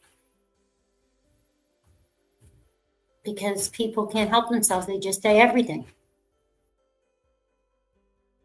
We're investing tips over in Canada as well. But I would think that they could find any, they would be able to still find him, right?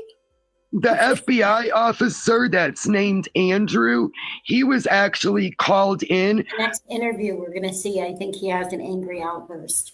But we haven't heard yet. We haven't gotten to any information yet on what could be in the reports. But we had neighbors saying that why they were calling them in was because of the way they were living, because a little girl came running and held on to one of the volunteers and wouldn't let go, different things like that. On one of the searches with the dogs, and he's not even from Maine himself. He is from Pennsylvania. He has a Pennsylvania number, but he's currently still out there working on Stefanie's case. I just spoke with him this morning. Okay, that's good. So it's good you keeping tabs on this and stuff like that, Did I mention the gas station? No. Oh, I didn't mention the gas station at the Buxton Hannaford there in Maine? Mm-hmm. Oh, I thought I said something about it. Well, this morning I touched base with Andrew to find out if they had investigated a tip that one of the public had sent me, and it said that they seen Stefanie, they believe, in a gas station in Buxton Hannaford, and that she was with an older man. Her hair was dyed blue. Oh, you did say that, but you didn't say with an older man. Her hair was dyed blue. She would not make eye contact, stared at the floor. They bought one fountain drink, both used the restroom, and left. I sent that information over to Andrew, and I did get a message from him this morning saying that they have investigated that. I don't know how far it went, but they investigated that tip. Wow. For her to look at the ground and not keep eye contact, if that's not her, then that's another girl that needs help. Something that's kind of scary to me is Lisa believes that there may be people out there in them woods, deep in them woods, that are manufacturing meth and running it up to Canada. She said there are very shady, like, characters that you only see seldom on ATVs, and they're heading deep out into those woods, and you never see them come back out. I don't know if it's true. I know that there's a highway that runs out there that they say is used for high trafficking to bring meth from Maine, even Florida, even as far as Florida into Canada. Yeah. What would you like to say to Stefanie? If she's somewhere got it, because kids always looking at the internet. I had a runaway who was looking at the thing when I was interviewing her mother. I would like to tell her if she's out there and she don't want to contact mom and dad, she can contact me, any of her cousins, even contact grandpa.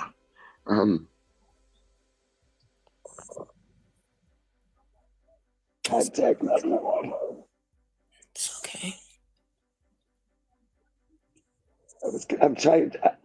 I convinced myself I wasn't going to do this today. It's okay. Tears is good. It's okay. She's in one of those abandoned cabins. Go to a neighbor. She don't have to go back home if that's why she's running. If someone has her, please. Please let her go. Do we have confirmation that this woman is an aunt? I don't know if there's any confirmation that she's an actual aunt from the other family members or not, but her eyes are pretty dry. Stefanie's a good girl. She's a smart girl. That's one thing I'm grateful for. I feel like if she's found a cabin out there or something, Stefanie's a survivalist. She knows all about surviving. She knows how to live off the land. Them kids can live off the land. But she's also very impressionable. Maybe I'm judging because do I believe a predator could snatch her? Sorry. Definitely.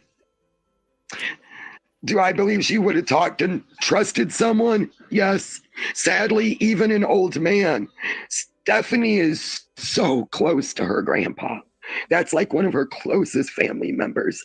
Do I thought that he's not a real family member and he's not a real grandpa? She'd trust a old man for sure. For sure. Is that maybe why the neighbors that she's chose to go to that truck was 80 years old? Maybe why. Maybe she had spotted that neighbor and seen him out there before, But I believe she would definitely trust an older man. I don't think they've been so coddled and living in seclusion like they have been. I don't think that Stefanie's aware of the dangers that lurk. Right. I really, because they've been so where they live at, But yes. out here in this world, whew, man. I really pray and hope that they find her.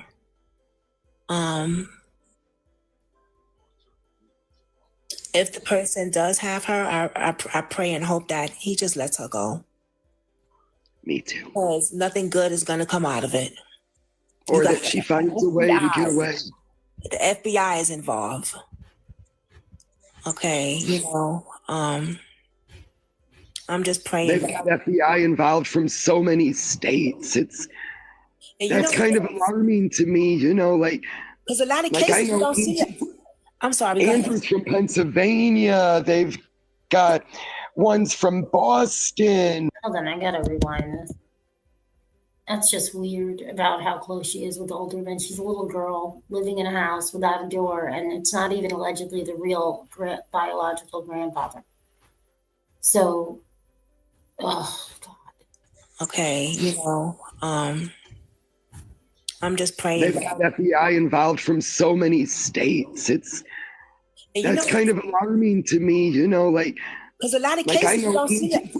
I'm sorry. go ahead. Andrew's from Pennsylvania. They've got ones from Boston. I don't understand why they're, from so many different states involved, unless they are onto something that, they're not releasing to the.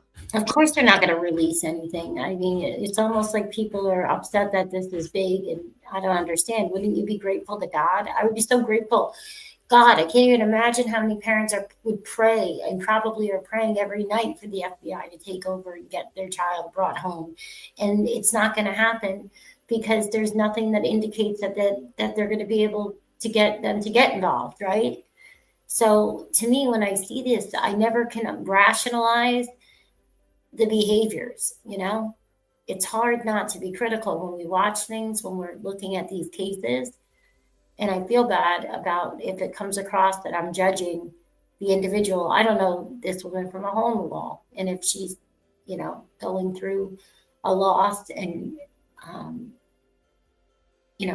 sincerely going through an emotional grieving kind of, then I feel really bad for being critical. But I mean, nobody should care about our feelings when we're talking about missing kids, right? It should always be about the child. So I'm trying to give myself a little grace and just kind of be honest about how I feel, but try to be, try not to be too,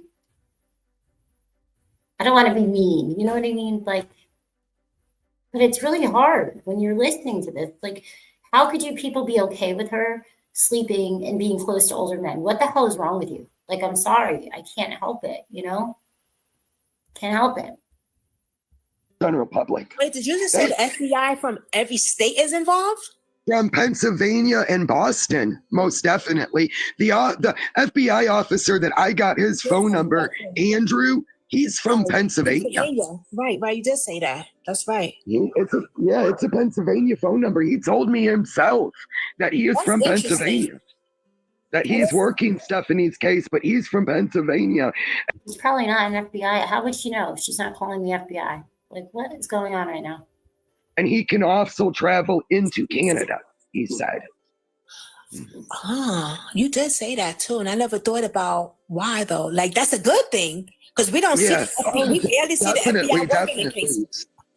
Definitely a good. But I wonder why, what, like you said, are they on to something? That's, because why would FBI in Pennsylvania, damn, that's not too far from me. What? I know a lot of people from Maine might not like me saying this. We don't care what they think. You said we can't ignore the fact that there's dirty police there either. Yes, it is. It's dirty police everywhere, girl. Don't get me started. Let's not ignore the fact that Eric Foot. Say it like that. What? I know a lot of people from Maine might not like me saying this. We don't care what they think. You said we can't ignore the fact that there's dirty police there either. Yes, it is. It's dirty police everywhere, girl. Don't get me started. Let's not ignore the fact that Eric Foot, a poor Marine that served our country, came up missing, was missing for 4 months, and was found dead along a riverbank. The officer, Chandler Cole, who was the sergeant of the Washburn Police Department, is now being indicted. He was placed under arrest, but get this. He was only placed under arrest for falsifying reports involving his case. Chandler Cole told Eric Foot's mother he took him to a hospital. That was not true. Eric Foot was never taken to a hospital. He then changed the story and said he dropped him off at a convenience store. Oh my gosh, listen,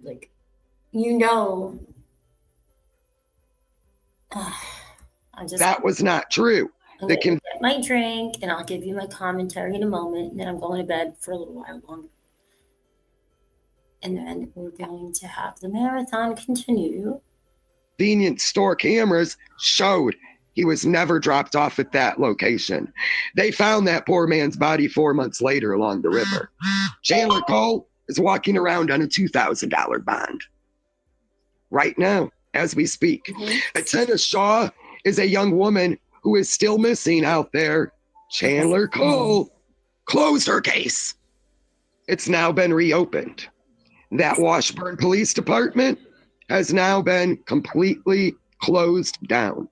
Them officers that were involved in that foot case have all been transferred to other departments. I got it somewhere. I'm trying to show his including the state police. I don't know where it's at. That's a shame. She said, I'm sure the FBI sends out an email and asks people from whatever to come to Maine.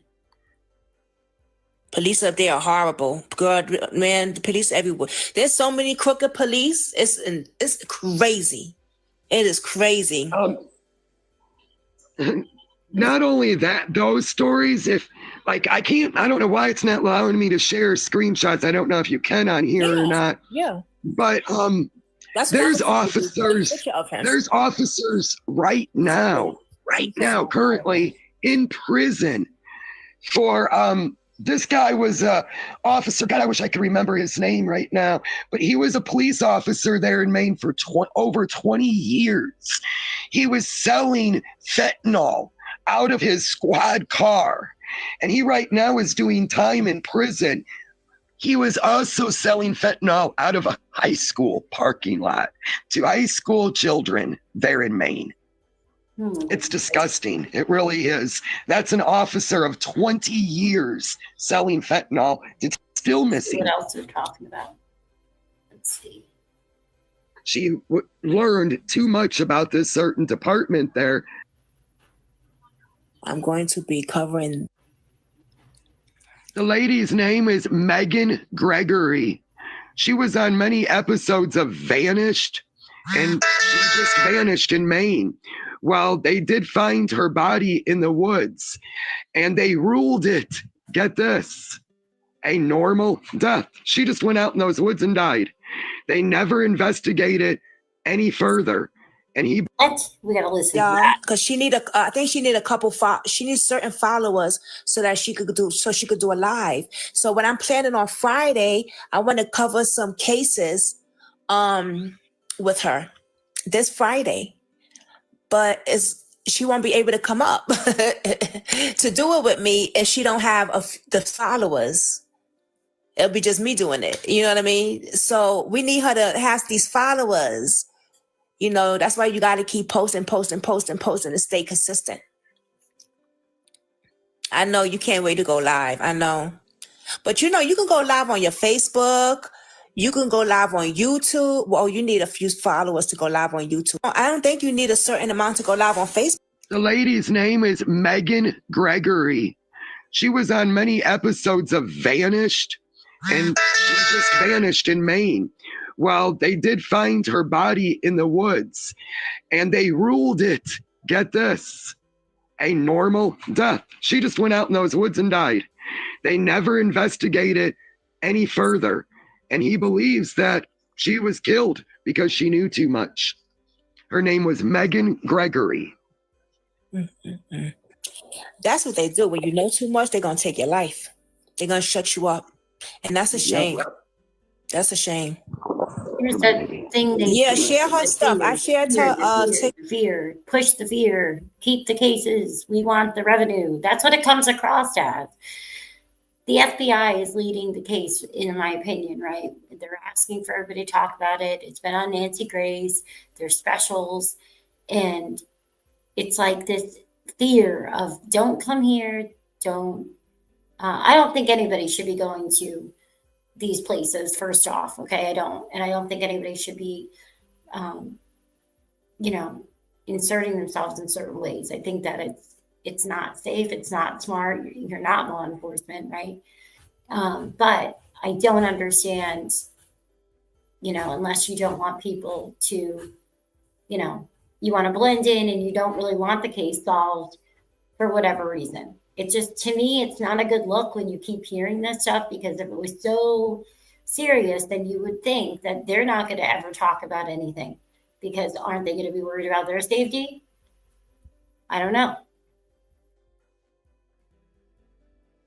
TikTok and everything on Facebook yesterday, but y'all keep sharing it. But what y'all could do now is go ahead and go follow her.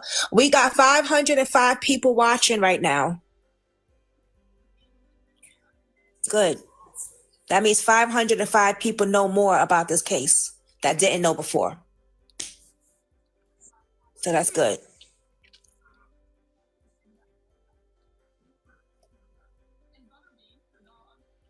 Right. So y'all go ahead and go follow Miss Jerry and go follow Princess as well. She's really right about the weather, and it's scary because it's already snowed in New Sweden. And yeah, soon they are going to be under feet of snow there. Yeah, they gotta find this baby, man. That's right, because it's already, you said it's snowing out there already, right? It already snowed. Someone I was talking to on Messenger, actually said, look what it's doing here right now. Oh, and God. It was snowing. You gotta find this baby. She's only 14, y'all. I know, right, Princess? That's what I said. You gotta find her. Must have been just a dusting, huh? It's 82 here today.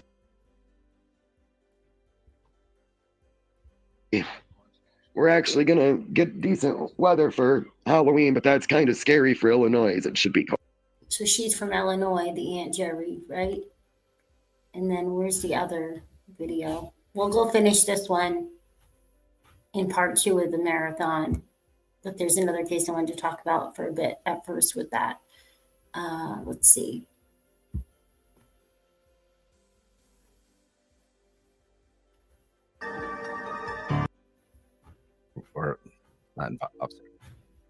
So there was quite a bit of time in there, I guess, that such a thing could. The truth of the matter is that we're not in the middle of nowhere.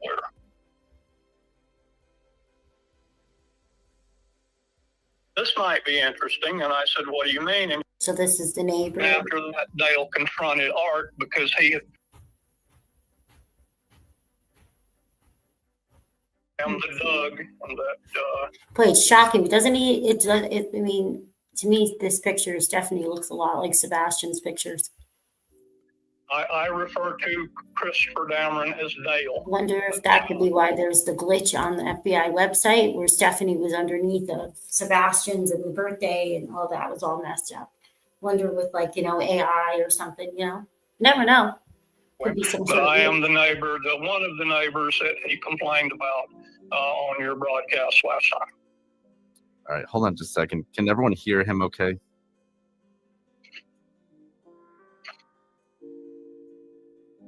All right, go ahead, Doug. Well, I'd like to say, first of all, that when I met, and I'm going to refer to him as, I'm going to refer to Chris, who is another person. When I first met him, when he came here in 2021, he had already purchased his land. He had done that before we even knew there was land for sale. So there's absolutely no truth to the statement that I hate Dale because of some land that the farm did not get. That is not true. I don't hate Dale. I don't hate anyone. The fact of the matter is, I don't own any of the land, and I did not purchase any of the land that Dale is complaining about because that was purchased by an LLC. I just happened to be a friend of one of the people in the LLC, and I assisted them with the sale. So the property across the road from Dale was purchased in partly in 2018 and partly in 2019. And then a parcel across the road was purchased after Dale had purchased his parcel. So I have no issue, and the LLC has no issue whatsoever with Dale purchasing that property. It was for sale. He bought it. It's not a problem. So that is incorrect. The issue too is that I was spreading rumors about Dale. That is not correct either. The fact of the matter is, I am one of the people out here who have tried to keep down rumors. And every time we have found out that something is a rumor, we have tried to squash that. When they first came here, there was a rumor going around that they were squatters. And that made it all the way up pretty much to the top here in town. I knew that wasn't true. And I went to the town office and told the town clerk, those people are not squatters. They are purchasing that land. So I have not spread lies or rumors on Dale Damron. In fact, we have tried to keep those things down. My friend Art, that he complained about, did everything he could to help Dale. Now we'll go to Art, who's the neighbor on the other side. And if Art will help him, Oh, you're breaking up. he do this, and Art always did it for him. So Art had no issue with Dale. Art's yard and tore his apple trees. Art went to the property and politely asked the girls, which were the two girls, Star and Stephanie, and Richard, who was the old gentleman they called Randolph, and politely asked them if somebody come and get the hog. And after that, Dale confronted Art because he had walked onto his property to do that. And so after that, he was mad at Art. So that's the problem here with someone disliking or hating somebody, if that's what you use. I think Hey, Doug. is not describing Art or I. Can you repeat what you just said, because you kind of cut out? Okay, let me move to another part of the house. So anyway, there's no hatred there. Here's the thing that we really take exception to, and this is community-wide. Dale had said on your broadcast, I can't remember which one of you it was that asked him, if when he came home from a job interview and learned that Stefanie was missing, did he go to his neighbors and tell them? He said that he did. He said, I think his words were within 30 minutes, he had gone up and down the road, and he mentioned, he called it the Creek Road, we call it the Lake Road, down to the 4 Points. And there's 12 houses, 12 occupied homes within that stretch of the West Road, not counting Dale's and the man that they call Uncle Andrew. He said yes, that he had gone to those houses, knocked on the door, and told them his daughter was missing. And then you ask, did your neighbors help you? And help you look? And he said, no, they wouldn't help me because of the rumors that Doug and Art had spread about me. I heard that.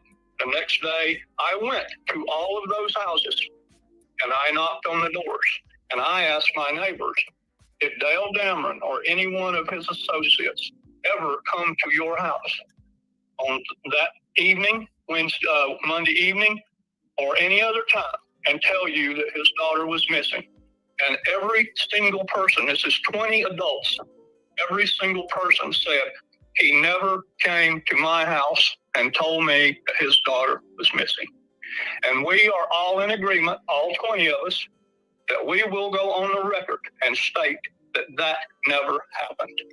So we don't know where Dale Damron was on that afternoon and evening that he said he was out notifying his neighbors that his Stefanie was missing, but we can say 100% certainty that he was not going up and down the West Road notifying his neighbors. Yeah, and very, we want to very make that clear to the public, because that is not the kind of community this is. Travis, every able-bodied man and woman on this road would have stopped whatever they were doing and gone and looked for Stefanie. Right. That's truth. Right. Absolutely. So that's odd to me. If my child's missing and we think she walked down the road or walked into the woods, you're definitely going to go check for the neighbors. And then for him to say that he spoke to the neighbors and everything that night, you're telling me is a lie, and the other 20 people on the road never saw him, right? That's correct. I went to it. It took me a couple of days to catch everybody at home. I went to every house and I said, listen, this state was made on locating the lost. Some of them had actually heard your broadcast. And I asked, did Dale, Lisa, or any of his associates ever come here and tell you that Stefanie was missing on the 23rd or any other time? And they all said no. And most of them told me how they came to know. And one or two of them said, well, actually, Doug, you told me, or I heard it from so-and-so. Some of them said they were not aware of it until the FBI informed them. And I asked each and every one of them, I said, this is a community issue. This is something where an entire section of this community of decent people have been slandered by saying that we are such terrible folks that we wouldn't even look for a missing girl. And I said, would you go on the record and state that that never happened? Every single person said, I will go on the record. It's not true. I will tell you this. We did not know it's odd, right? that Stefanie was missing for quite some time. Do you know how long that was? I can tell you exactly how long that was, because it just so happens that things got memorialized in my texts with my neighbor, Chris. And what happened was I got a text on Monday afternoon. That was the 23rd. That was when we were told Stefanie went missing. That was shortly, just a few minutes after 4:30 p.m. My neighbor, Chris next door, his house is closer to the road, and he's got a big glass front, and he sees a lot too. Right. So he sent me this text and said, the troopers just went down the Damron's driveway. That was Tuesday afternoon. Forgive me. That was Tuesday afternoon, the 24th. Excuse me. Not the 23rd. It was Tuesday afternoon, the 24th, shortly after 4:30. And he texted and said, I didn't call him. And I texted back to him, I didn't call him. So we had no idea why the troopers went down the Damron's driveway on Tuesday afternoon, the 24th, shortly after 4:30. We didn't think any more about it. On Wednesday afternoon, the 25th, sometime around 4:40 p.m., I received a text from Chris, my neighbor, who asked me, Doug, can you give me a ride down to the store, which is the convenience store? It's 3.25 miles down here at the end of Westmoreland Road and 161. And I said, well, I'm just finishing up dinner. I'll come get you in a minute. Finished dinner.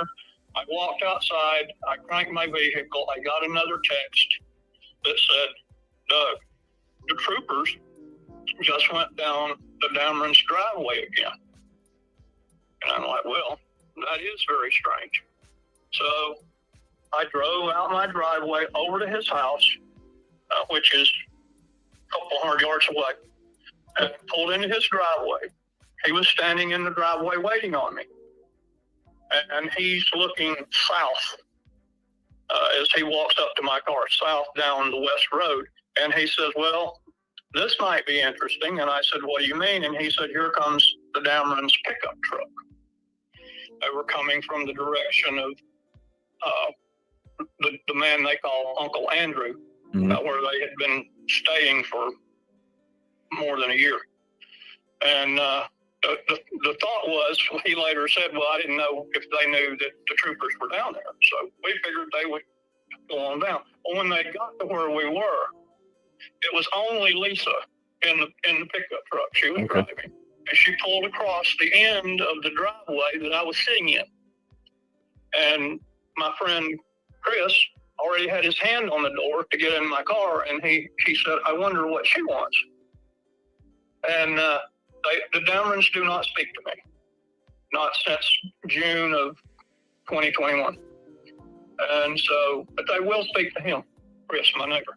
Right. So he said, I'll see what Lisa wants. So he walked over there. I'm just sitting there. I'm not paying any attention. The next thing I know, Lisa and Chris, my neighbor, are standing next to my door. And Chris says, she wants to ask you a question. And so and Lisa said to me, this is a quote, and this was in the presence of my neighbor, Chris, I would not ask you this, except my little girl is missing. And I said, which little girl? And she said, Stefanie. I said, if you have a child missing, you ask me anything you want. Yeah. And she said, I want to know if you have cameras down at the other property, because there is a house directly across the street from the Damron's driveway.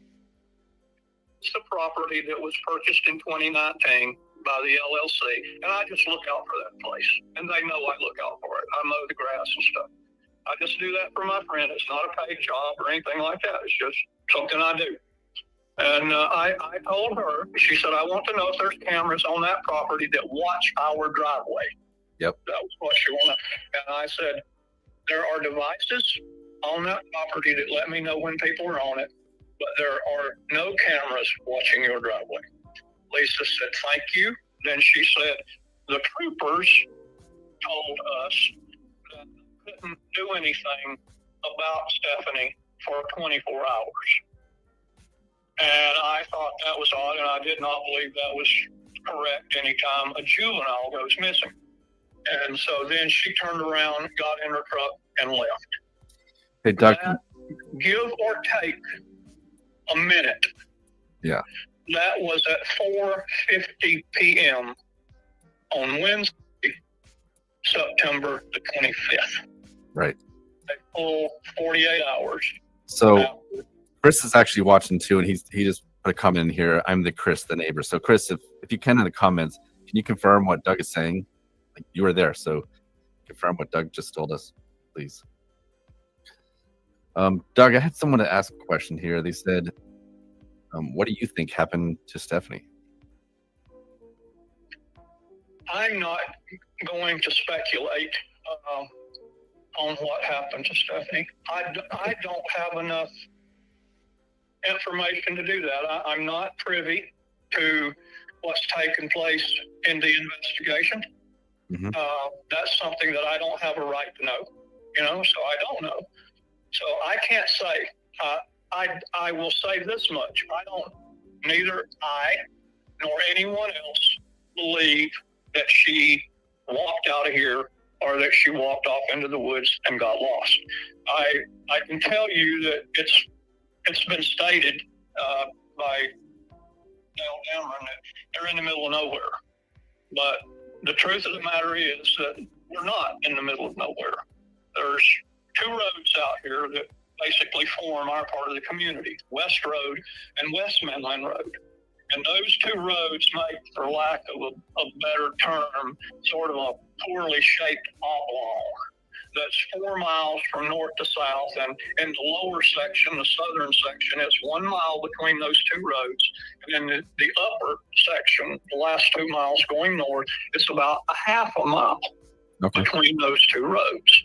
And so since Stefanie's home is inside that oblong, if she had walked off into the woods, she could have never been more than a half a mile from a road, right, east to west.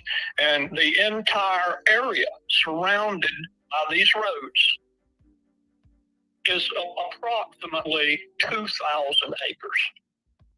So the search area, we saw it when they were the state police, the wardens, FBI, everybody was out here for a long time, and there was an intensive searching done in this area.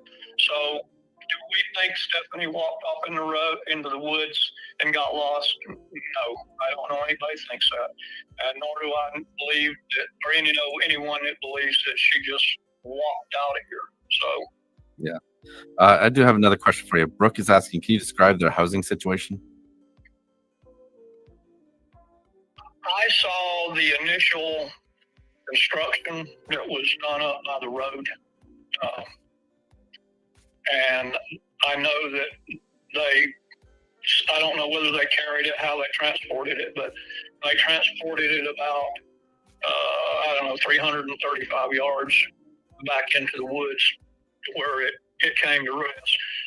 I have never been to it, so I can't say. Okay. I have a friend, Art, who went to it, and he actually, when he was doing nice things to help them, he was allowed to come in and sit down, and he described it as, well, I think Dale said 200 square feet. It was described to me as approximately that size. It is not a tent. It is a wooden structure. It is not a tent. And it was described to me by Art, who was in it, as having what he described as 4 tunnels. In other words, if you had a wheel with 4 spokes sticking outside the perimeter of the wheel, that he described as about maybe 4 to 5 feet long and knee high. And he told me that that's what the children crawl up into to sleep. That's the only person that I have spoke to that has actually been to it and has been inside it. I've got another question here for you too. Someone's asking, did you or any of the neighbors hear any vehicles going up and down the road around the time that Stefanie went missing? We were asked that by law enforcement numerous times, and anything can pass by without you knowing it.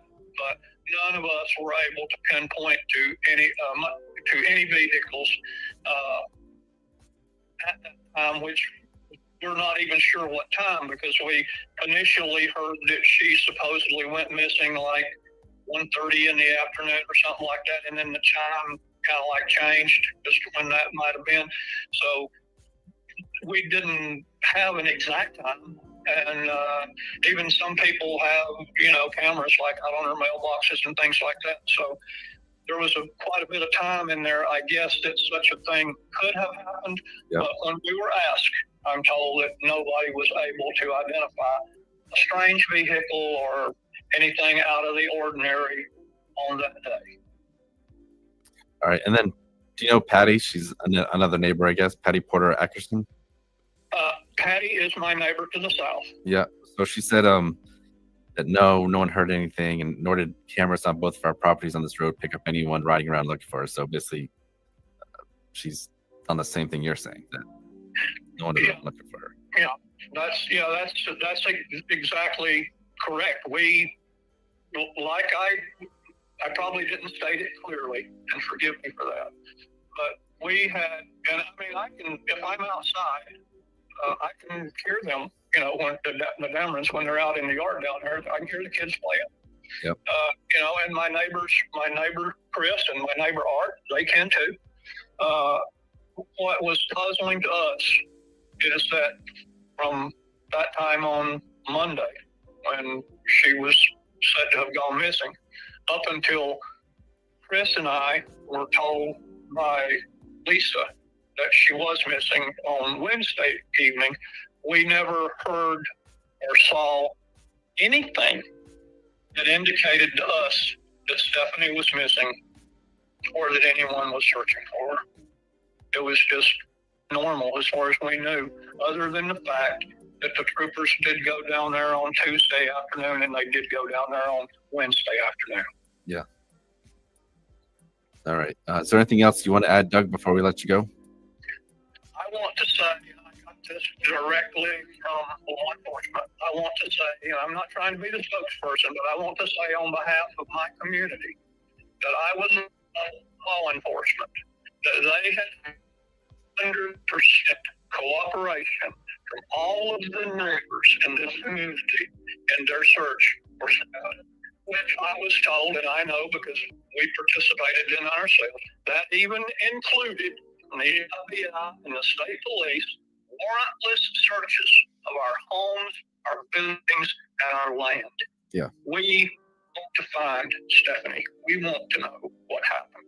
This community is in turmoil over the tragedy that has taken place out here. Yeah. And I've talked to you a couple different times, Doug, and I can tell you're a good man, and you obviously care about these kids, and you want to help find Stefanie, and I appreciate everything you're doing up there. Well, the searches are going to resume. We've been told they're going to come back and they are going to search again. So we're praying. I'm still praying for a miracle. I'm praying for a good outcome. But I can assure you that there is some criticism of law enforcement and their efforts in this case. But I'm going to tell you, from those of us that were here, and I'm sitting 1,600 feet from the Damron's residence right now. Right. Okay? And so those of us that are here can tell you law enforcement has been vigilant, and as far as we can tell, they have done everything possible thus far to find Stefanie. And I would include the FBI, the state police, and our warden service. These people care, and they want to find her. Yeah. So any criticism, in my opinion, and in the opinion of my neighbors, is unjust criticism. Yep, I agree, and it's great to hear that they are taking it so seriously. I do have lots of people thanking you for joining us, Doug, and I thank you as well. Anthony says, very grateful for you, Doug. Thank you very much for coming on the podcast. You're a good fella, and New Sweden is blessed to have you. Well, thank you, and I'll encourage all of your listeners to follow the story and appreciate what you're doing. And if it hadn't been for you, we would not have been able to correct some of the misinformation that was given out about the people in this good community. I agree, KJ. Yeah. No, I can tell. I know that you're all good people up there. So thank you, Doug, so much for joining us. Thank you, Travis, for allowing me the time to speak. Absolutely. Have a good night. Good night. So that was Doug, the neighbor, telling you guys that That was really weird, in my opinion. Like, very odd. I don't understand the reason to be like, how did he know that that's where the kids went to sleep at night? I don't know. I don't know why. I don't know about this one. he was not made aware that she was missing for a while, until several days later. I'm trying to. Christy said, well, wow. Chris says, thank you, Doug. I agree with everything you have said. Yeah, and so Chris is another neighbor. He knows exactly what happened that night or the days following.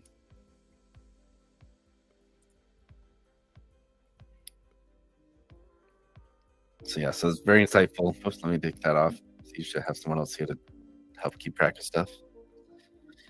So yeah, so if you guys can, please think about Jeff. Hopefully everything is okay with him. He did have to go to the emergency room. That's why he wasn't on podcast tonight. So I apologize. You have to deal with just me. But I'm grateful that Doug did join us. We're going to go over a couple other cases here too. Let's see. So that's a case we covered back January 31st, 2024. Ateen Shah. So she went missing.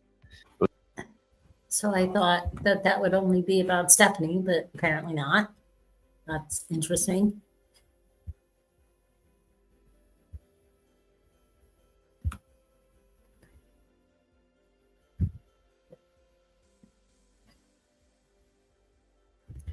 Let's see.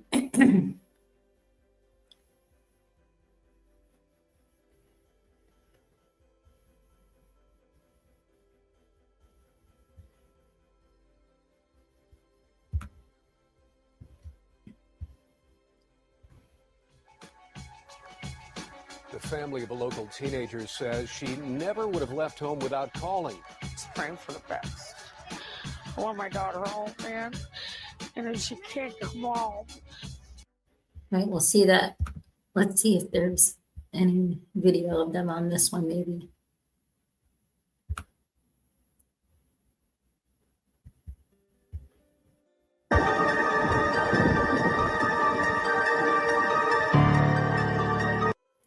So for anyone that isn't familiar with the case, can you tell us what happened the night of September 23rd, 2024? What we heard before. Her, supposedly.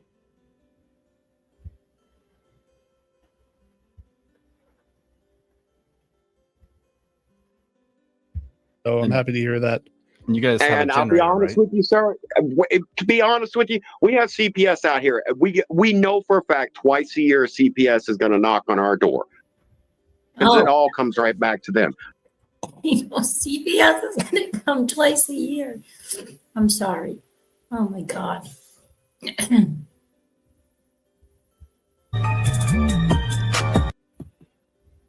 Why is this not letting me just skip to where I see them? Appreciate it. Thank you, always. everyone. Appreciate you guys joining us. So tonight we're going to talk about the case of Stefanie Damron, who went missing in New Sweden, Maine. We're joined by advocate Christy, and then also Stefanie's dad, Christopher, has also joined us. So thank you, boys, for both for coming on here. Welcome. So I want to say before we start off, there's been a lot of people talking negatively about the family. It's my belief that if the police department really thought that you guys were involved, they would have named you as suspects, right? I can't imagine what you guys are going through, and we just kind of want to hear what you have to say as well. Like you just joined us late here, so we didn't really have much time to talk before. Well, Well, it's already known. I don't do the social media. My Facebook is set to private. I post things on there for my wife when she's out and about. Other than that, I don't do the social media or any of this. So I'm sorry I'm a little late on that. No, you're fine. You're fine. We're appreciative that you can even join us at all. So yeah. So I guess Chris, if you want to start, Christopher, please, sir. Chris was my grandmother. Okay, Christopher, if you could start and just tell us about Stefanie growing up. What the flipping hell am I? What? There's a missing kid, and what did this guy just start out? It seems too crazy to be real, and this is real. I have to rewind that. Like, what? If you want your child found, or thank you, everyone. Appreciate you guys joining us. So tonight we're going to talk about the case of Stefanie Damron, who went missing in New Sweden, Maine. We're joined by advocate Christy, and then also Stefanie's dad, Christopher, has also joined us. So thank you, boys, for both for coming on here. Welcome. So I want to say before we start off, there's been a lot of people talking negatively about the family. It's my belief that if the police department really thought that you guys were involved, they would have named you as suspects, right? I can't imagine what you guys are going through, and we just kind of want to hear what you have to say as well. Like you just joined us late here, so we didn't really have much time to talk before. Well, Well, it's already known. I don't do the social media. My Facebook is set to private. I post things on there for my wife when she's out and about.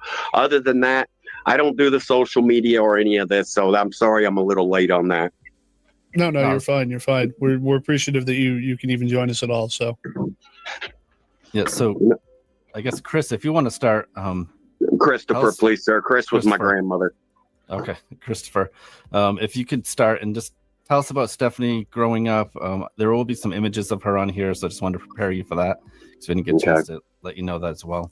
Well, I don't have my glasses on, so I probably won't be able to see too much anyway, sir. Yeah. Okay, so just tell us about Stefanie. What kind of child is she? She was our handful, always into things, always into mischief, always, she was always doing her own thing. Not really per se a loner, but when she had enough of being around people, she would find her own thing and do her own thing. She always dealt with herself, but all our kids were raised independent. They were all raised free spirits, but she was a happy kid, always happy. We raised our kids to be themselves, plain and simple. We tried to do the public schools. Public schools was never happy for them, so we brought them home out of public school. But I don't really want to know. I don't know what you really want to know about her as a younger child, because all our kids were happy. I mean, everybody wants to keep bringing up the CPS situation, and it's a known fact. We chose to live the way we did, off grid, off the beaten path and everything. CPS is a fact of life when you live like this. We've had CPS in our life from day one that we decided to go off grid, because according to Texas, you can't raise a child off grid because you can't provide all the proper environmental stimulants, but that's one of the reasons why we moved to Maine. Yeah, and I'd imagine that too, right? Anyone that does things a little bit untraditional, they might, the CPS would probably want to come in and double check on things, and Well, it's common sense to tell you if a child's going to be abused, living like we do is going to be the number one place. So, you're going to expect CPS. They're going to want to verify all that, because if something happens, it all comes right back to them. Just like when Stefanie went missing. When she went missing, we knew instantly that we were going to have CPS at the door.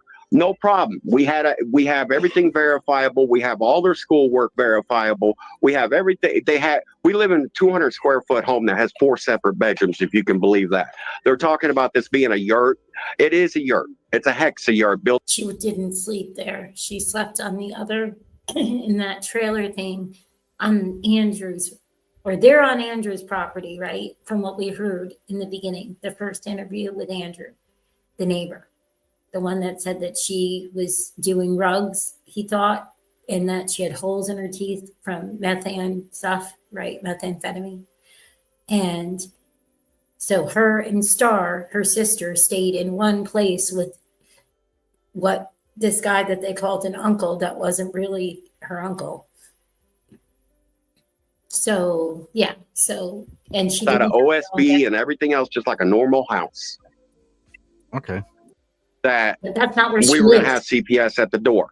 No problem. We have everything verifiable. We have all their schoolwork verifiable. We have everything.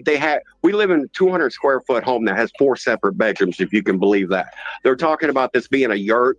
It is a yurt. It's a hexa yurt built out of OSB and everything else, just like a normal house. Okay. And you guys, that's wildly different than the way it sounded before. That it was, They really got us made out that we're living in a tent in the woods, basically a meth shack. Yeah. I'm not gonna lie, that's kind of what it almost sounded like. So that's wildly different than what we had heard before. So I'm happy to hear that. You guys have and I'll be honest with you, sir. To be honest with you, we have CPS out here. We know for a fact twice a year CPS is going to knock on our door. And I mean, we've been here for 4 years, and twice a year for 4 years, CPS has always come out here. They've always been amicable. We've always, everything. Where's the school lessons? Where's they're going to take a bath? Where's the bathroom? Where's this? And we always have it nailed down to the letter.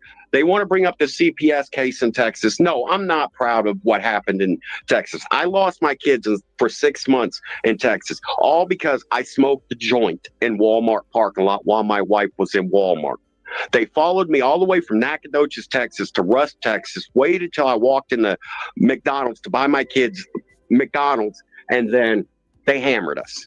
And all because my wife was driving the vehicle that I was smoking a joint in. They nailed my wife and me and said it was endangering a child. That's the whole case in CPS. By the time the case in CPS was done, it didn't take me 18 months to get my kids back, which is the normal. I had my kids back in 6 months, passed every drug test they ever threw at me. Never had a problem with them. By the time I was done, the lady that took and got involved in my kids' case trumped up a bunch of lies and everything. She lost her job. The CPS office in Livingston, Texas was under investigation, and the judge completely threw the case out. Okay. Yeah, they don't, and that's the thing too, is once you lose custody of your kids, like, you have to be a shining example before you get them back. So exactly. And for me to get my kids back in 6 months, right. Something's not adding up to the facts that people are trying to spread. Right. Yeah. We do have a comment on here. Team Stefanie, that's a Facebook page. They're asking, how are Stefanie's siblings doing with her being missing? They're tore up. They all my kids, when we live, the way we live, all our kids has got a certain role in the family. I've got my troublemaker, which is my son. We've got the ornery one, which is Star. And then we got Stefanie, which she's always the one that's, to put it politely, she's the class clown. And we don't have our class clown here no more. We don't have the cutting up and for a lack of better words, we don't have the stupid things happening anymore. And it's threw our family out of balance. It's completely thrown our family out of balance. So for anyone that isn't familiar with the case, can you tell us what happened the night of September 23rd, 2024? I honestly don't know. And that's what people don't want to understand. Me and my wife had gone to Presque Isle. We'd gone to job interviews, which has been verified by state troopers, FBI, and local cops. They all knew we were there. That night that I went there to Presque Isle to go to that job interview, something happened here, an argument between her older sister and her. Whatever that argument was, we're still trying to figure it out because we still don't have all the facts that went on between that argument between her older sister and her. By the time I got home, that argument had blown up. Okay, now our kids were always taught, don't throw the first punch, but don't throw the last one, and walk off when you can. Well, Stefanie usually walks off, goes and takes a couple hours, chill pill, sits down we got a little pond down here by our place. We own 25 acres, and we know that we live in northern Maine. I'm trying to put this politely because I know I'm on public broadcast. But we live on 25 acres in the middle of nowhere. I mean, this is literally where they pump the moonshine out and the sunshine in. So our kids have been taught about the woods, every square inch of it. What's poison oak? What's poison ivy? Don't eat the berries. Don't do this. So, Stefanie taking off in the woods for a couple hours. We figured she'd found something out in the woods to keep herself interested, get her mind back up. And by the time we got home, she would be back. By the time we got home, she wasn't back. I didn't start panicking until about 12. Mind what? I gotta slow this down. He's way too fast. And this is normal speed. Remember the whole methamphetamine thing? Okay, hold on. All right, we're at 9:54. Let's go to 9:29 just to hear what he said. Literally where they pump the moonshine out and the sunshine in. So our kids have been taught about the woods, every square inch of it. What's poison oak? What's poison ivy? Don't eat the berries. Don't do this. So, Stefanie taking off in the woods for a couple hours. We figured she'd found something out in the woods to keep herself interested, get her mind back up. And by the time we got home, she would be back. By the time we got home, she wasn't back. I didn't start panicking until about 12, 13 hours. Well, when I was always raised up, and I just found out that this was the biggest lie I was ever taught growing up, I was always told that your child had to be missing 24 hours before you called the state police. I dealt with that a lot situation. of people that heard that like nonsense, and unfortunately, and that's what a lot of people base their reporting off from. Well, I was actually told that by Texas State Police with another situation that, hey, you can't report anyone missing until they're missing for 24 hours. What? That was Texas State Police that told me that. Another what? What? Okay. Did he just say another situation? They had another missing person that he was asking police when he could call in? Or am I reading way too far into this? Because I don't think I am. That your child had to be missing 24 hours before you called the state police. I dealt with that a lot situation. of people that heard that like nonsense, and unfortunately, and that's what a lot of people base their reporting off from. Well, I was actually told that by Texas State Police with another situation that, hey, you can't report anyone missing until they're missing for 24 hours. That was Texas State Police that told me that. So I've always gone on that simple situation. And I waited 24 hours, and then thank God Jared got... What the hell? Simple situation? A simple situation, guys. Involved because Jared is about the only one that's sticking to this and doing his job because he's staying on top of everything. But Jared informed me that I should have called instantly, and I didn't know. Okay, that's on me. I made that mistake. I own that. But the rest of this, I did not make no mistakes. Do you hear what he's saying?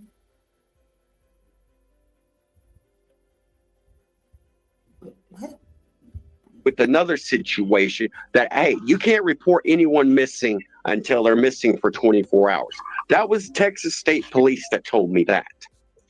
So I've always gone on that simple situation. And I waited 24 hours, and then thank God Jared got involved because Jared is about the only one that's sticking to this and doing his job because he's staying on top of everything. But Jared informed me that I should have called instantly, and I didn't know. Okay, that's on me. I made that mistake. I own that. But the rest of this, I did not make no mistakes. So you said that she got in a fight with her sister. Do you know what the fight was about? I honestly, at this point, don't know. You got one that's turning 18 and one that's turning 14. They're constantly bickering about something. It could be the color of the sky 1 minute, and then it could be a cup of coffee the next minute. But you must have asked her when you got home, right? Yes, we asked, and we get one story that it was about that Stefanie wasn't doing her chores, and then supposedly Star said something to Stefanie, and then it's been 18 million things, but the main gist was that Stefanie was doing something. Star wanted her to do something else, and Stefanie wouldn't do it. Star said something mean to her, and it hurt Stefanie's feelings. That's what I'm getting from the basic conversation. So, and who was home when she walked out? My father. Were you home, Bobby? No, he was at job. He was at work. My father, her younger sister, her older sister, Star, and her brother. All right. And she didn't say anything to anyone when she left? She just... No, she just looked at her grandfather and told her grandfather, I'll be back, and she never came back. And what time of day was that this happened? My job interview was at about 3:30.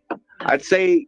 No, your job interview was at... My job okay, so this had to happen about 3:30 then.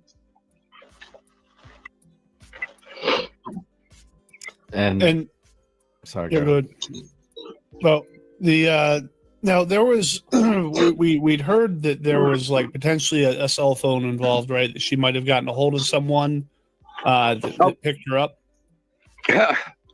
The story with the cell phone and all these cell phones going around and everything, that part of the whole thing is so discombobulated, it's not even funny.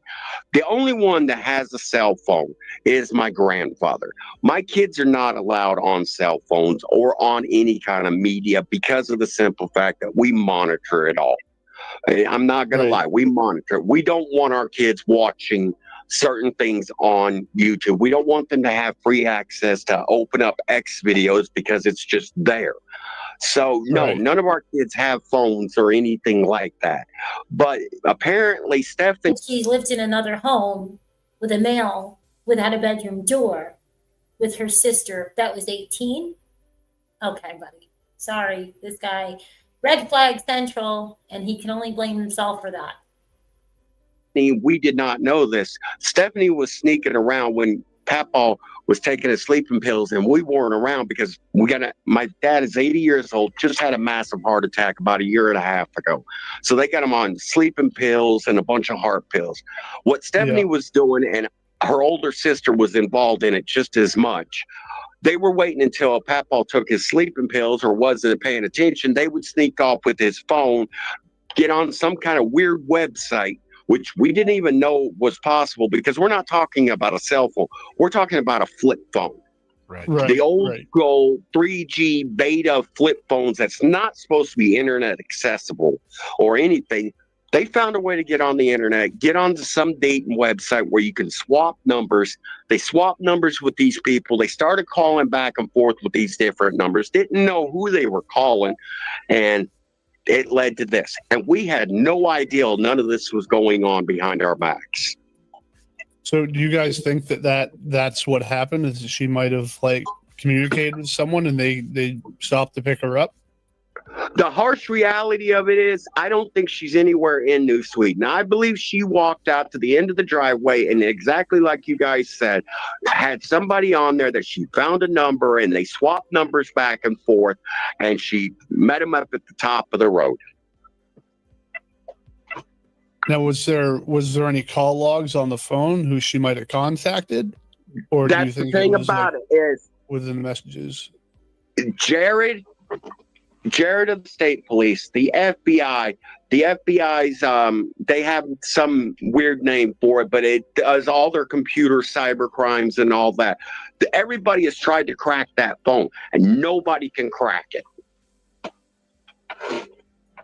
Everybody has tried to crack it, and nobody can crack that phone because their technology, as I was specifically told by the FBI, their technology is actually too advanced for that phone.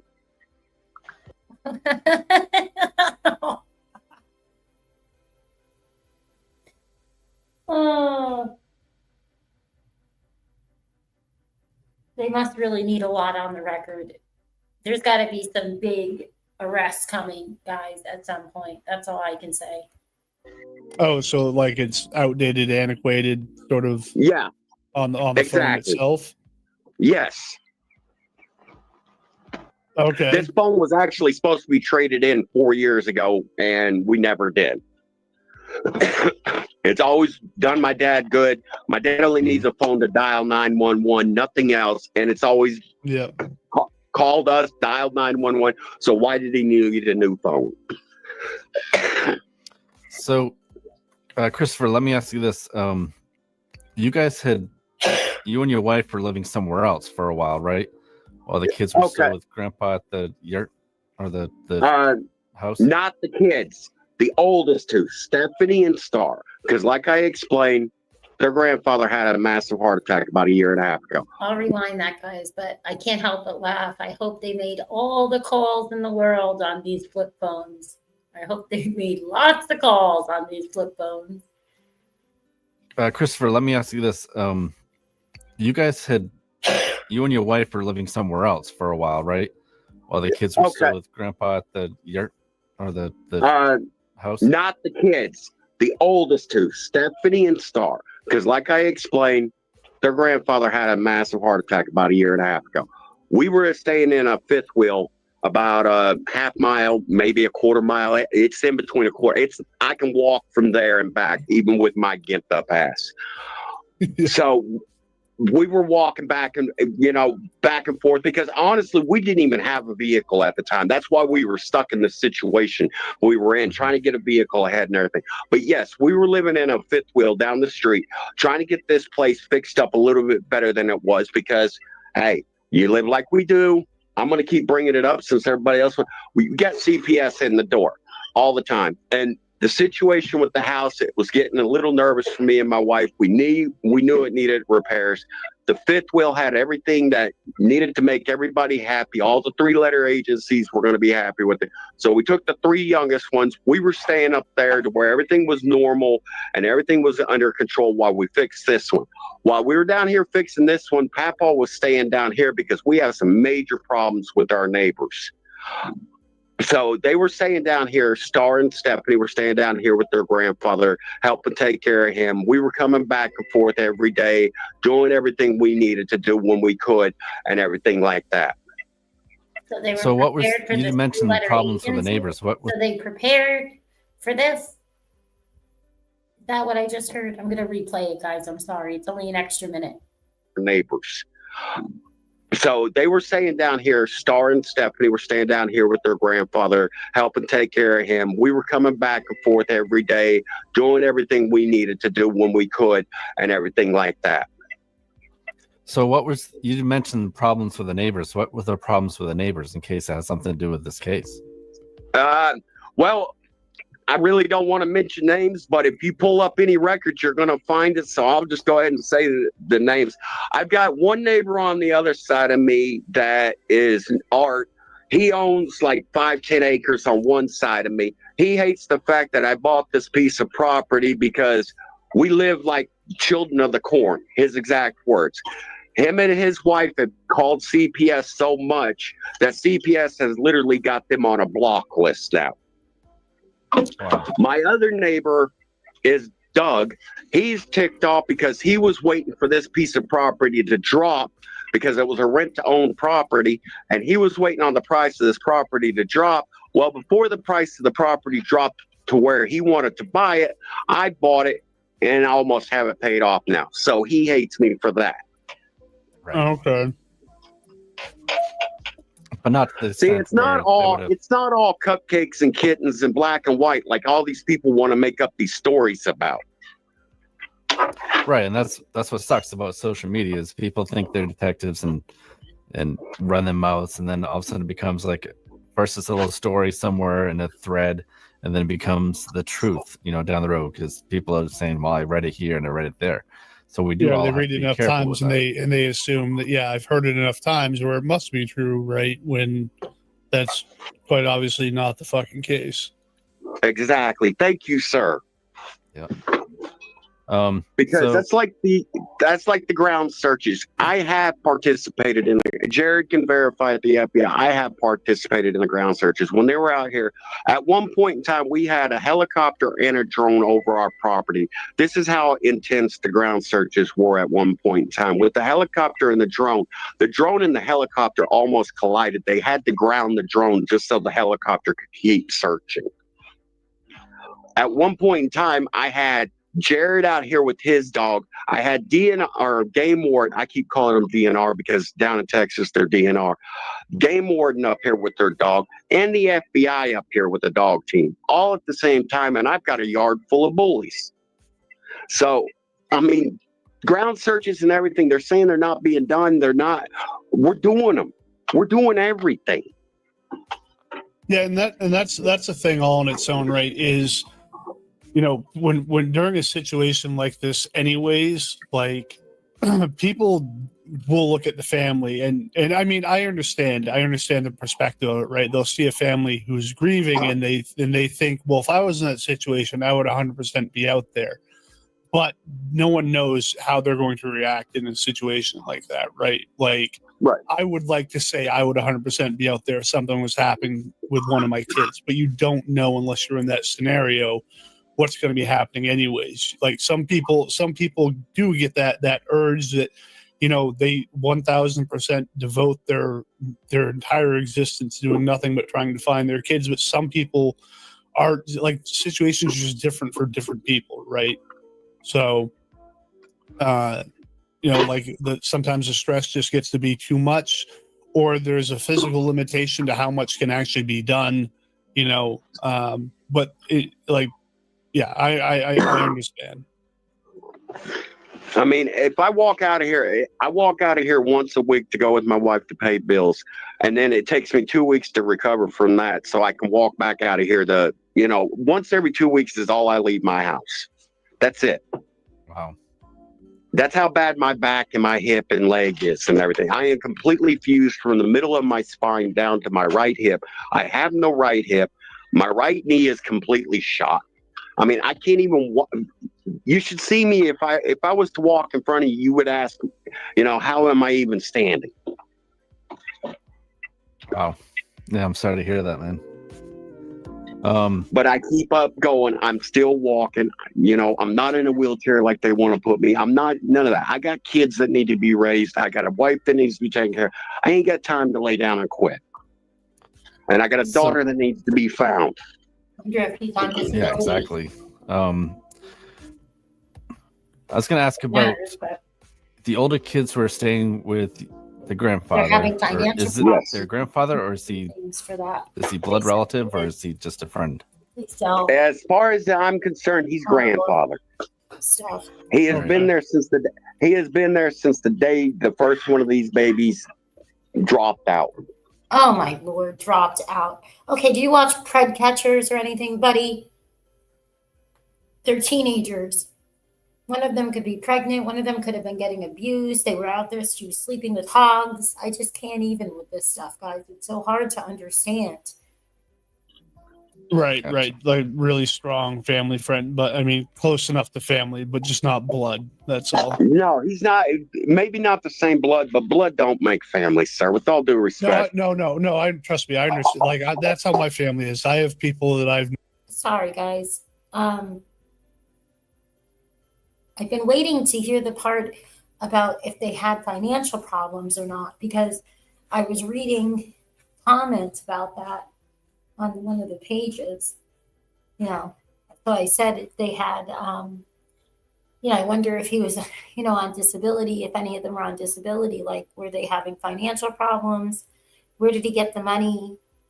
And how did he find this rent to own property? It's really hard to find property on a rent to own basis because, off grid and having,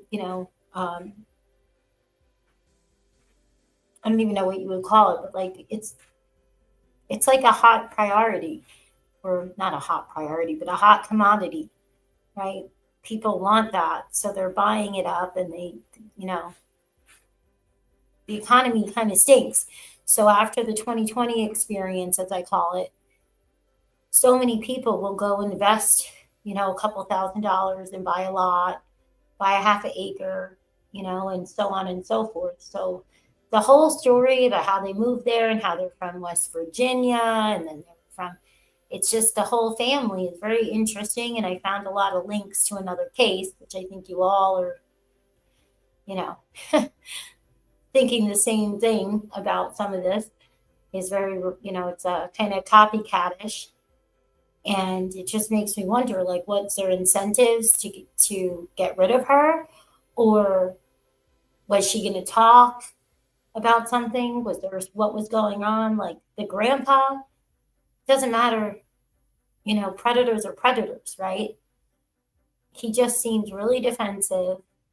They never wanted to be on camera. They never came out and talked to anyone. However, what I ask myself all the time is, if they still have their children, right? If they still have their other children, then in my opinion, I would hope that that would mean that's because, like the FBI or something, they know more than we know. You know what I mean? Because I can't imagine that if there's any danger, and there's such a big investigation, so to speak, that they're going to leave other children at risk. I don't know, but I do understand that it happens, but I guess I'm just not used to ever stumbling into missing kids anyway and looking into them like I have the last couple of years since, you know, the whole Sebastian case and stuff.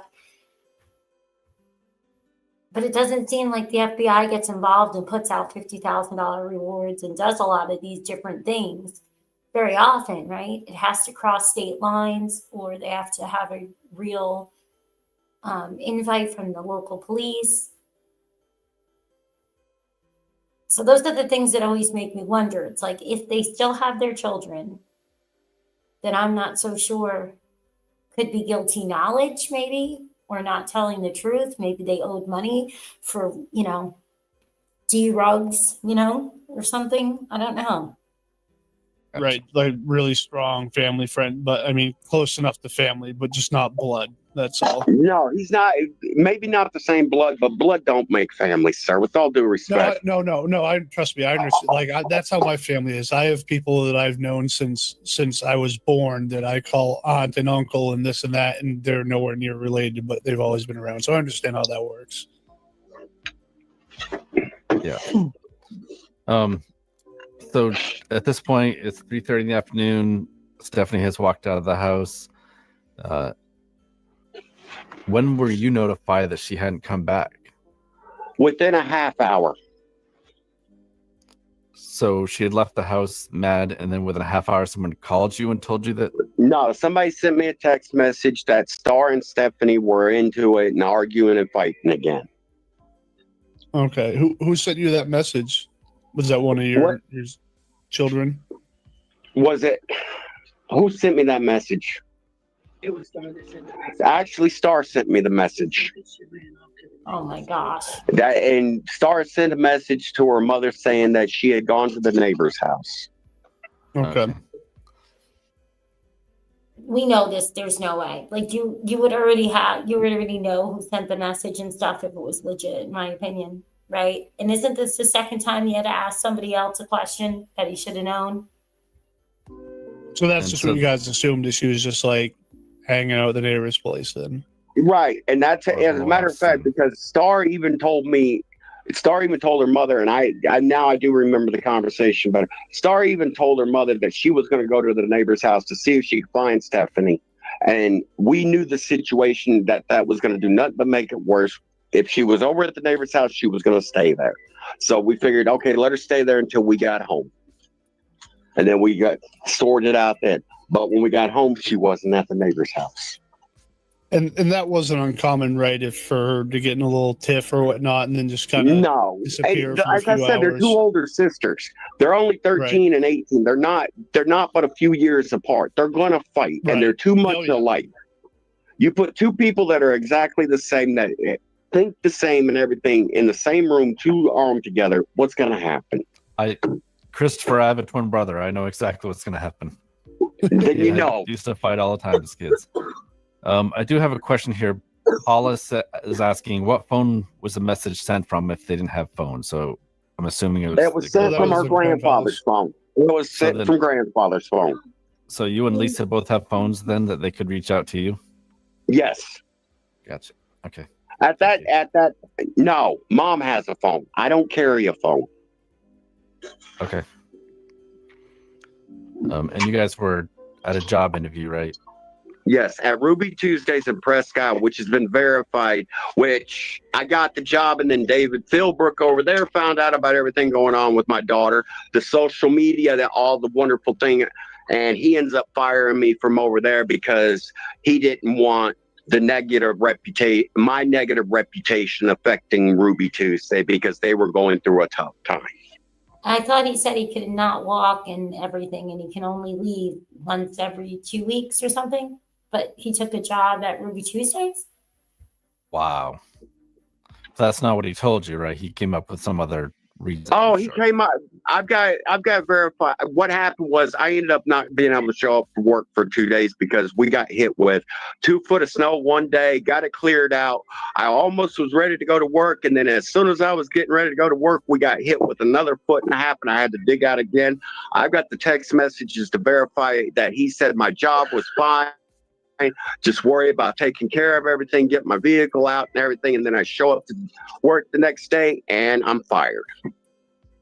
And I can even post text messages of him telling me that my job was fine and everything. Wow. Yeah.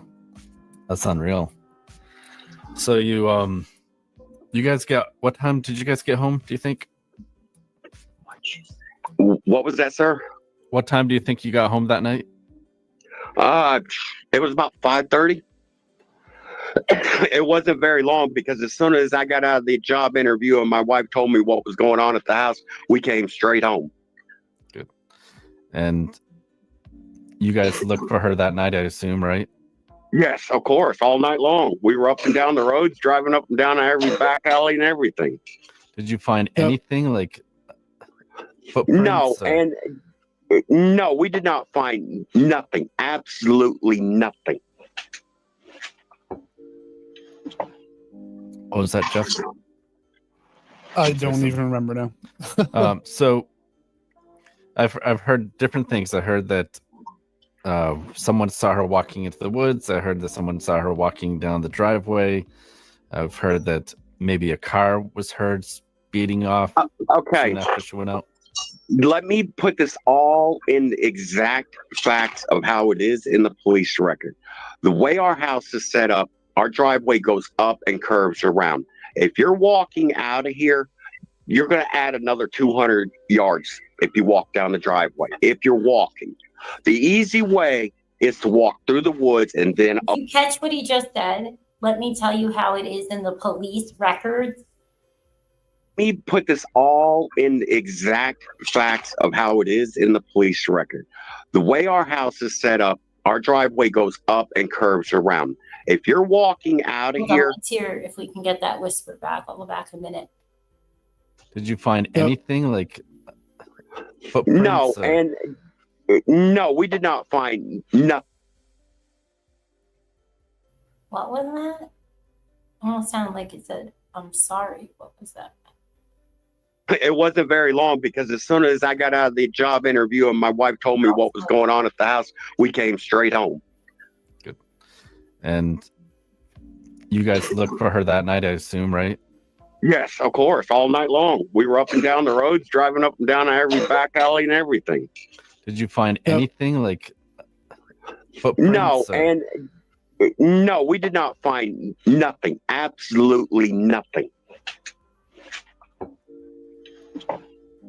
Oh, is that Jeff?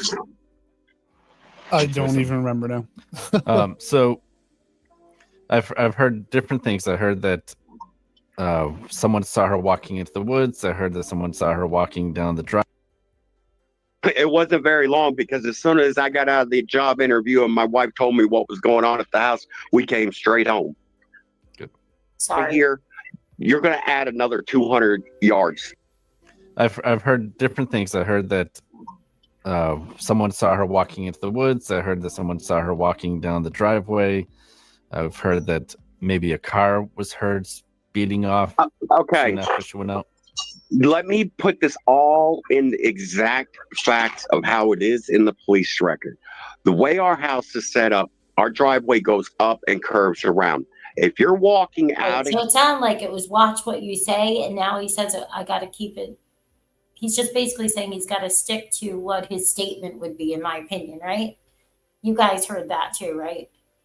Someone saw her walking into the woods. I heard that someone saw her walking down the driveway. I've heard that maybe a car was heard speeding off. Okay. Soon after she went out. Let me put this all in the exact facts of how it is in the police record. The way our house is set up, our driveway goes up and curves around. If you're walking out of here, you're going to add another 200 yards if you walk down the driveway. If you're walking, the easy way is to walk through the woods and then up the driveway, because the way the driveway, it fish hooks. So if you just cut off the tip of the fish hook, you can walk through the woods and hit the driveway. Okay. That's what everybody said that she did. She walked out through the woods, hit the driveway, and headed up. Then everybody swears up and down that they heard something like a mini bike, four-wheeler or something in that time frame, but they can't verify whether it stopped at our driveway, took off from our driveway, or anything like that. How far as a crow flies, right? So for directly from the house, if you go through the woods and hit the driveway, how far is the road from you guys' house in a straight line? A little over a quarter mile. Okay, so it's still a bit of a distance. Well, yeah, because of this here, like the FBI and the state police, all everybody's done is proven that the reason why we live so far back in the woods is because of this. We don't want people driving by judging us. Mm-hmm. Oh, I can't blame you there. Because like one of you said earlier, when you do things a little untraditional, everybody wants to instantly call somebody to verify something. Robin's asking who specifically heard the four-wheeler or the motorcycle. Grandfather heard it.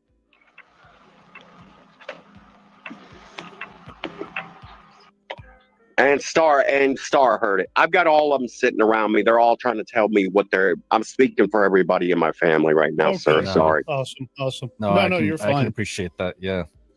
Thank you for doing this. Like I said, I know this is kind of last well, for you, I'm going to be honest with you, sir. If it wasn't for I don't care what's said about me. I really don't. I'm from Rhode Island. I don't know if anybody here knows anything about Rhode Island. There's not too much you can say about me that's going to hurt my feelings or even make me worry about it.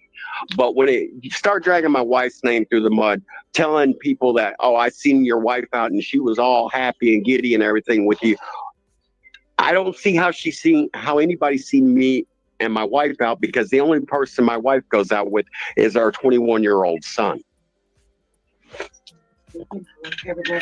And this is something I'd heard soon afterwards. Tawny's asking here, was the argument between Stefanie and her sister actually about running away, possibly? It could have been. Because at this point, I hate talking about one of my kids any way, shape, or but I really at this point don't trust anything that Star's telling me about the whole situation. Really? So even to this day, she hasn't clarified anything for you? No, and neither does Jared, neither does the FBI.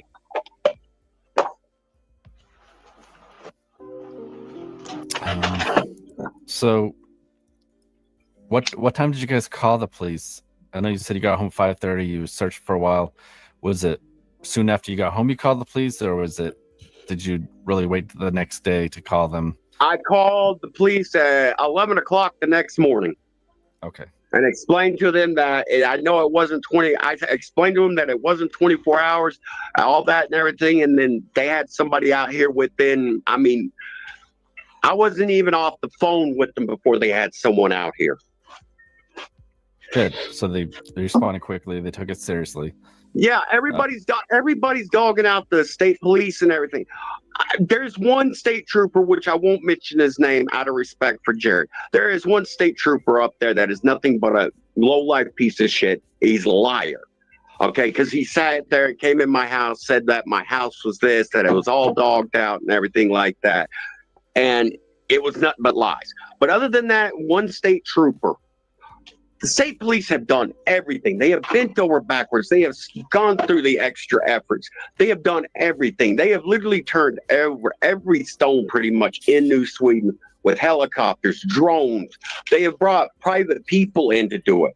I mean, state police have done everything they possibly can. Wow. I did have one more quick question. Well, two quick questions. They're not related at all. But the when they let you go from Ruby Tuesdays, when was that? Was that like a couple months after, I assume? That was right before Christmas. Yeah. Wow. Okay. And the other thing, they let me go just as all these negative, nasty rumors started. Right. Now I know that she headed out towards the road, but I assume that you guys must have like a bunch of like ATV trails around your property, right? With all due respect, sir, this is northern Maine. You can't walk 100 feet without there being an ATV trail. Right. Was that something that she frequented? Did she try out like hike on the trails a lot? No, we always kept our kids off the trails because the trails up here, if I had known who was living up here at the time I moved up here, I probably wouldn't have bought this piece of property. But there's some very interesting characters up here. Okay, people you wanted them to stay away from? Yes, I don't want my kids near the ATV trails because I was warned about one particular person up here to stay as far away from them as I could. And I was told that the ATV trails and a certain road around here was associated with this person and the people they hang out with. So I was like, hey, you know what? We got 25 acres. You kids stay on your property. That's all that matters. Right. We do have a question here from Melissa Dar. Do you know if Stefanie or Star like knew any local boys? Did she ever meet anyone local, or were they friends? Not that I know of. Okay. But like I said, a lot was going on behind my back that I didn't realize was going on too. So, when you say that, what do you mean? What else is going on behind your back? When we were staying down there at that fifth wheel, that was the situation I was talking about. When we were staying down there at that fifth wheel, and Star and Stefanie were up here supposedly taking care of their grandfather, and we were going back and forth. When we weren't here, like I explained, they were waiting until grandfather took his heart pills and his sleeping pills and everything. Because I don't know if anybody knows anything about Soma. When Papa takes his Soma, he's out. He's gone. He's comatose for 8 hours. There's no waking him up. There's no nothing. And what they were waiting until he took a sleeping pill, grabbing his phone out from underneath his pillow and everything, and then getting involved in all this other garbage, talking to these boys and everything. My son's 21 years old. He can verify this. He's 21 years old. And I told him until he can buy his own phone, pay his own phone bill, he don't get a phone. He don't get to date or nothing. Well, he's still 21 years old, and he's still not dating. So, Stefanie was 13 at the time. How old was your other daughter that was staying there at the house? 17. Okay. So she's quite a bit older. Yes.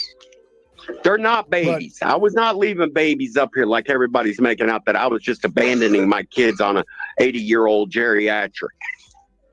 Yeah. Now, and this is just something I wanted to say in general, and this is to like people watching as well, but like the whole purpose of all of this, right, is we're all here for one reason, and that's to try and find Stefanie, right? So Yes. like I know that there's like negative this, negative that, back and forth, or maybe not necessarily back and forth. It obviously seems like there's a lot more directed towards you guys, but I would like to see even the people who have shit to talk. Like I would like to see everyone trying to work together on this. Like it blows that's my exactly mind. my point, sir.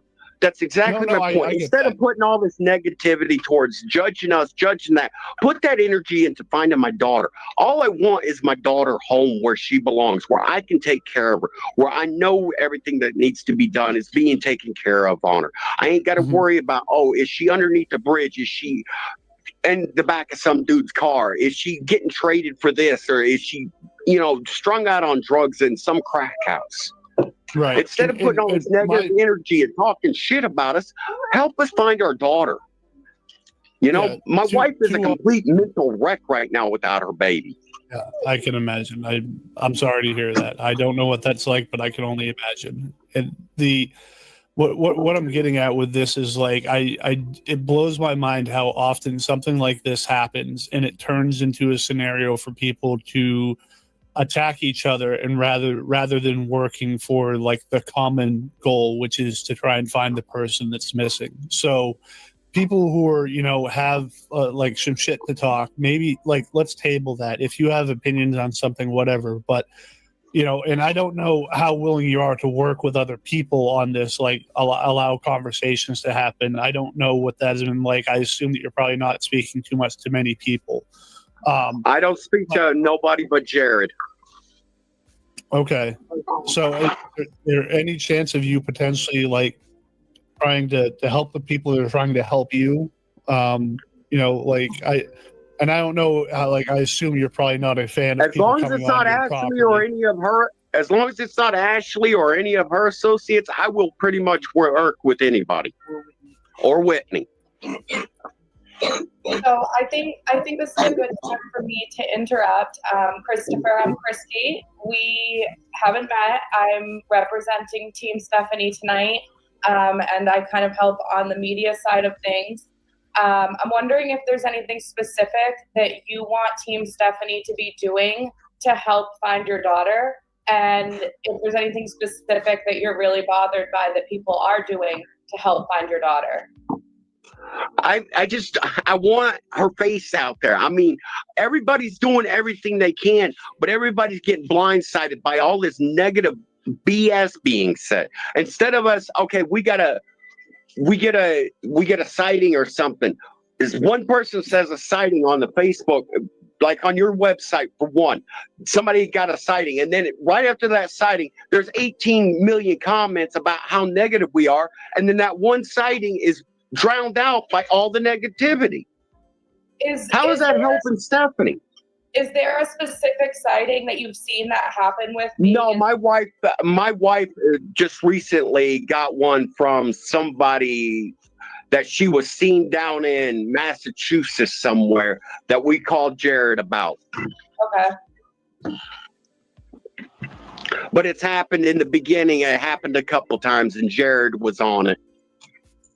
Okay, and then as far as certain volunteers and association with them and you having an issue, is there something that is bothering you? Other than, I'm going to say it, and I'm sorry if they're listening and I hurt their feelings, but Ashley and Whitney are full of shit. Okay. About what? I'll just say it right here. That? What has shut me down? Which one was it that claimed they found Eric Foose? Whitney. Whitney claims that she found Eric Foose, that she did this big search party to find Eric Foose. The only problem is I know Eric Foose's family. I also spoke to Jared about it. Jared went back and double checked everything. Eric Foose was found by a passerby at the bridge in Presque Isle. Caribou. My bad. My wife's correcting me. Going to Presque Isle off the bridge there to turn at Caribou, going to Presque Isle the back way. Yeah, did they say his name? Who found him? No, they did not. But it was not Whitney. But it was not Whitney. Because I spoke to the detective about it. Was it her boyfriend? I'm not sure, sir. I'm really not sure. I'll tell you offline. his name and see if that rings a bell. Okay. So Yeah, 'cause that's just we were in like contact my with wife. her around that My time. wife just hold on one second, sir. My wife just recently informed me that is it Whitney that is friends with the kid that's best friends with the other guy. I really don't want to bring it into it, but it's No names, man. Her boyfriend is friends with that person that is under investigation over this. As a matter of fact, her boyfriend is friends with one of the people that's under investigation for all this, that has got red flags all over him. For Stephanie's disappearance? Yeah. So what kind of red flags on this guy? This guy is involved in if there's something that's been criminally done, everything from stripping wire out of the closed down school up here to cars coming up missing and drugs and everything else. And other than the people we're speaking of right now, are there any other people from town in your mind that should be concerning? No, sir. I mean, no, ma'am. Sorry. That's fine. And as far as spring search efforts go, I know you're saying that you really want help finding Stefanie. Is there something specific you're hoping to see? What do you repeat that, ma'am? My phone's breaking up. Something specific that you're hoping to see as far as spring efforts to look for Stefanie? Is it just sharing her flyer, or are you willing to help with searchers in your area? Me and my son did help with the first ground search. Me and my wife and my son. My wife has been my legs and my eyes through this whole situation because my legs are shot. I cannot walk. And I should say, I do know that you guys were there for the original search back last fall. I'm thinking of spring and what's coming up this year. How can volunteers best help? As long as it's on the weekends, my wife and son are more than willing to help. All right, good. So has she ever run away before, Christopher? No. All kids run away and hide underneath the table. I mean, the only difference is my kids' table is a 25-acre. They'll take a sheet out in the woods and, go out there for an hour or so. We'll know where they are because the dogs will let us know where they are. If it comes down too much, I'll turn the dogs loose and the dogs will go find them. But no, not run away. And so I can clear up some questions in the comments. People are curious why we're discussing Whitney. Whitney was previously on the podcast. She's a volunteer from the community that has helped with Stefanie's case and had previously appeared here on Locating the Lost on a past episode for Stefanie. And that's what he's referencing here and who he is referencing. Yes, ma'am. I'm not saying no last names because I'm trying to at least be that much respectful. All right. Yeah. So Yeah. go ahead. No, you're what's the good. story about? I've heard the story multiple times that possibly she ran away and tried to break into someone's vehicle or pickup or something. And that's all a bunch of bullshit, sir. That was some guy up the road. She was not breaking into his vehicle. She was caught up there, walking around, standing out in front of his yard and stuff like that. But she was not trying to break into anybody's. That had been proven false by And that's been proven false because Jared spoke to the guy that they say she broke into his car. So he brought her home to you, though? He brought her back to your house? Nope. So she just walked back home? She walked back home. He's in the neighborhood. All right. I'm trying to read some of these comments here, too, as we talk. Sorry. Anything you want to ask me, as long as I get a chance to get the verified facts so we can start, instead of putting this negative energy towards judging us and put it towards finding my daughter. That's all I want to do. Yeah, absolutely. That's all I want to do as well. Like, I'm not about just tearing people up, and especially family. Like, I'm so concerned about. I do. Right. I'm trying to read some of these comments here too as we talk. Sorry. Anything you want to ask me, as long as I get a chance to get the verified facts, so we can start, instead of putting this negative energy towards judging us, and put it towards finding my daughter. That's all I want to do. Yeah, absolutely. That's all I'm not sure what I want to do as well. Like, I'm not about just tearing people. I'm not sure what she just said, but hi, Mama and Cheryl. How are you? If you guys made out what she just said, let me know. I'll put the full link of this in the comments in the chat for you. Up, and especially family. Like, I'm so concerned about stating my opinions if I think something's going on, because I don't know. I wasn't there, so I don't want to start slamming family members just assuming that they're involved. And I'm wondering too, so Stephanie's taken off before, and I'm assuming she was in good physical shape. Do you have an idea of how far she could have walked if she had really gone on foot and continued on, you know? As a teenage girl, I'm sure I could have gone a number of miles. I'm just curious if you have an idea of how far she's gone in the past, or how far she may have gone, what you think. Well, see, that's the sick, twisted thing about it in this day and age, ma'am. My daughter, granted, my daughter can walk miles.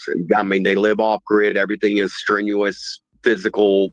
So walking, if you put one of my kids in a direction, they could probably walk forever. That ain't. And what concerns me is that everything I have heard about this case, and let me just quickly remind you guys how I started looking into this again. I'm worried that Stefanie was desperately trying to get help, and she might not have known how to do it. Right? I was just speculating only because that's all we do, right? That's all we can do. And since I'm still such a small channel, I feel like I can be a little more speculative in a way. If I was a lot larger, I'd probably be a lot more cautious, and maybe we'd do something like I'd have, like a unlisted lives where maybe we'd speculate a little more, and I'd share the link or something. I'd still have integrity and try to be considerate, but I feel like I could be more, we could be more deep dive-ish, and the reason is that when I was going through the case last week of Sebastian, when all the, when some of the leaked stuff, or some of the recordings that Heather Cohen recorded were going around. I always like to go and give all the updates that we have from all the different places. And we were on the FBI website and on the FBI X account, and we read their updates from September. And then we went to the story that they have on Sebastian on the website. But when you look at his flyer while we were on, we noticed that Stefanie is linked to Sebastian's flyer. So if you look into how that happens or why that happens,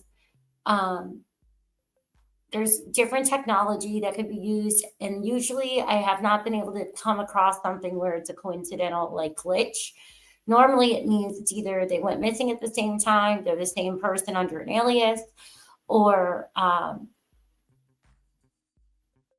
can't really find many other reasons. So if it's a glitch, we're going with glitch for now, right? That's what we're saying. It could be a glitch.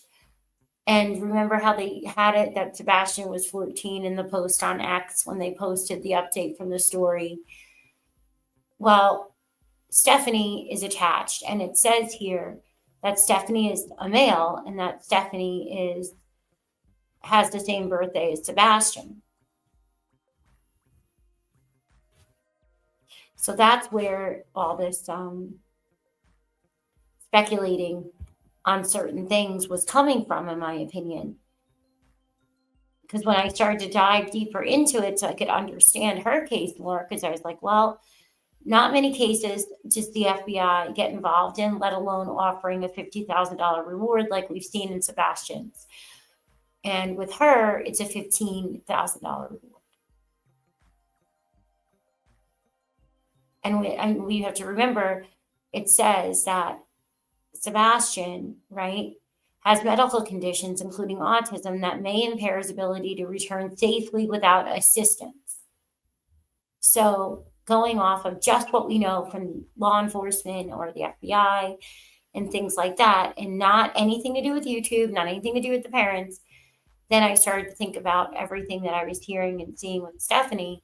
And I'm like, well, this is a case that needs to really be discussed. And the FBI on her story is asking for us to share it everywhere, that they think she could be alive.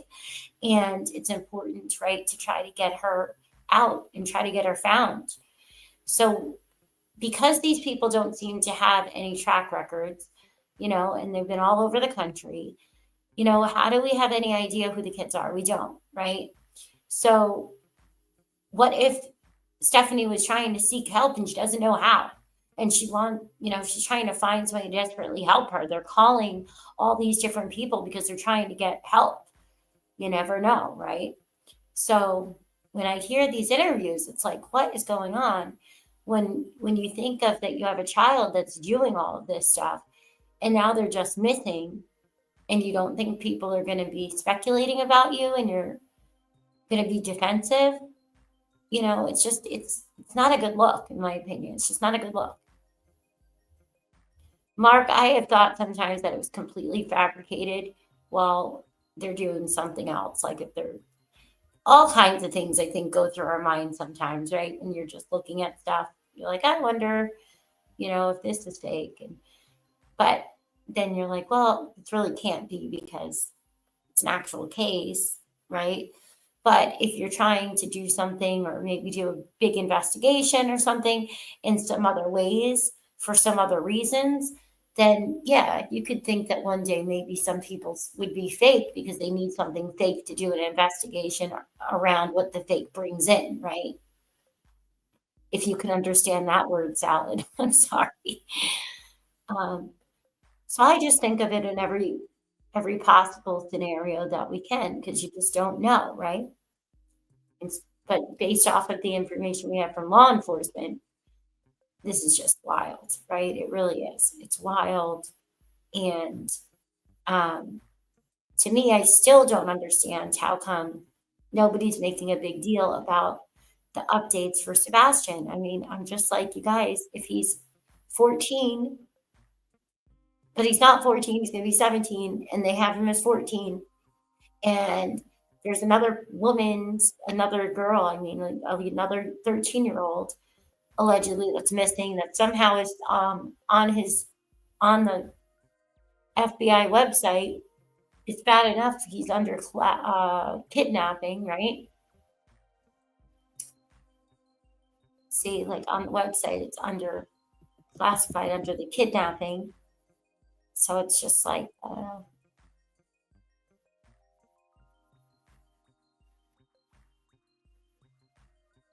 don't know. I would think you'd want that updated and corrected,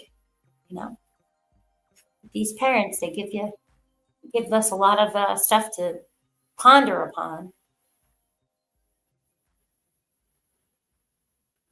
It's a big production in a lot of ways, for sure. And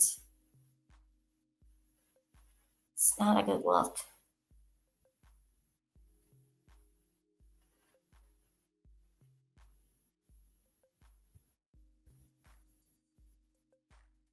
And remember, everybody is innocent until proven guilty in a court of law.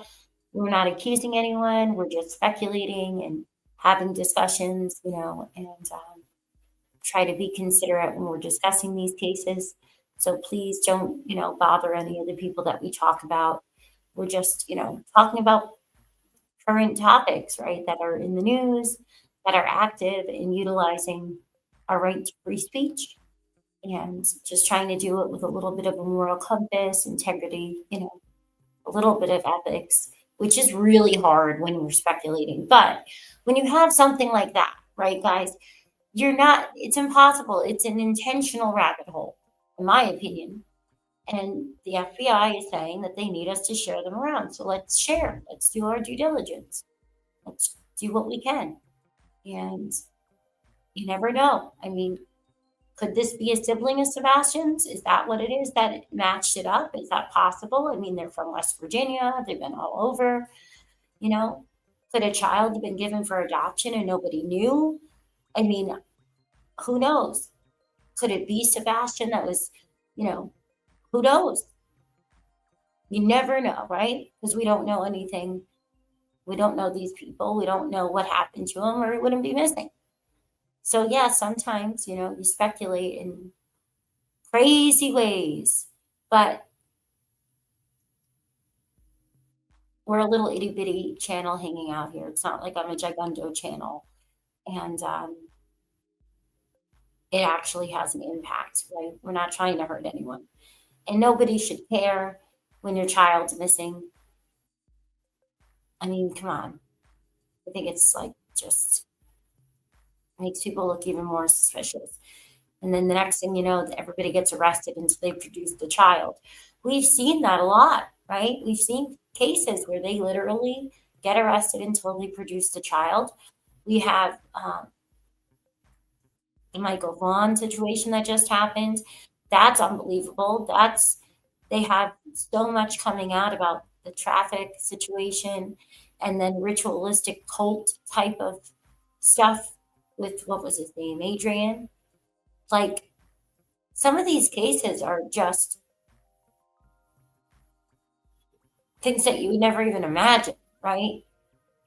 Oh, gosh. But let's keep listening to this. Sorry, guys, I'm on a Mommin tangent. If you can, dislike if you want, and subscribe if you want to support the channel. All of the ways you can do so in the description. They're also scrolling on the bottom of the screen. 411ccn@gmail.com is my email address. And I just thank you guys so much for hanging out with me. I appreciate you.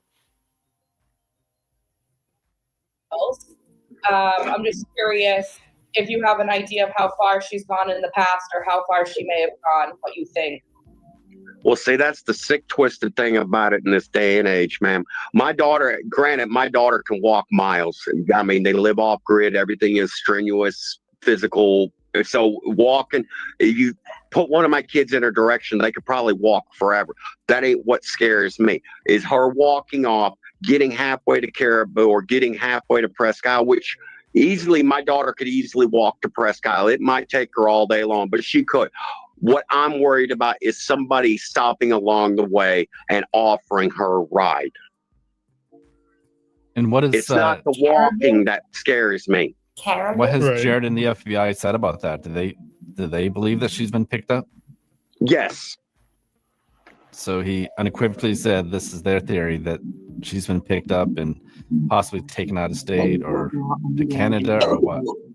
Well, it's an ongoing investigation, so I can't say a lot. All I can what I've been told is that there is absolutely zero physical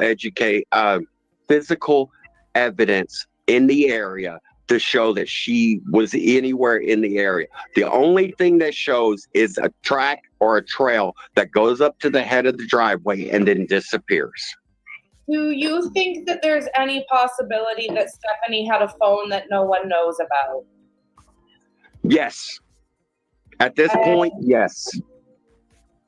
And what was the cell service like at your property? So it's been said that there's not service or that there's minimal service. If you don't have T-Mobile, you're lucky to have service. Okay. And then or Starlink. Most of you use T-Mobile to be able to keep a cell connection out there. There it is. I bet you they have one of those traveling Starlinks. I bet you anything. That's where the internet's coming from, in my opinion. What's the cell service like at your property? So it's been said that there's not service or that there's minimal service. If you don't have T-Mobile, you're lucky to have service. Okay. And then or Starlink. Most of you use T-Mobile to be able to keep a cell connection out there, and the Starlink is what you use for Wi-Fi? Yes. Okay. We literally live in the middle of nowhere.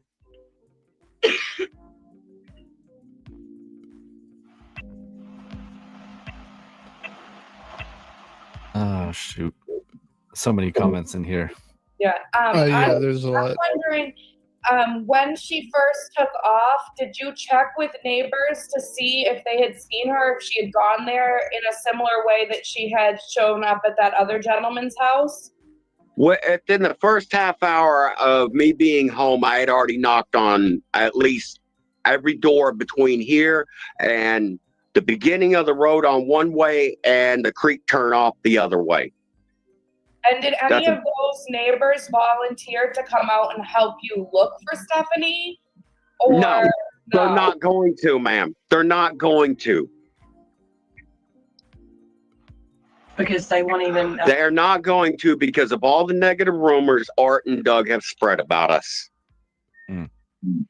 Gotcha. The only one in New Sweden, the only one in New Sweden that don't talk bad about us is Teresa at the town hall. Art he wasn't the one that was speaking last time when we did this. No, that was Andrew. Was it Andrew? Okay. Do you still have a relationship with Andrew at this point? I have a relationship with Andrew. My wife and daughter have a better relationship with him at this point than I do. Is that because of everything that's happened after? It's a lot. It's a lot of reasons. It's a lot of personal reasons, sir. Okay. Gotcha. And if volunteers wanted to search on your property again and they weren't associated with people that you have concerns about, is that an opportunity that would be available, or is that something you're saving for the Maine State Police and the FBI to do? The state police and the FBI don't want my property touched by anybody but them at this point until they can get better out here with better searches and everything like that. Because as soon as the snow melts and everything, Jared has got a whole bunch planned, and the FBI or Jose has a whole bunch planned out here. That is awesome news. Good. Okay. Glad to hear it. Like I said, the state police have Jared is literally a part of my family now. He comes out here, sits with me, talks with me, explains everything with me.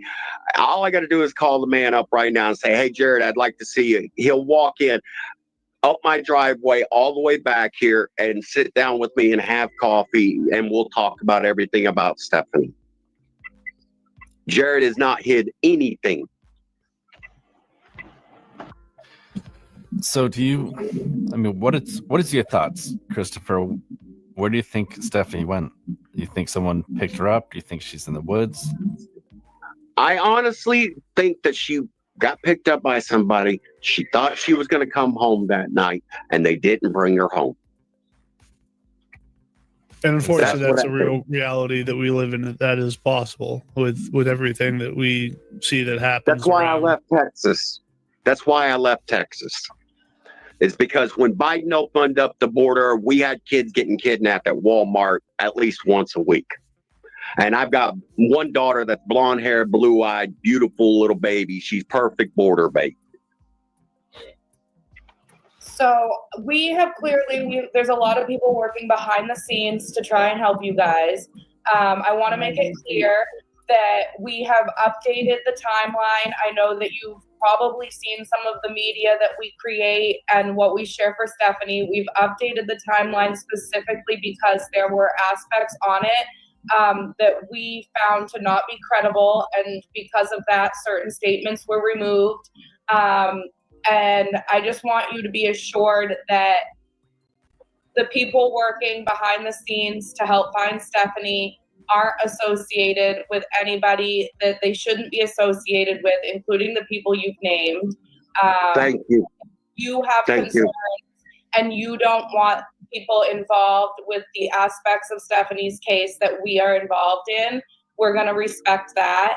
But it's also very difficult for us to do that without knowing who is who and what's what. So part of that means open communication and us knowing what's going on.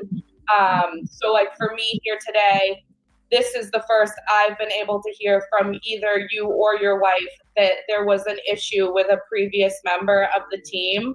And of course, I'm sure you have other friends or people you know that you've communicated that with. But I just want to make sure it's clear and it's coming from me. that we know that you had concerns and that we had concerns as well. And we've done the due diligence to look into people working behind the scenes to help find Stefanie. You have concerns about, is that Miles? I'm just curious if you have an idea of how far she's gone in the past or how far she may have gone, what you think. Well, see, that's the sick, twisted thing about it in this day and age, ma'am. My daughter, granted, my daughter can walk miles. I mean, they live off grid. Everything is strenuous, physical. So walking, if you put one of my kids in a direction, they could probably walk forever. That ain't what scares me, is her walking off, getting halfway to Caribou or getting halfway to Presque Isle, which easily, my daughter could easily walk to Presque Isle. It might take her all day long, but she could. What I'm worried about is somebody stopping along the way and offering her a ride. And what is it's not the walking that scares me. What has Jared and the FBI said about that? Do they believe that she's been picked up? Yes. So he unequivocally said this is their theory, that she's been picked up and possibly taken out of state or to Canada or what? Well, it's an ongoing investigation, so I can't say a lot. All I can be said, what I've been told, is that there is absolutely zero physical evidence in the area to show that she was anywhere in the area. The only thing that shows is a track or a trail that goes up to the head of the driveway and then disappears. Do you think that there's any possibility that Stefanie had a phone that no one knows about? Yes. At this point, yes. And what was the cell service like at your property? So it's been said that there's not service or that there's minimal service. If you don't have T-Mobile, you're lucky to have service. Okay. And then or Starlink. Most of you use T-Mobile to be able to keep a cell connection out there, and the Starlink is what you use for Wi-Fi? Yes. Okay. We literally live in the middle of nowhere.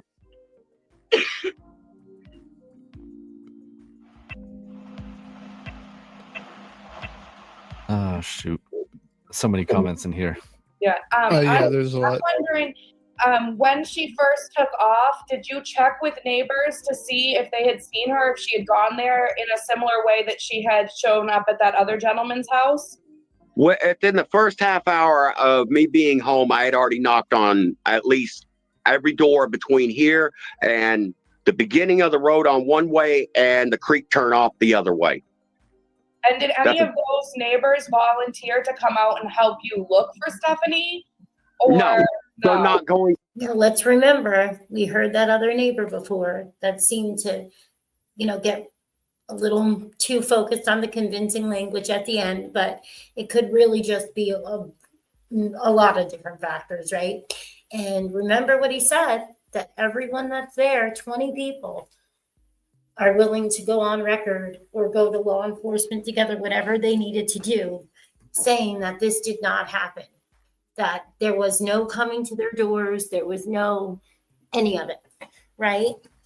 And I could see that other neighbor being extremely involved in a sense, because if he was calling CPS, if they had said like what this guy Christopher told us before, that they were saying his children were, children of the corn, and they were calling CPS all the time to the point where CPS has them blocked now or whatever, then I can see, if this was something that was going on and the community was sincerely scared, trying to get these kids help, then I can see him being this outspoken in a lot of ways, if that's, all legitimate.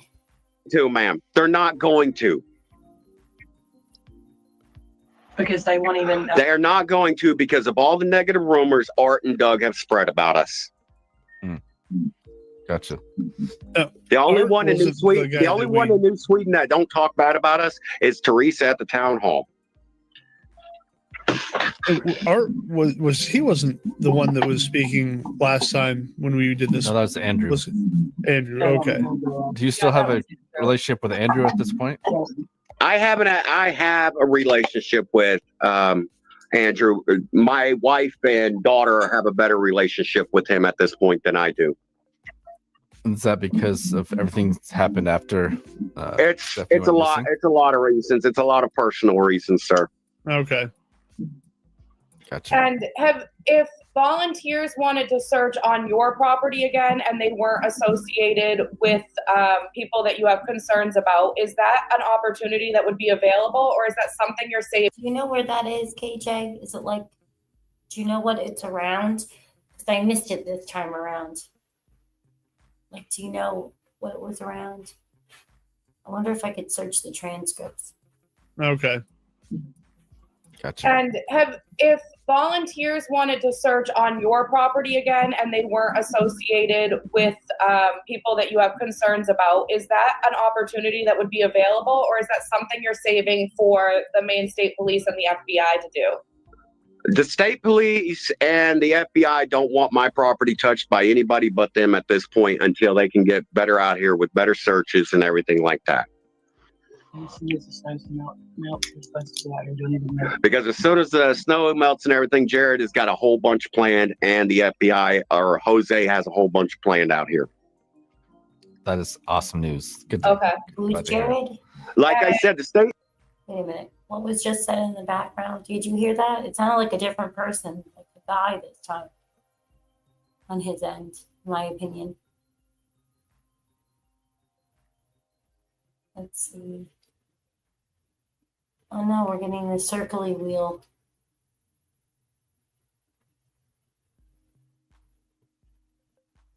Everything like that. Because as soon as the snow melts and everything, Jared has got a whole bunch planned, and the FBI or Jose has a whole bunch planned out here. That is awesome news. Good. Okay. Glad to hear it. Like I said, the state police have literally, Jared is literally a part of my family now. He comes out here, sits with me, talks with me, explains everything with me. All I got to do is call the man up right now and say, hey, Jared, I'd like to see you. He'll walk in up my driveway all the way back here and sit down with me and have coffee, and we'll talk about everything about Stefanie. Jared has not hid anything. So what is your thoughts, Christopher? Where do you think Stefanie went? Do you think someone picked her up? Do you think she's in the woods? I honestly think that she got picked up by somebody. She thought she was going to come home that night, and they didn't bring her home. And unfortunately, that's a real reality that we live in. That is possible with everything that we see that happens. That's why I left Texas. Is because when Biden opened up the border, we had kids getting kidnapped at Walmart at least once a week. And I've got one daughter that's blonde hair, blue eyed, beautiful little baby. She's perfect border bait. So we have there's a lot of people working behind the scenes to try and help you guys. I want to make it clear that we have updated the timeline. I know that you've probably seen some of the media that we create and what we share for Stefanie. We've updated the timeline specifically because there were aspects on it that we found to not be credible, and because of that, certain statements were removed. And I just want you to be assured that the people, I want to make it clear that call the man up right now and say, hey, Jared, I'd like to see you. He'll walk in up my driveway all the way back here and sit down with me and have coffee, and we'll talk about everything about Stefanie. Jared has not hid anything. So what is your thoughts, Christopher? Where do you think Stefanie went? Do you think someone picked her up? Do you think she's in the woods?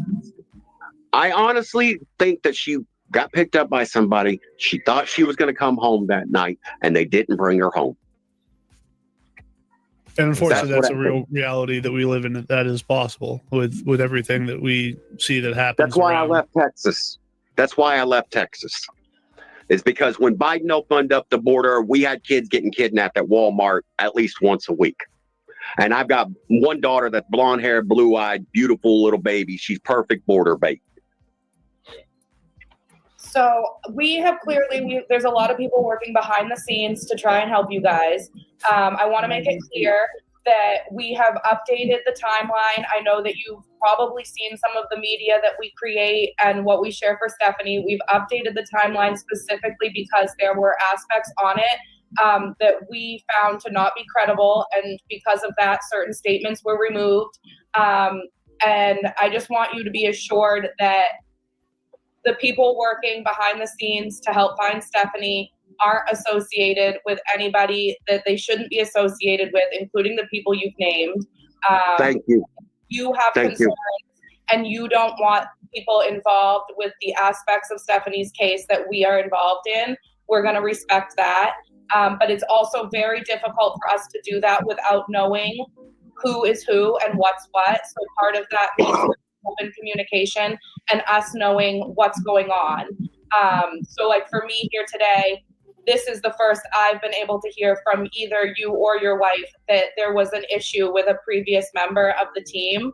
And of course, I'm sure you have other friends that, or people you know that you've communicated that with, but I just want to make sure it's clear and it's coming from me, that we know that you had concerns and that we had concerns as well. And we've done the due diligence to look into them, and we're no longer associating.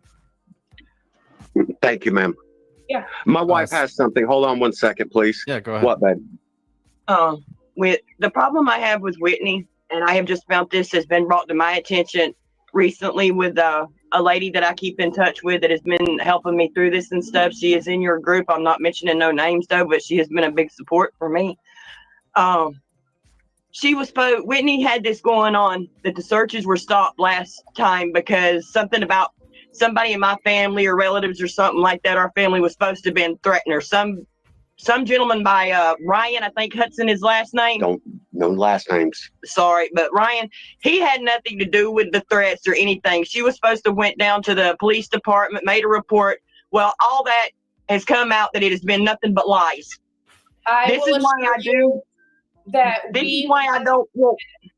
We've contacted Maine State Police, we've contacted the Aroostook County Sheriff's Department, and we've contacted the Caribou Police, and we have also verified whether reports were made, and we've taken all of that into consideration. So, well, I understand that, but that's what caused all the searches to be stopped last year instead of the searches going on is her lies.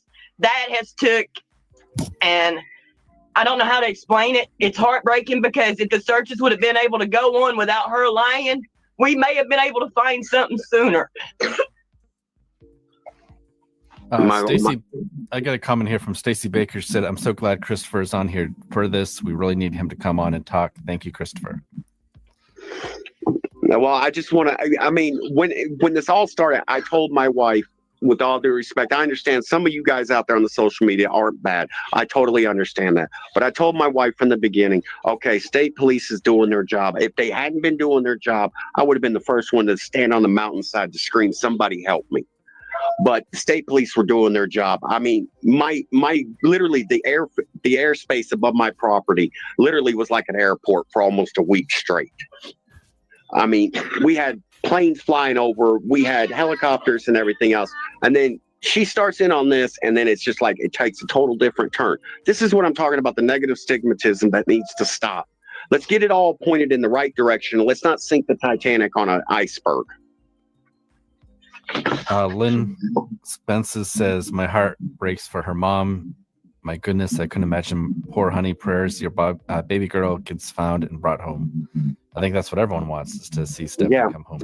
Yeah, and again, I know I kind of hammered on this again before, but like we need to try and be working together on this stuff. Anyone like the personal attacks and lying, like it's one thing to have opinions on things, right? But unless you can verify any of the stuff that you have to say, like try and keep it to yourself. You're not going to do anything but hurt the people involved. You're not helping find Stefanie, right? And yeah, I just want everyone to try and work together on this. We're here for one common goal, and that's to try and find Stefanie. Please, that's all we're asking. That's all we're asking. Like I was taught in the Navy, either help or get out of the way. Either one. You know, that's the two choices, because I want my daughter home.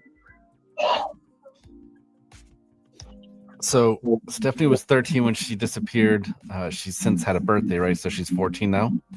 Yes. Did you guys celebrate the birthday at all?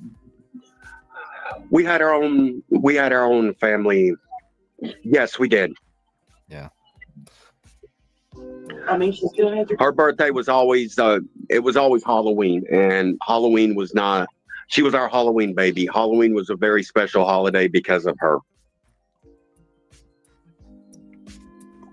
So if you're just joining us, we're talking about Stefanie Damron, who went missing in New Sweden, Maine, September 24th, 2024. She was 13 years old at the time. She's now 14, approximately 5 foot, 130 pounds. Yes. Is there something that you would say, like if Stephanie's out there and she's watching this or listening to this, what would you want to say to Stefanie? Please just come home. We love you. The family's not the same. None of us are the same. We're all missing a piece of our heart. We just need our baby home. Or please get it. If she can contact anybody. Or if she could just contact someone and let us know, hey, I'm all right, Mom and Dad. You know, let us know. Let us know what's going on. Like I even told her, I mean, I'm from West Virginia, so I don't expect everybody to understand. If she was 14, you know, about to turn 14, she fell in love with some boy and everything, and she wanted to hide out and everything until whatever. That's fine. Let us know what's going on so we can help and take care of her. We just, we need to be part of it. And now that you Christopher and your wife have got a chance to speak to Chrissy here, hopefully you two can, like, maybe you can send a message to their group, or I know that you keep your stuff private, but you know, maybe you two could start working together. You guys could start working together, and you know, but people really want to help you. I actually had to say the stuff got so bad on my Facebook, the threats literally against my family on my Facebook. I had to set my Facebook to private, sir. No. And I completely understand that, but I think you could send a message out to their page, and that would allow you two to communicate without you having to unprivate. You know what I mean? Like you did with us. Yes. But I would just like to see more people trying to work together on this, and hopefully this has shown you that there are people that really do care. And you know, I mean, there's a lot of stuff on social media, but there are people who genuinely just want to do the best. Yes. For Stefanie. So. And believe it or not, sir, whether I've been in those groups or not, my wife is involved in all those groups, and she is basically my liaison. Anything that goes on in them groups, my wife is discussing it with me. I'm giving her my opinion. We're sitting up till 2 or 3 o'clock in the morning talking about them. So I am involved in all the groups. I have been from the very first day that they started popping up. I have been there asking my wife, hey, what's going on? What's going on? What's going on?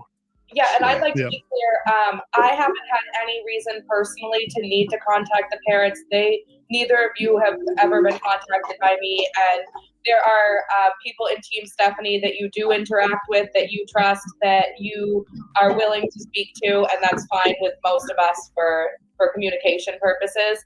I just wanted to make it clear that we are not supportive of people commenting on the parents' personal Facebook pages.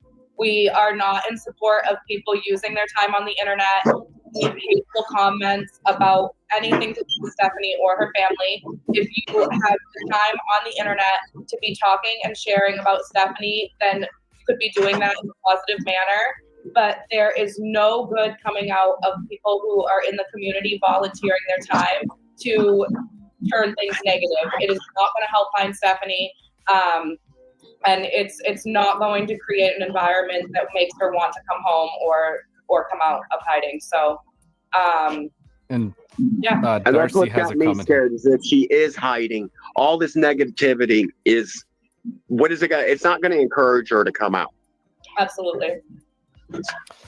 Darcy has a comment here. She says, I don't know her and I miss her. I think of her often. My heart breaks for the family.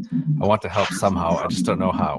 I didn't sleep for months and was up at 2 a.m. every morning. And I think that's how a lot of us are. Like, I think about her all the time. And I know the people on Team Stefanie, the people that run Letters to Stefanie Damron, those pages, they're all good people that just want to try to help, and they want to help bring Stefanie home.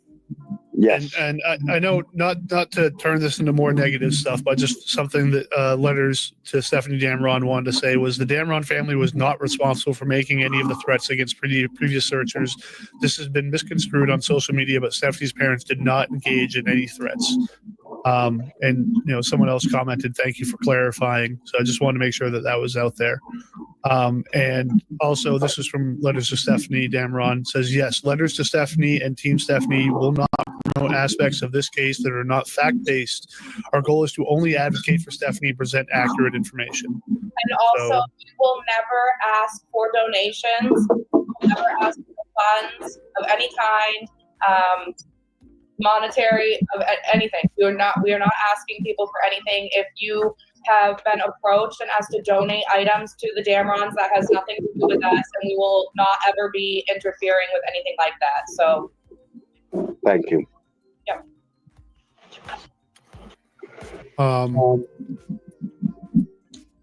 Yeah, I just wanted to say, I mean, thank you for the people who are being supportive, and I'm happy to see that things have calmed down quite a bit in the comments. But I just thank you to everyone who's been here to show support. There's a lot of people here watching tonight. We weren't prepared. We didn't know if anyone from the family would come on tonight, and our priority really was to communicate information about Spring Search and what volunteers can do. Oh. I lost her. Oh, just lost Christy. Sorry, I have a child who just came in and decided to interrupt with her. That's fine. I would just like to thank everybody that is staying positive and that is trying to help find her, because eventually we're going to find her. It's just, we're not giving up. We're going to find her. She belongs home.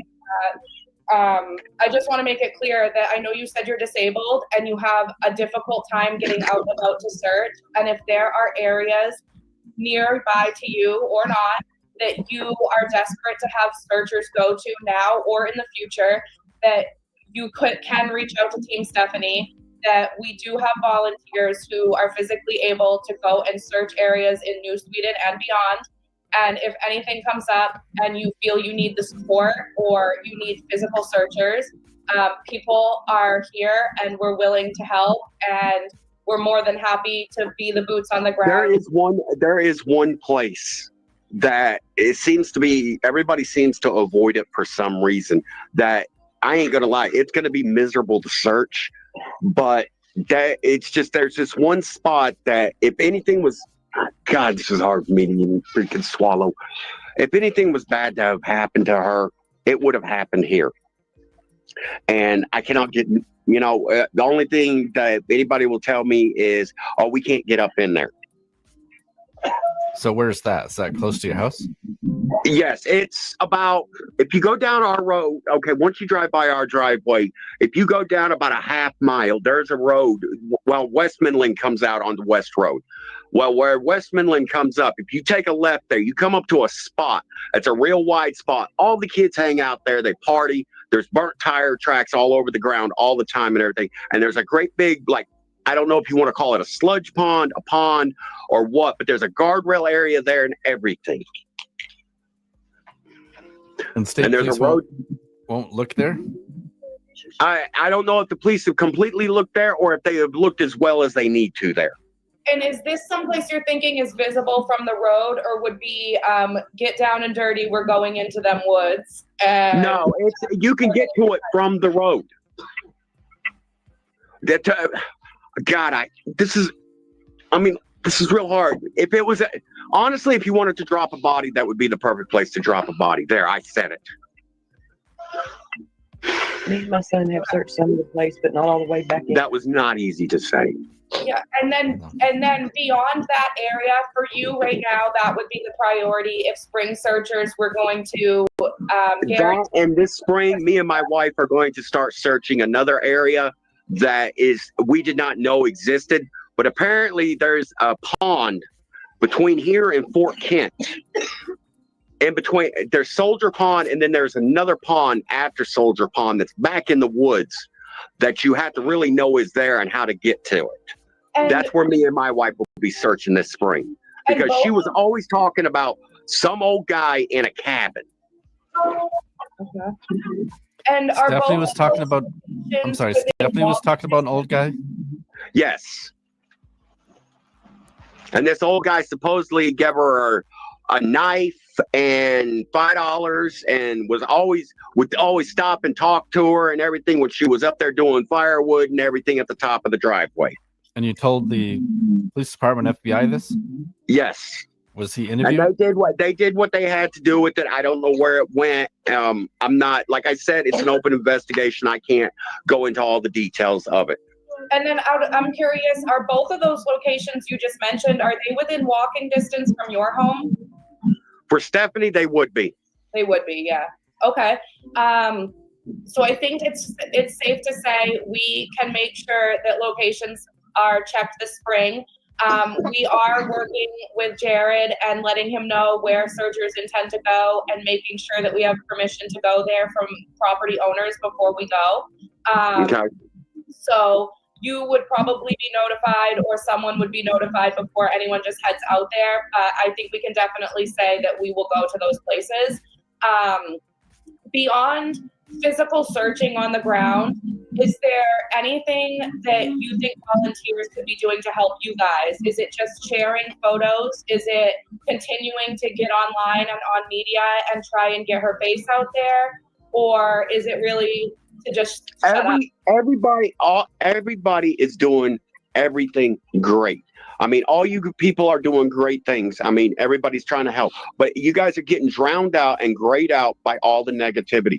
All I really want, and the number one thing that's going to help find Stefanie more than anything, is to quit concentrating on judgments. Let's just concentrate on Stefanie. If you want to judge us after the fact. But right now, let's get Stefanie home. Let's quit judging people. Let's keep talking about it on the social media. Let's keep posting the Facebooks. Let's keep doing these podcasts. Let's keep doing the searches. All of it. It needs to keep going. Just let's quit talking shit about each other and let's do our job. Yeah, absolutely.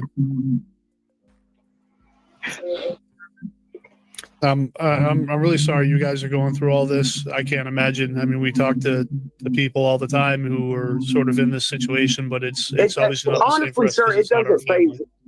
It doesn't. Honestly, as a man, it doesn't phase me. But what it's doing to my wife and kids, I can't just sit back and just be quiet no more. Mm-hmm. Jeff, do you want to bring up Google Earth? We got to finish up here soon, but would you be able to bring up Google Earth? And so maybe I don't even know where this is, man. It'll take a few minutes. I also don't really want to give out like their home location on here, so and I think Pam's asking about the old guy in the woods. Was that the man they call the uncle? No, that's not. That's somebody new that I hadn't heard about. He's living up in a cabin up in the woods behind your house, and he's giving Stefanie things, you said? Oh, is he still in here? Christopher? Oh, we might have lost him. We can still see him, but I'm here. Oh, okay.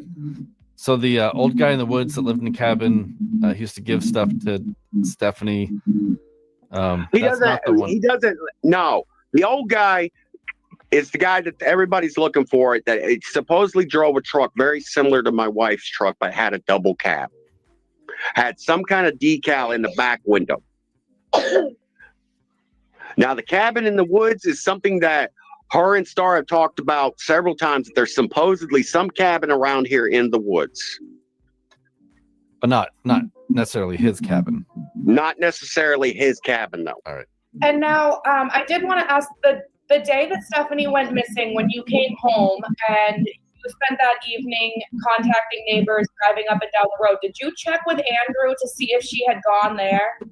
Yes, she hadn't. And he hadn't seen her at all? No. Okay. All right, I guess we can try to wrap this up here. Christopher, thank you so much for joining us. I know the public and your family as well coming out and clarifying things for us. So thank you so much. And Christy, thank you for everything that you're doing. Like, it's awesome. Yes, thank you guys. Thank everybody. I mean, thank all of you for everything. I mean, God bless you. I mean, I hope nothing but good comes to you guys. And you guys as well. Like, that's, I mean, I can't imagine what you guys are going through, but hope you guys can stay strong, and hopefully, you guys can get the help that you need for this. And obviously, we're going to share out anytime that there's any sort of updates, or if you want to reach out to us and put a message out there, we're more than willing to do that. Thank you. All right. Well, thank you everyone for watching tonight, and thank you both for joining us. Everyone have a good night and stay safe, and let's try to bring Stefanie home. Yeah, let's start working together. All right. Thank you guys, everyone. Thank you. All right. I'll get the video, Travis. Thank you. Can I just Taylor Williams led investigators to Alabama this week. So we have some breaking news from Florida. An arrest has been made in Tonight, after connection. years of agony, a glimmer of hope for the family. Investigators spent hours searching through this house off Pennsylvania Avenue. What could be a major development in the search for missing Alabama teenager. Tonight, a stunning twist in the search for Taylor. Somebody out there knows something. They want to lay him to rest their way, not by somebody else's way.